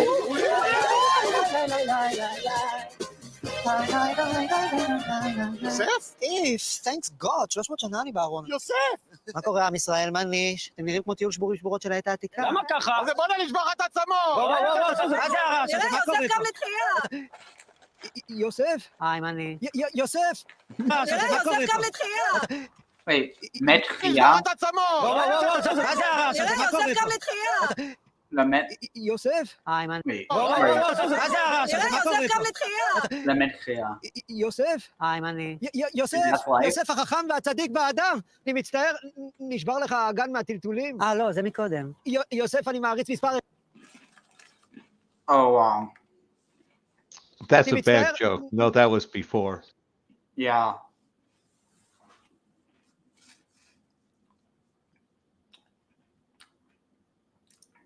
Yeah, I mean, in the context of everything that's happened, that's really dark, but obviously they're not implying anything like that.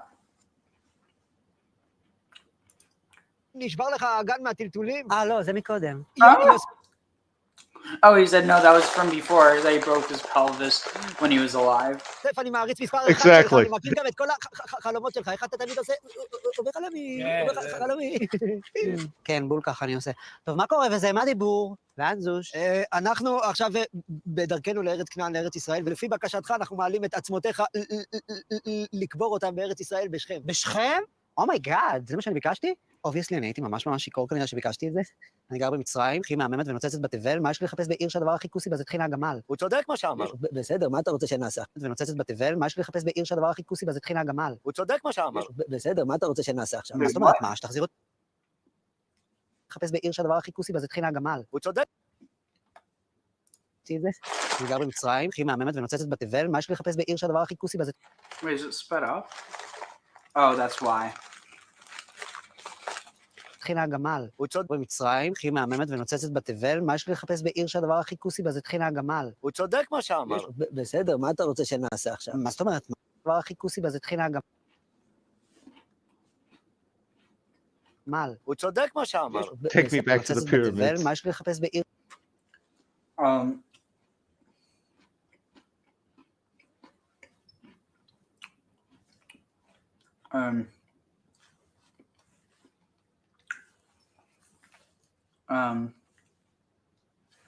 Sorry, I'm just trying to hear what... כנראה שביקשתי את זה. אני גר במצרים, הכי מהממת ונוצצת בתבל, מה יש לי לחפש בעיר שהדבר הכי כוסי בה זה טחינה הגמל? הוא צודק מה שאמר. בסדר, מה אתה רוצה שנעשה? לחפש בעיר שהדבר הכי כוסי בה זה טחינה... מה של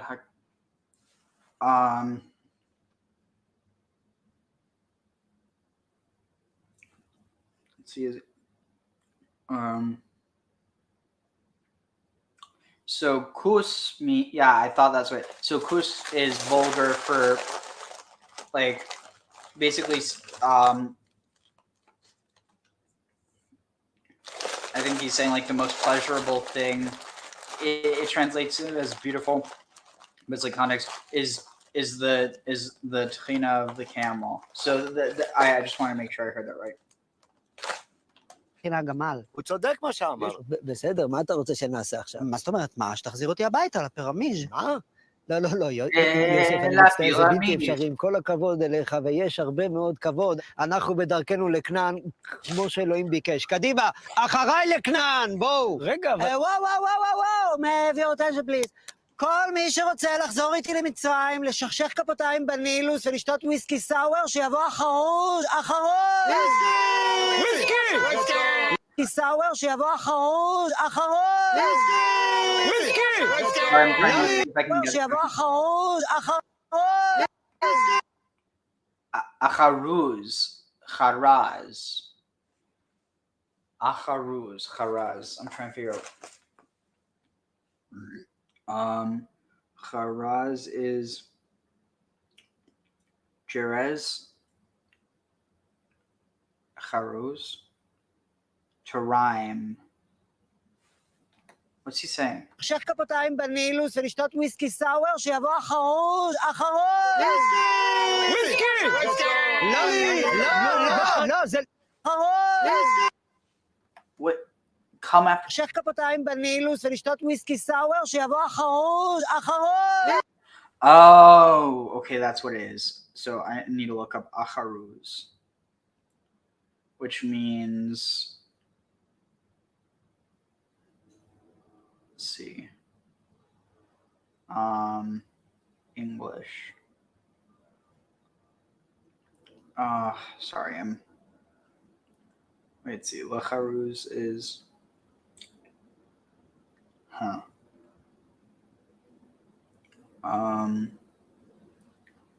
Acharuz.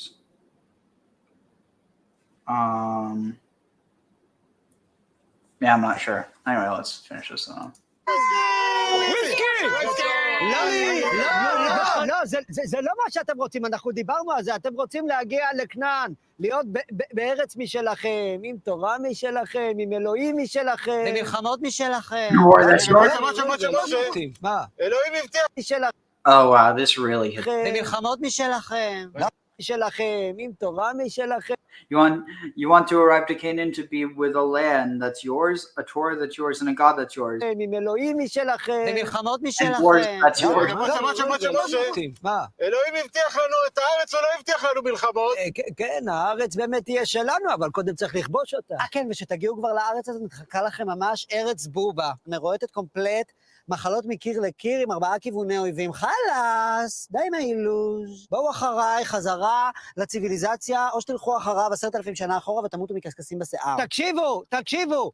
בכנען אתם תהיו אדונים. במצרים אתם תהיו חתיכים. בכנען, שתלכו אחריו 10,000 שנה אחורה ותמותו מקשקשים בשיער. תקשיבו! This is so perfect. Come with me to the civilized world or go with him to some 10,000 years in backwardness, then you will die from dandruff. Yeah, Joseph makes a certain amount of sense here. לציוויליזציה, או שתלכו אחריו 10,000 שנה אחורה ותמותו מקשקשים בשיער. תקשיבו! תלכו אחריו 10,000 שנה אחורה ותמותו מקשקשים בשיער. תקשיבו! לציוויליזציה, או שתלכו אחריו 10,000 שנה אחורה ותמותו מקשקשים בשיער. תקשיבו! Oh, that's so strange. So kesavim, like hair sheep. That's the word for lice? No, dandruff? Oh, because it's like wool. Because it's white. בכנען אתם תהיו אדונים. במצרים אתם תהיו חתיכים. בכנען אתם לא תצטרכו להיות עבדים של המצרים. במצרים לא תהיו זונה של עמלקים. בכנען מחכה לכם גאולה. במצרים מחכה לכם חשיש. חשיש. אין בעיה בכלל, תלכו איתו, אני מקווה שיהיה לכם מאוד כיף לדוג את הילדים שלכם מהנילוס. שמענו אותך. הפירמיז. שומע, בגדי קטיש. דרך אגב, אם אתם רוצים שיהיה לכם ממש פאן, תבקשו ממנו שיספר את אחד. If you want to have much fun, ask him to tell you about some of his dreams and visions. Oh, this is always gets Joseph in trouble. חלום! די, איזה חמודים. ובחלומי, אני פרפר כחול קנה. חטוב עם הרבה מסת שריר, ואתם מסביבי, רגע, כמה אתם? 200,000 איש! 200,000 זבובוני פירות מגעילים. דוח, נקי, זה גועל. רגע, למה ככה? ואתם עומדים ככה בעל גוש קקי, נוברים בו עם העיניים הירוקות שלכם. כן, ואתם משתחווים לי, זה אני אפילו לא צריך Wait, is that what he's trying to say? יוסי, תפוס את זה! It's almost like he's trying to talk about Mount Sinai. watch it! זהו, אפשר להמשיך, בואו אחריי. עם של קקות. איפה הארנק שלי? עוד פעם? לא,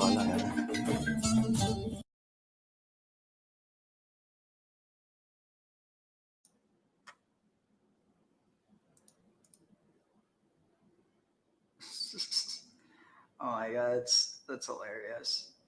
So let's see. Yeah, that's it. Whatever you want to, whenever the people like Joseph, if you want to turn them against Shalom him, and just ask Shana him to Tova talk about a from dream. the Schusterman Center for Israel Studies at Brandeis University. My name is Jonathan Sarna. I'm the director of the Schusterman Center, and it's really a thrill to welcome you to a new season of Schusterman Center programs.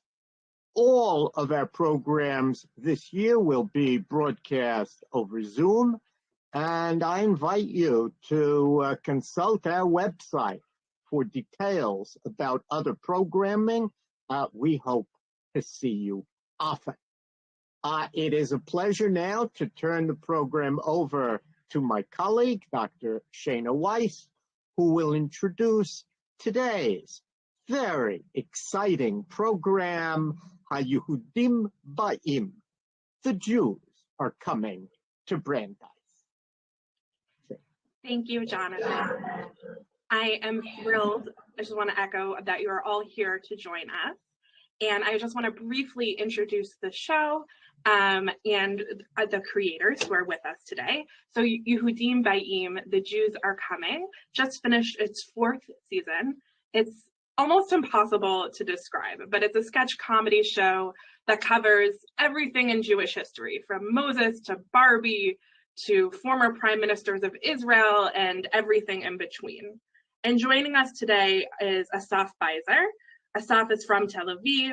He's been a writer and a showrunner and Israel's highest rated comedy, satires, and drama shows for over 15 years. He is co-creator of Yehudim Ba'im and head writer. He was a writer for Fauda, The Good Cop, Shoter Tov, Eretz Nehederet, the Israeli version of Saturday Night Live, and many, many other shows. Natalie Marcus is a highly acclaimed, award-winning screenwriter and director, also based in Tel Aviv. For the past 10 years, she's been a writer and showrunner in Israel's highest-rated comedy, satire, and drama series. She's creator and showrunner of Yehudim Ba'im, The Jews Are Coming, which has won many Israeli Academy Awards. And she teaches comedy writing and lectures about writing and Jewish history all over the world. She lives in Tel Aviv with her husband and her 2 kids. So first of all, thank you so much again. And Those will Natalie be and Asaf Emmy for joining us. Awards since it's And television. to start, I figured we'd show a clip right away, just to get a sense of what Yehudim is all about.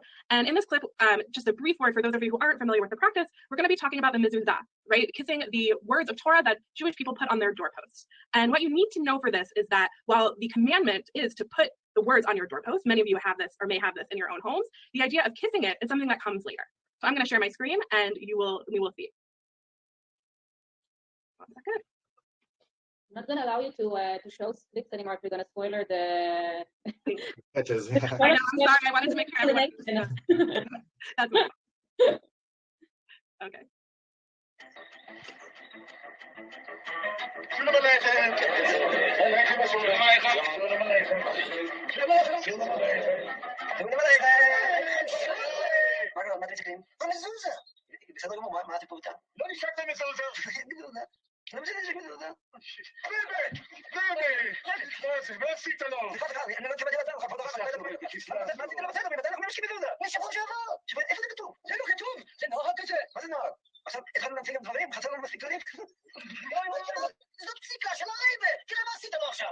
לא תראה את זה, לא הייתי שבוע שעבר, לא יודע מה אתה חושב. חבר'ה, טיק-טק, תסבירו לי מה אתה חושב, אני יודע את זה, נו.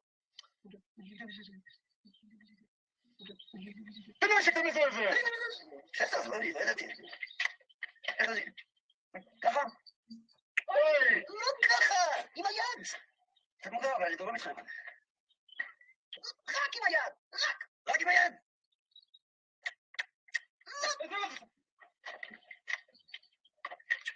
זה סיפור גדול. אז ככה, זה בדיוק ככה, בזמן צריכים לדבר. זהו, גמרנו, אפשר להמשיך, אפשר להמשיך. עוד פעם, מה זה, מי נפל הכיפה? מי? תנשק אותה. גם את זה אני צריך לנשק? זה גם בשבוע שעבר תנשק לנו. בסדר. הנה, בסדר.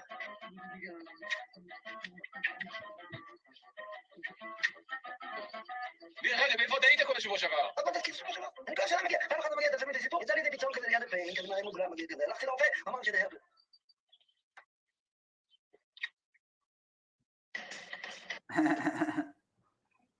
So why don't we just take us through the writing of this sketch? sketch, right? How did you think of the idea? Why did you do it? What did it symbolize, right? How does a sketch like this get made? Well, first of all, I think that if we've done it today, would have the right that he went to the doctor and said that he got corona, COVID-19. It would be more the herpes is not extreme enough today. But the show, we look at the show. The show is it's a commentary. It's a commentary of the Bible, and we're modern commentators. Our view is a liberal, modern, secular look at the text, the Jewish religion, the Jewish history. And one of our thoughts were in this particular sketch is about, we have the Taryag mitzvot. We have 16 and 13 mitzvot that the Jewish people have to do, and then we decide to this particular sketch is about, we have the Taryag mitzvot. We have 16 and 13 mitzvot that the Jewish people have to do, and then we decide to do some things that are custom. And now we have to kiss the mezuzah, and now we have to kiss the Bible, the book that falls on the floor. And we were like, why do we need all these rules and invent more all the time? We actually we were looking to find the origin of this custom, and we found out it's not something that it's a mitzvah. It's just something that was invented somewhere in the Middle Ages, and it became like a custom. And we couldn't even find the actual explanation how did it came about, but we found out it was kind of a custom that spread around. And from that thought about how much the Jewish people love their rules, we decided to do this sketch. Yeah, I think that before the show, before it's a commentary, I think it's a comedy. That's the first thing that it is. And I think that the minute we discovered that there's no written law for kissing the mezuzah, it was simply funny. It's just a funny idea that, in fact, we're doing something that we don't have to do. We make up the rules as we go. And we found it very funny. That's why we decided to write it, I think, in the first place. Because we asked ourselves, okay, why? How did it change? Because first of all, we laughed about it, and then we started asking the question. I think that's the process in many of our sketches. Great. So tell us a bit more about the process, right? Like, do you look to Jewish texts? Do you open a copy of Tanakh, right? Or a copy of Midrash, right? How does the writer's room look, and how might it be different than writing for a show like Eretz Nehederet, right? Or Fauda? Since we're writing the fourth season of Fauda right now, I can tell you. Right, yeah.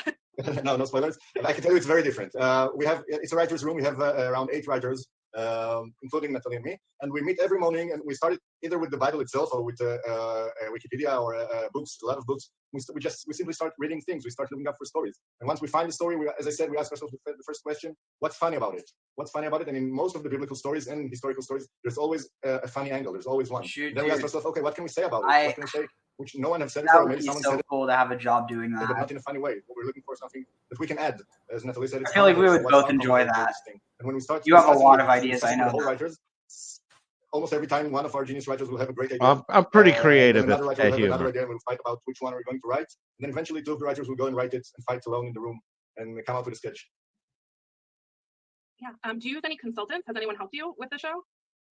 Well, as we went along with the shows at the beginning, we didn't have any consultants. As the more we got into the seasons, we decided we needed more because we got deeper and deeper into the stories that are less known, and we needed all the time, to open our minds to things that are not very mainstream and not very, taught at schools, because we needed to go to other original places. So we used many consultants, and we actually had a friend of yours. We had Mark Butler.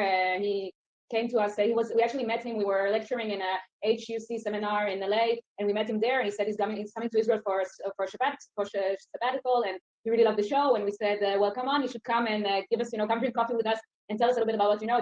I always say that until I met him, I never knew how to say Deuteronomy, because he said it so much that I finally managed to master the word Deuteronomy. And we had a really nice meeting with him. He has credit in our show this season as a consultant. And we used many people from different angles, people that are more into the Israeli politics, people that are expert in the Bible, and we use most of them. But the thing about doing the show is you have to remember that if you go too deep into midrashim and complex commentary, you get mixed up, because comedy has to be simple. You have to find a very simple angle, a very specific thing you want to say, and not go into the very complex layers that you can find in the Bible. And we found them as we went through the season. So we have to keep it simple, but we always look deep and beneath, and then we say, okay, let's just simplify it and see if we can make a very simple, very sharp message that we can convey in a sketch. Right. So for those of you who don't know, Mark Bretler was a professor here for, I think, 25 years, and also did his PhD. So he is well known and beloved to Rand DJ. So that's not just his side career. His main career is a consultant to the. Exactly. His day job is working with you guys, but on the side, he does get on the Bible. So let's talk a bit more about the Bible, and let's start with maybe one of the most famous people in the Bible, or at least for some of the Jewish readers, is Abraham, right? The father of monotheism, the creator of monotheism. So I'm going to start with this skit you wrote about Abraham, and then we'll talk about how we see the Bible and how monotheism, the creator of people in the Bible, or at least for some of the Jewish readers, is Abraham, right? Maybe one of the most famous people in the Bible, or at least for some of the Jewish readers, is Abraham, right? He does that on the Bible. So let's talk a bit more about the Bible, and let's start with maybe one of the most famous people in the Bible, or at least for some of the Jewish readers, is Abraham, right? The father of monotheism, the creator of monotheism. So I'm going to start with this skit you wrote about Abraham, and then we'll talk about it and talk about how we see the Bible and how we think about this. But let us maybe we'll just before that. Yeah. Okay. We'll just say a very short introduction to the sketch. Yeah. The sketch is actually the character of Abraham is actually the first character that we wrote for the pilot. We did the pilot. We decided the whole idea for the show came that we knew there was a sketch show that one of the channels in Israel wanted, and we sat and we thought, and we really love history and the Bible, and we are big fans of Left Brian and Monty Python and more of that area. And we decided to do the show, and we sat and said, okay, the first character we need to think about who will it be, and of course we thought of the father of the Jewish people. We thought about how the show is kind of taking the Jewish people and putting them, on a psychiatrist sofa, kind of analyzing the Jewish DNA. And we said, okay, so when you go to the psychologist, whose fault is all of your problems? Well, it's your parents. So with that thought, we went to Abraham, the father of the Jewish people, and we decided from that angle to, like Asaf explained, we're looking for the funny angle, but we decided to look at the angle not only because it was funny, because we said he's the father of the Jewish people. Let's look what kind of father he was. And from that angle, we had a series of a few sketches. We have some characters in our show that recur because they have a lot of stories in the Bible. Some are just have one story, one sketch. And Abraham got a few sketches in our first season, which are all about his what kind of father is he. And I know some of you won't be maybe a surprise, but we found out he's probably one of the worst fathers in history. I mean, he tried to kill one. He left his maid one, the other one leave their house and never come back. He chopped both of their, and he left them in a dispute on the land that lasts till this very day. So real estate dispute, yeah. Yeah, so a very, very big real estate dispute. So with that angle, we went to the sketch. So let's watch. Okay, great. Let me pull it up. מוכן? 1 second.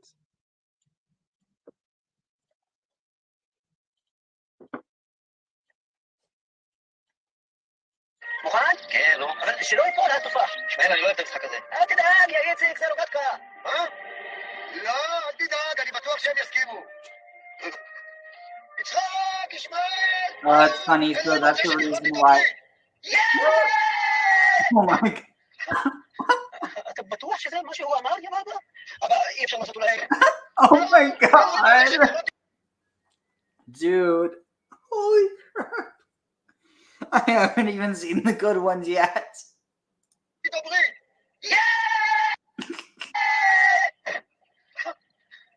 אתה בטוח שזה מה שהוא אמר, יא אבא? אבל אי אפשר לעשות אולי איזה כיף מיוחד, איזה משהו כזה... לא, אתם צריכים להיות שמחים. זה, יש סימן העיקר של עמנו, אין סימנים אחרים. אולי זה הגיב באוזן? כן, הגיב באוזן, זה מעולה. אבל בצד שמאל, בצד ימין זה משהו אחר. כן, אני אגיד להם. הוא הבטיח לי שאם נעשה את זה, הוא ירבה את זרענו. אתה באמת לא רואה את הסתירה בהבטחה הזאת? מה אתם רוצים? לא רואים כמה נפו של אלוהים. You really don't see the contradiction. You will give our offspring... You will help our offspring fill the land. You really don't see the contradiction in that promise.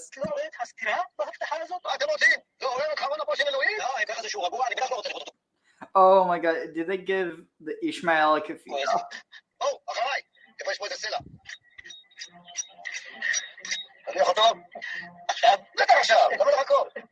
זהו, תספור 3, 1, 2. מה? הוא אמר שהוא התכוון לזית, שנחתוך כמה זיתים, קצת לימור, נכון, גם אני שמעתי זית, פעם הוא אמר זית. רגע, זית, שים אותו, ספור 3, 1. אבא, מה לעשות עם הכיפה? לא יודע, שים אותה לראש. Put the money up! Oh my god! Okay. So thinking about this sketch, right? The Akedah, right? The sacrifice of Isaac and really Abraham, even though you don't talk about it so much in this sketch, is such a central figure in Israeli culture and Israeli theology. So, thinking about this sketch, do you think this sort of relates to that tradition, challenges it, right? How do you think about sort of Abraham and Isaac and Ishmael and their political significance in Israel? We didn't think about the political significance. I think when we wrote it, as Naphtali said, it was the first sketches we wrote. We had no idea it would ever be aired or shot even. We did think about what we have to say about the story. Think about our personal, it's those stories, both the Brit and the sacrifice of Isaac. They had so many literature references, and they had so many commentaries during the history, and we had to say, okay, what's our take on this thing? What's our what can we add to this story? What's the new layer that we can add? And what we actually thought about was changing the point of view of the story. That I think was our solution. Simply changing the point of view, not showing it from the knowing all teller, the biblical storyteller, but telling it from the kid's point of view. That's what we changed. As Naphtali said, we decided to check his abilities as a father. It's not the father of the Jewish nation, it's Abraham the dad. So once you check it from this angle, you have to take a different point of view, and that's the kid's angle. And that's what we did in the sketches, showing how it was like to grow up when your father is Abraham. And I think that's mixing the personal and the national. I think that's part of the thing we're doing in the Jews Are Coming a lot, and also taking the bigger than life characters and bringing them back to life. And bringing them back to life means taking their full size and downsizing them once again to the sizes of human beings with faults and with flaws and everything. And that's part of the political thing in Yehudim Bayim, the Jews Are Coming. That's part of the problem people have with the Jews Are Coming, because when you're showing that the biblical heroes are not perfect, some people have a hard time to accept that. The funny thing is that the Bible shows the flaws of these characters. All the things that we use in the sketches, we are usually we base them on the story, on what we take from the pshat, from the simple words of the Bible. And the Bible shows a lot of the characters as human and flawed and making bad decisions and chataim and doing and sins. But in some points, the way of looking at them became sacred for at least in Israel for the Jewish establishment. So there became like gods, which is it's not the way we think. Even the Bible. That's what I was about to say. We look at their humanity, and we see the stories as coming to teach us something. Like if we're going to treat them like gods, why not just worship the gods? Making a good story is having a hero that you can sympathize and empathize with. As long as you have Elohim, as long as you have Hashem is the highest. Thinking about coming to teach us something, I wanted to think about our next sketch, right? In the next sketch, and that is, I don't know if Altan knows, right? Do not rape. And I don't know. Do you want to introduce it first, or do you want to show it first? What do you think? And we're just going to say that Moses is another character we really, really love, right, Isaac? And we'll show it. Maybe our favorite. I would have to say my favorite character in the Bible, not in the show. In the Bible, maybe my favorite character. Apparently, there was this book before the show. I don't know. Why is your favorite? Is our favorite? Oh, that's a great question. Is our favorite because we pity him, I think, the most. We see Moses as a kind of a middle management. That was Moses. Moses is from one hand he has God above him, which is like the management. From the other hand, he has the Israelites, his coordinates, his workers, and he's always stuck between them. And those don't like him, and God has so many complaints about him, and he's really, really stuck somewhere in the middle, and really feel sorry for him. It's like he's guiding a tour of Israelis for 40 years. That's maybe the hardest job. I'm thinking the Exodus is the office on the move. Stuck between them, and those don't like him, and God has so many complaints about him, and he's really, really stuck somewhere in the middle, and really feel sorry for him. It's like he's guiding a tour of Israelis for 40 years. That's maybe the hardest job you can imagine. A group of Israelis in an organized tour in the Sinai desert, but not for 1 day, not for 1 week, not for 2 weeks, for 40 years being a guide. I think that's the hardest job in the Bible, and I think we pity him, and I think that's why we love him so much. He's a tragic hero. There's nothing we love more than a tragic hero. Flawed and very stuck in a very bad situation. And so let's see the sketch, and we can talk more about it. Okay. Here it is. 1 second.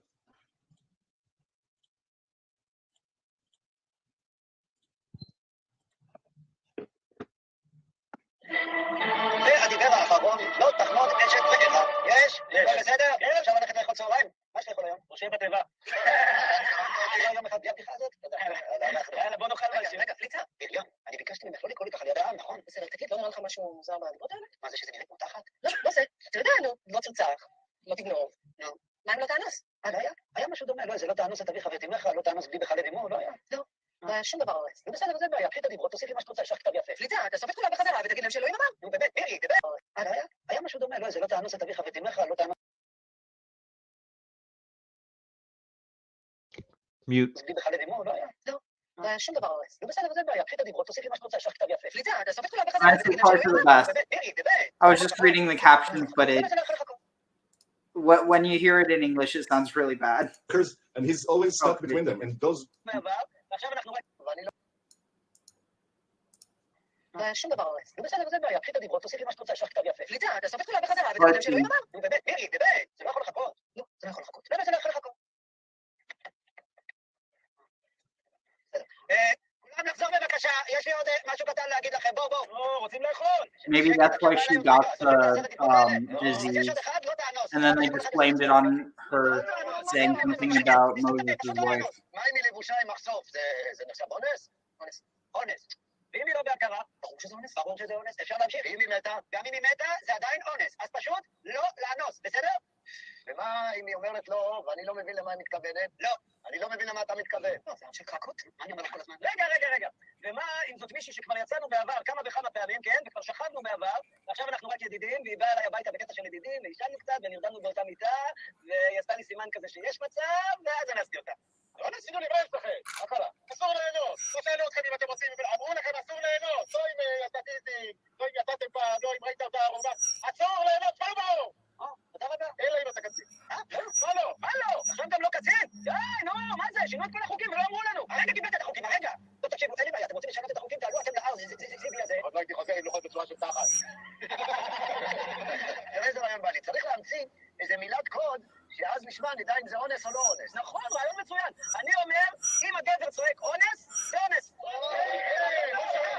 את רואה, זה נושא מורכב, אי אפשר לפתור אותו ביום אחד. לא, משה, זה נושא מאוד מאוד חשוב, וצריך לפתור אותו, וחשוב שכולם יבינו מה זה אונס. אני מבטיח לך שאני אטפל בזה. אתה מבטיח? דבר ראשון שאני נכנס לארץ המובטחת, מילה של פליצה. טוב, יאללה, בואי. As soon as we entered the promised land, but he never makes it.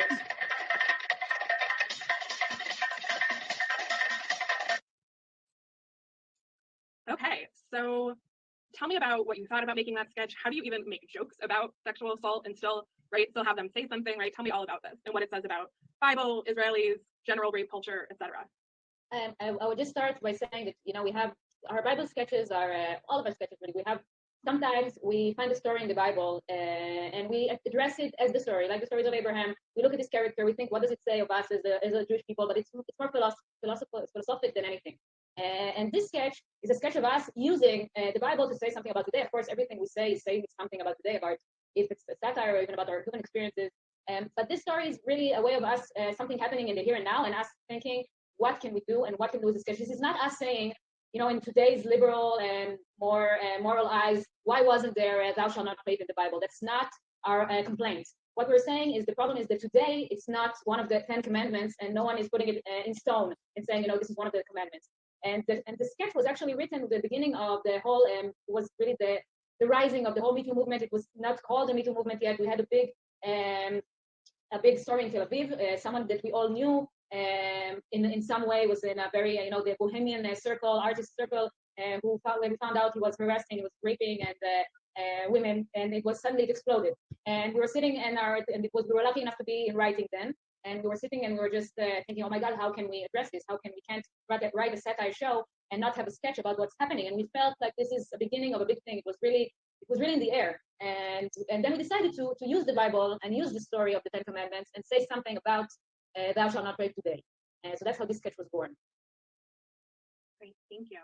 And I also saw that this sketch almost got sort of a second life, right? For those of you who aren't familiar with what happened, unfortunately, a couple of months ago, right, there was a horrific case of a gang rape in Eilat, right? And I saw this posted again and again and again all over social media. So just sort of thinking about how that came up again on social media, right, after this case of the gang rape in Eilat, like, what do you think people are trying to say? Like, what is your reaction to how people are using the show on social media?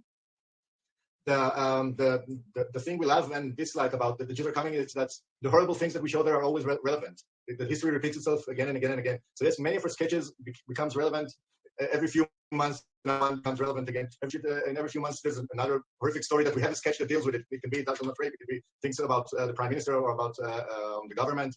And every time another one, we don't even control it. Every time another one just pops up and becomes viral again. I think it shows that the good side of it, of course, is that it shows that we have a long shelf life. It also shows why the Bible has such a long shelf life as well. The downside of it, of course, is that it shows that things don't really get better. Things don't really get better. Things that were relevant 3,000 years ago are still relevant today. In a way, things that were relevant 5 years ago, I think when we wrote it, will be relevant in 15 years or 20 years.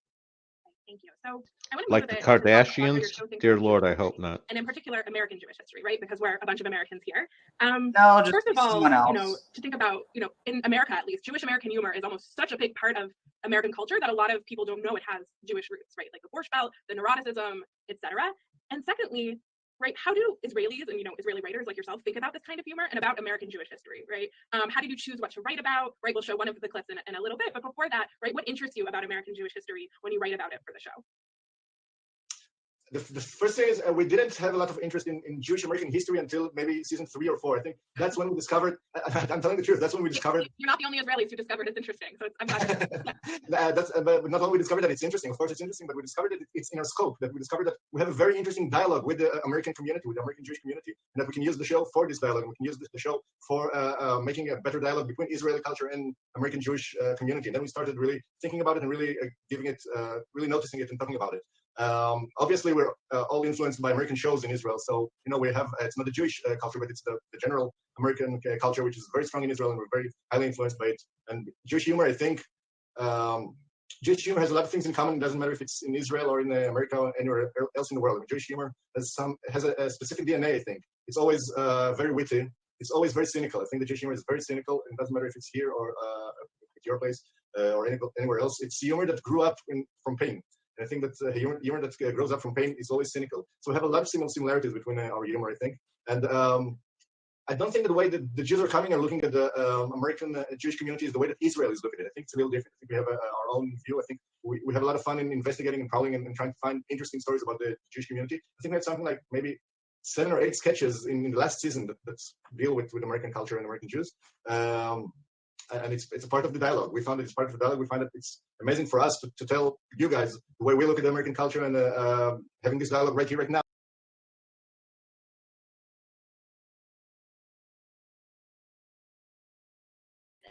And we found it's part of the dialogue. We find that it's amazing for us to tell you guys the way we look at the American culture and having this dialogue right here, right now is a part of it, the way I see it. I think also that we as writers we always write from our own point of view and world. And we are Israelis born in Israel. The Bible is something that we study for 10 years, even if you're a secular. So it's a very immediate. The Bible is something that we study for 10 years, even if you're a secular. So it's a very immediate area for us to go into the Bible, into Jewish history. Something we don't have a lot about in the show is Jewish Middle Age history, because it's an area that's not very common for us to learn about in school and to be exposed. So it's the same with American Jewish history. It's something we know about. We know about. It's interesting. Everything that's relevant. If you're a secular, means like a secular writers, but so it's not such a natural field for us to go to the history of the Jewish people in the diaspora, because it's something that's not very much taught after a little bit Second World War. That's about where many of it ends when you study it at school, and so I guess it's also part of it. And we decided that we have, I think that from the second season or the third, we had a sketch about people in Babylon. Remember the Babylon sitting on the river of Babylon and want to come back, and we wrote it already thinking about actually like the Jewish people in the diaspora, the American Jews. So we started in the second season, I think, and addressing it, and it grew throughout the season. I think, Natalie, correct me if I'm wrong, I think that we're the only show in Israel or maybe in the world that's its frame of reference is not the Israeli audience, it's the Jewish audience. Yeah. You can see it from our name, you can see it from the things we choose, and I think that makes a very large dialogue, as I said, a very large, it adds a lot of subjects to our show, and really that's our frame of reference, the Jewish people, and that's what makes it, a few things that makes it so unique, that's one of them. Before I show our clip, is there anything else you want to add? No, we can show them, we'll talk after. Okay. Yeah. Oops, sorry. Let's stop share for a second. Wrong window. בשנת 1950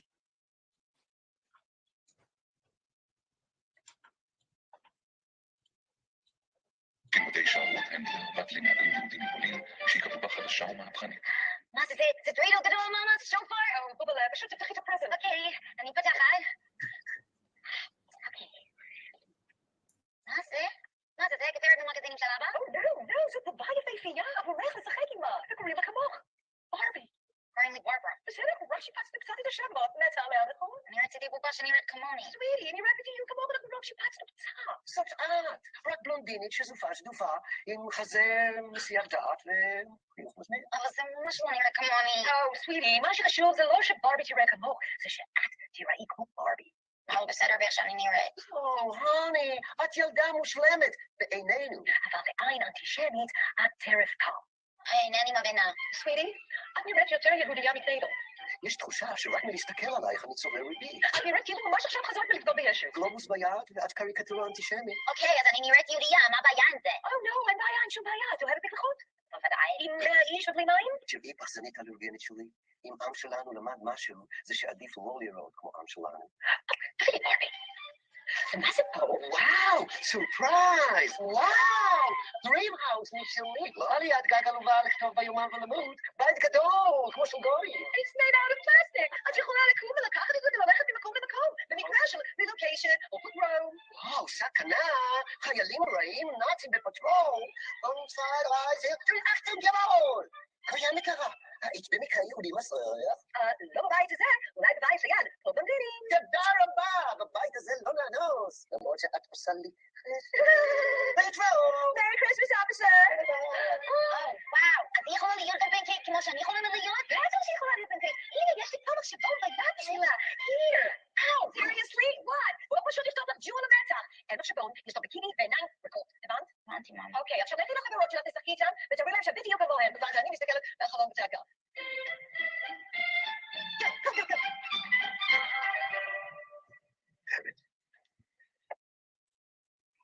So every time Yael Sharoni's American accent is exquisite, but that's for another thing. She grew up in the States for a few years with her parents.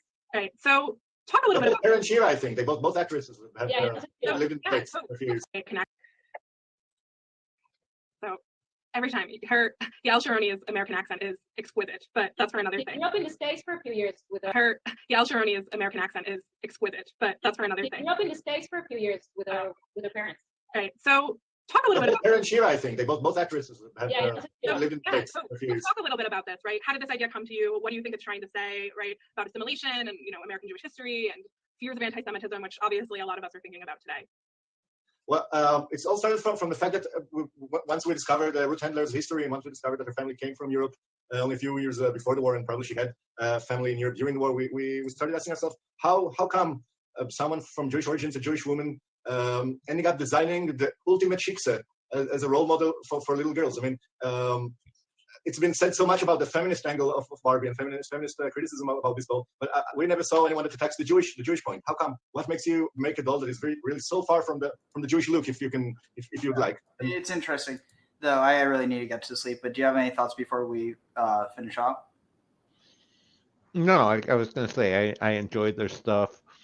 Reminds me a lot of my writing, and I speaks well of my writing. I don't know if that speaks favorably of them, but no, it's good stuff.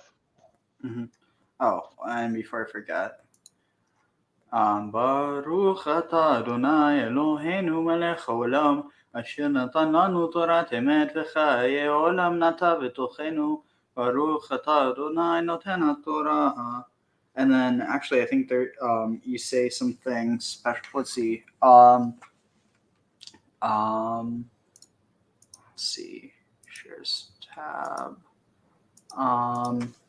Prayer for finishing Bereshit.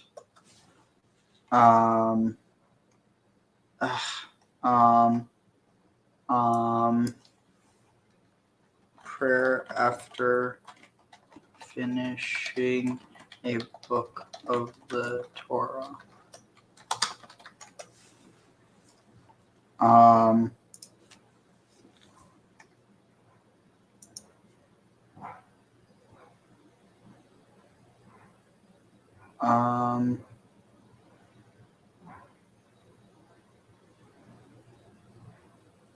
See.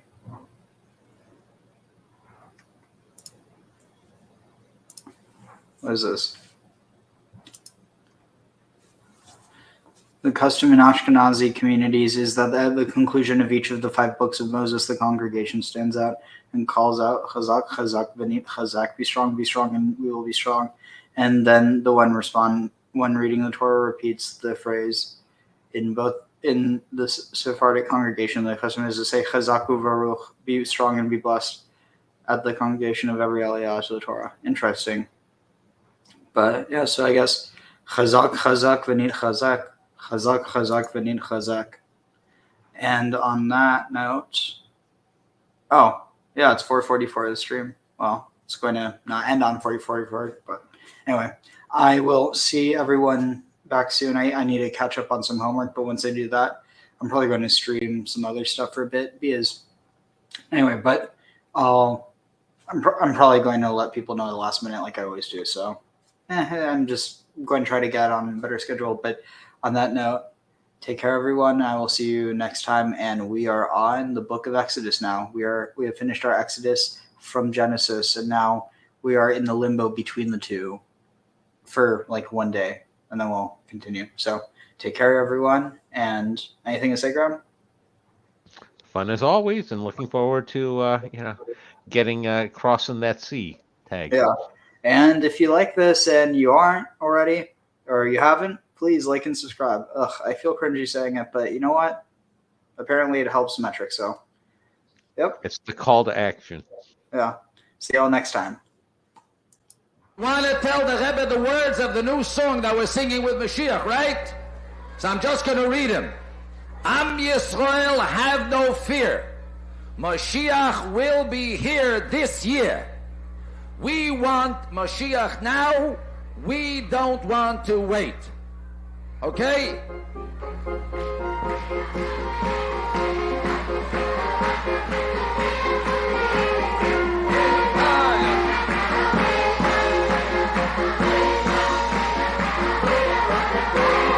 We want Mashiach now. We want Mashiach now.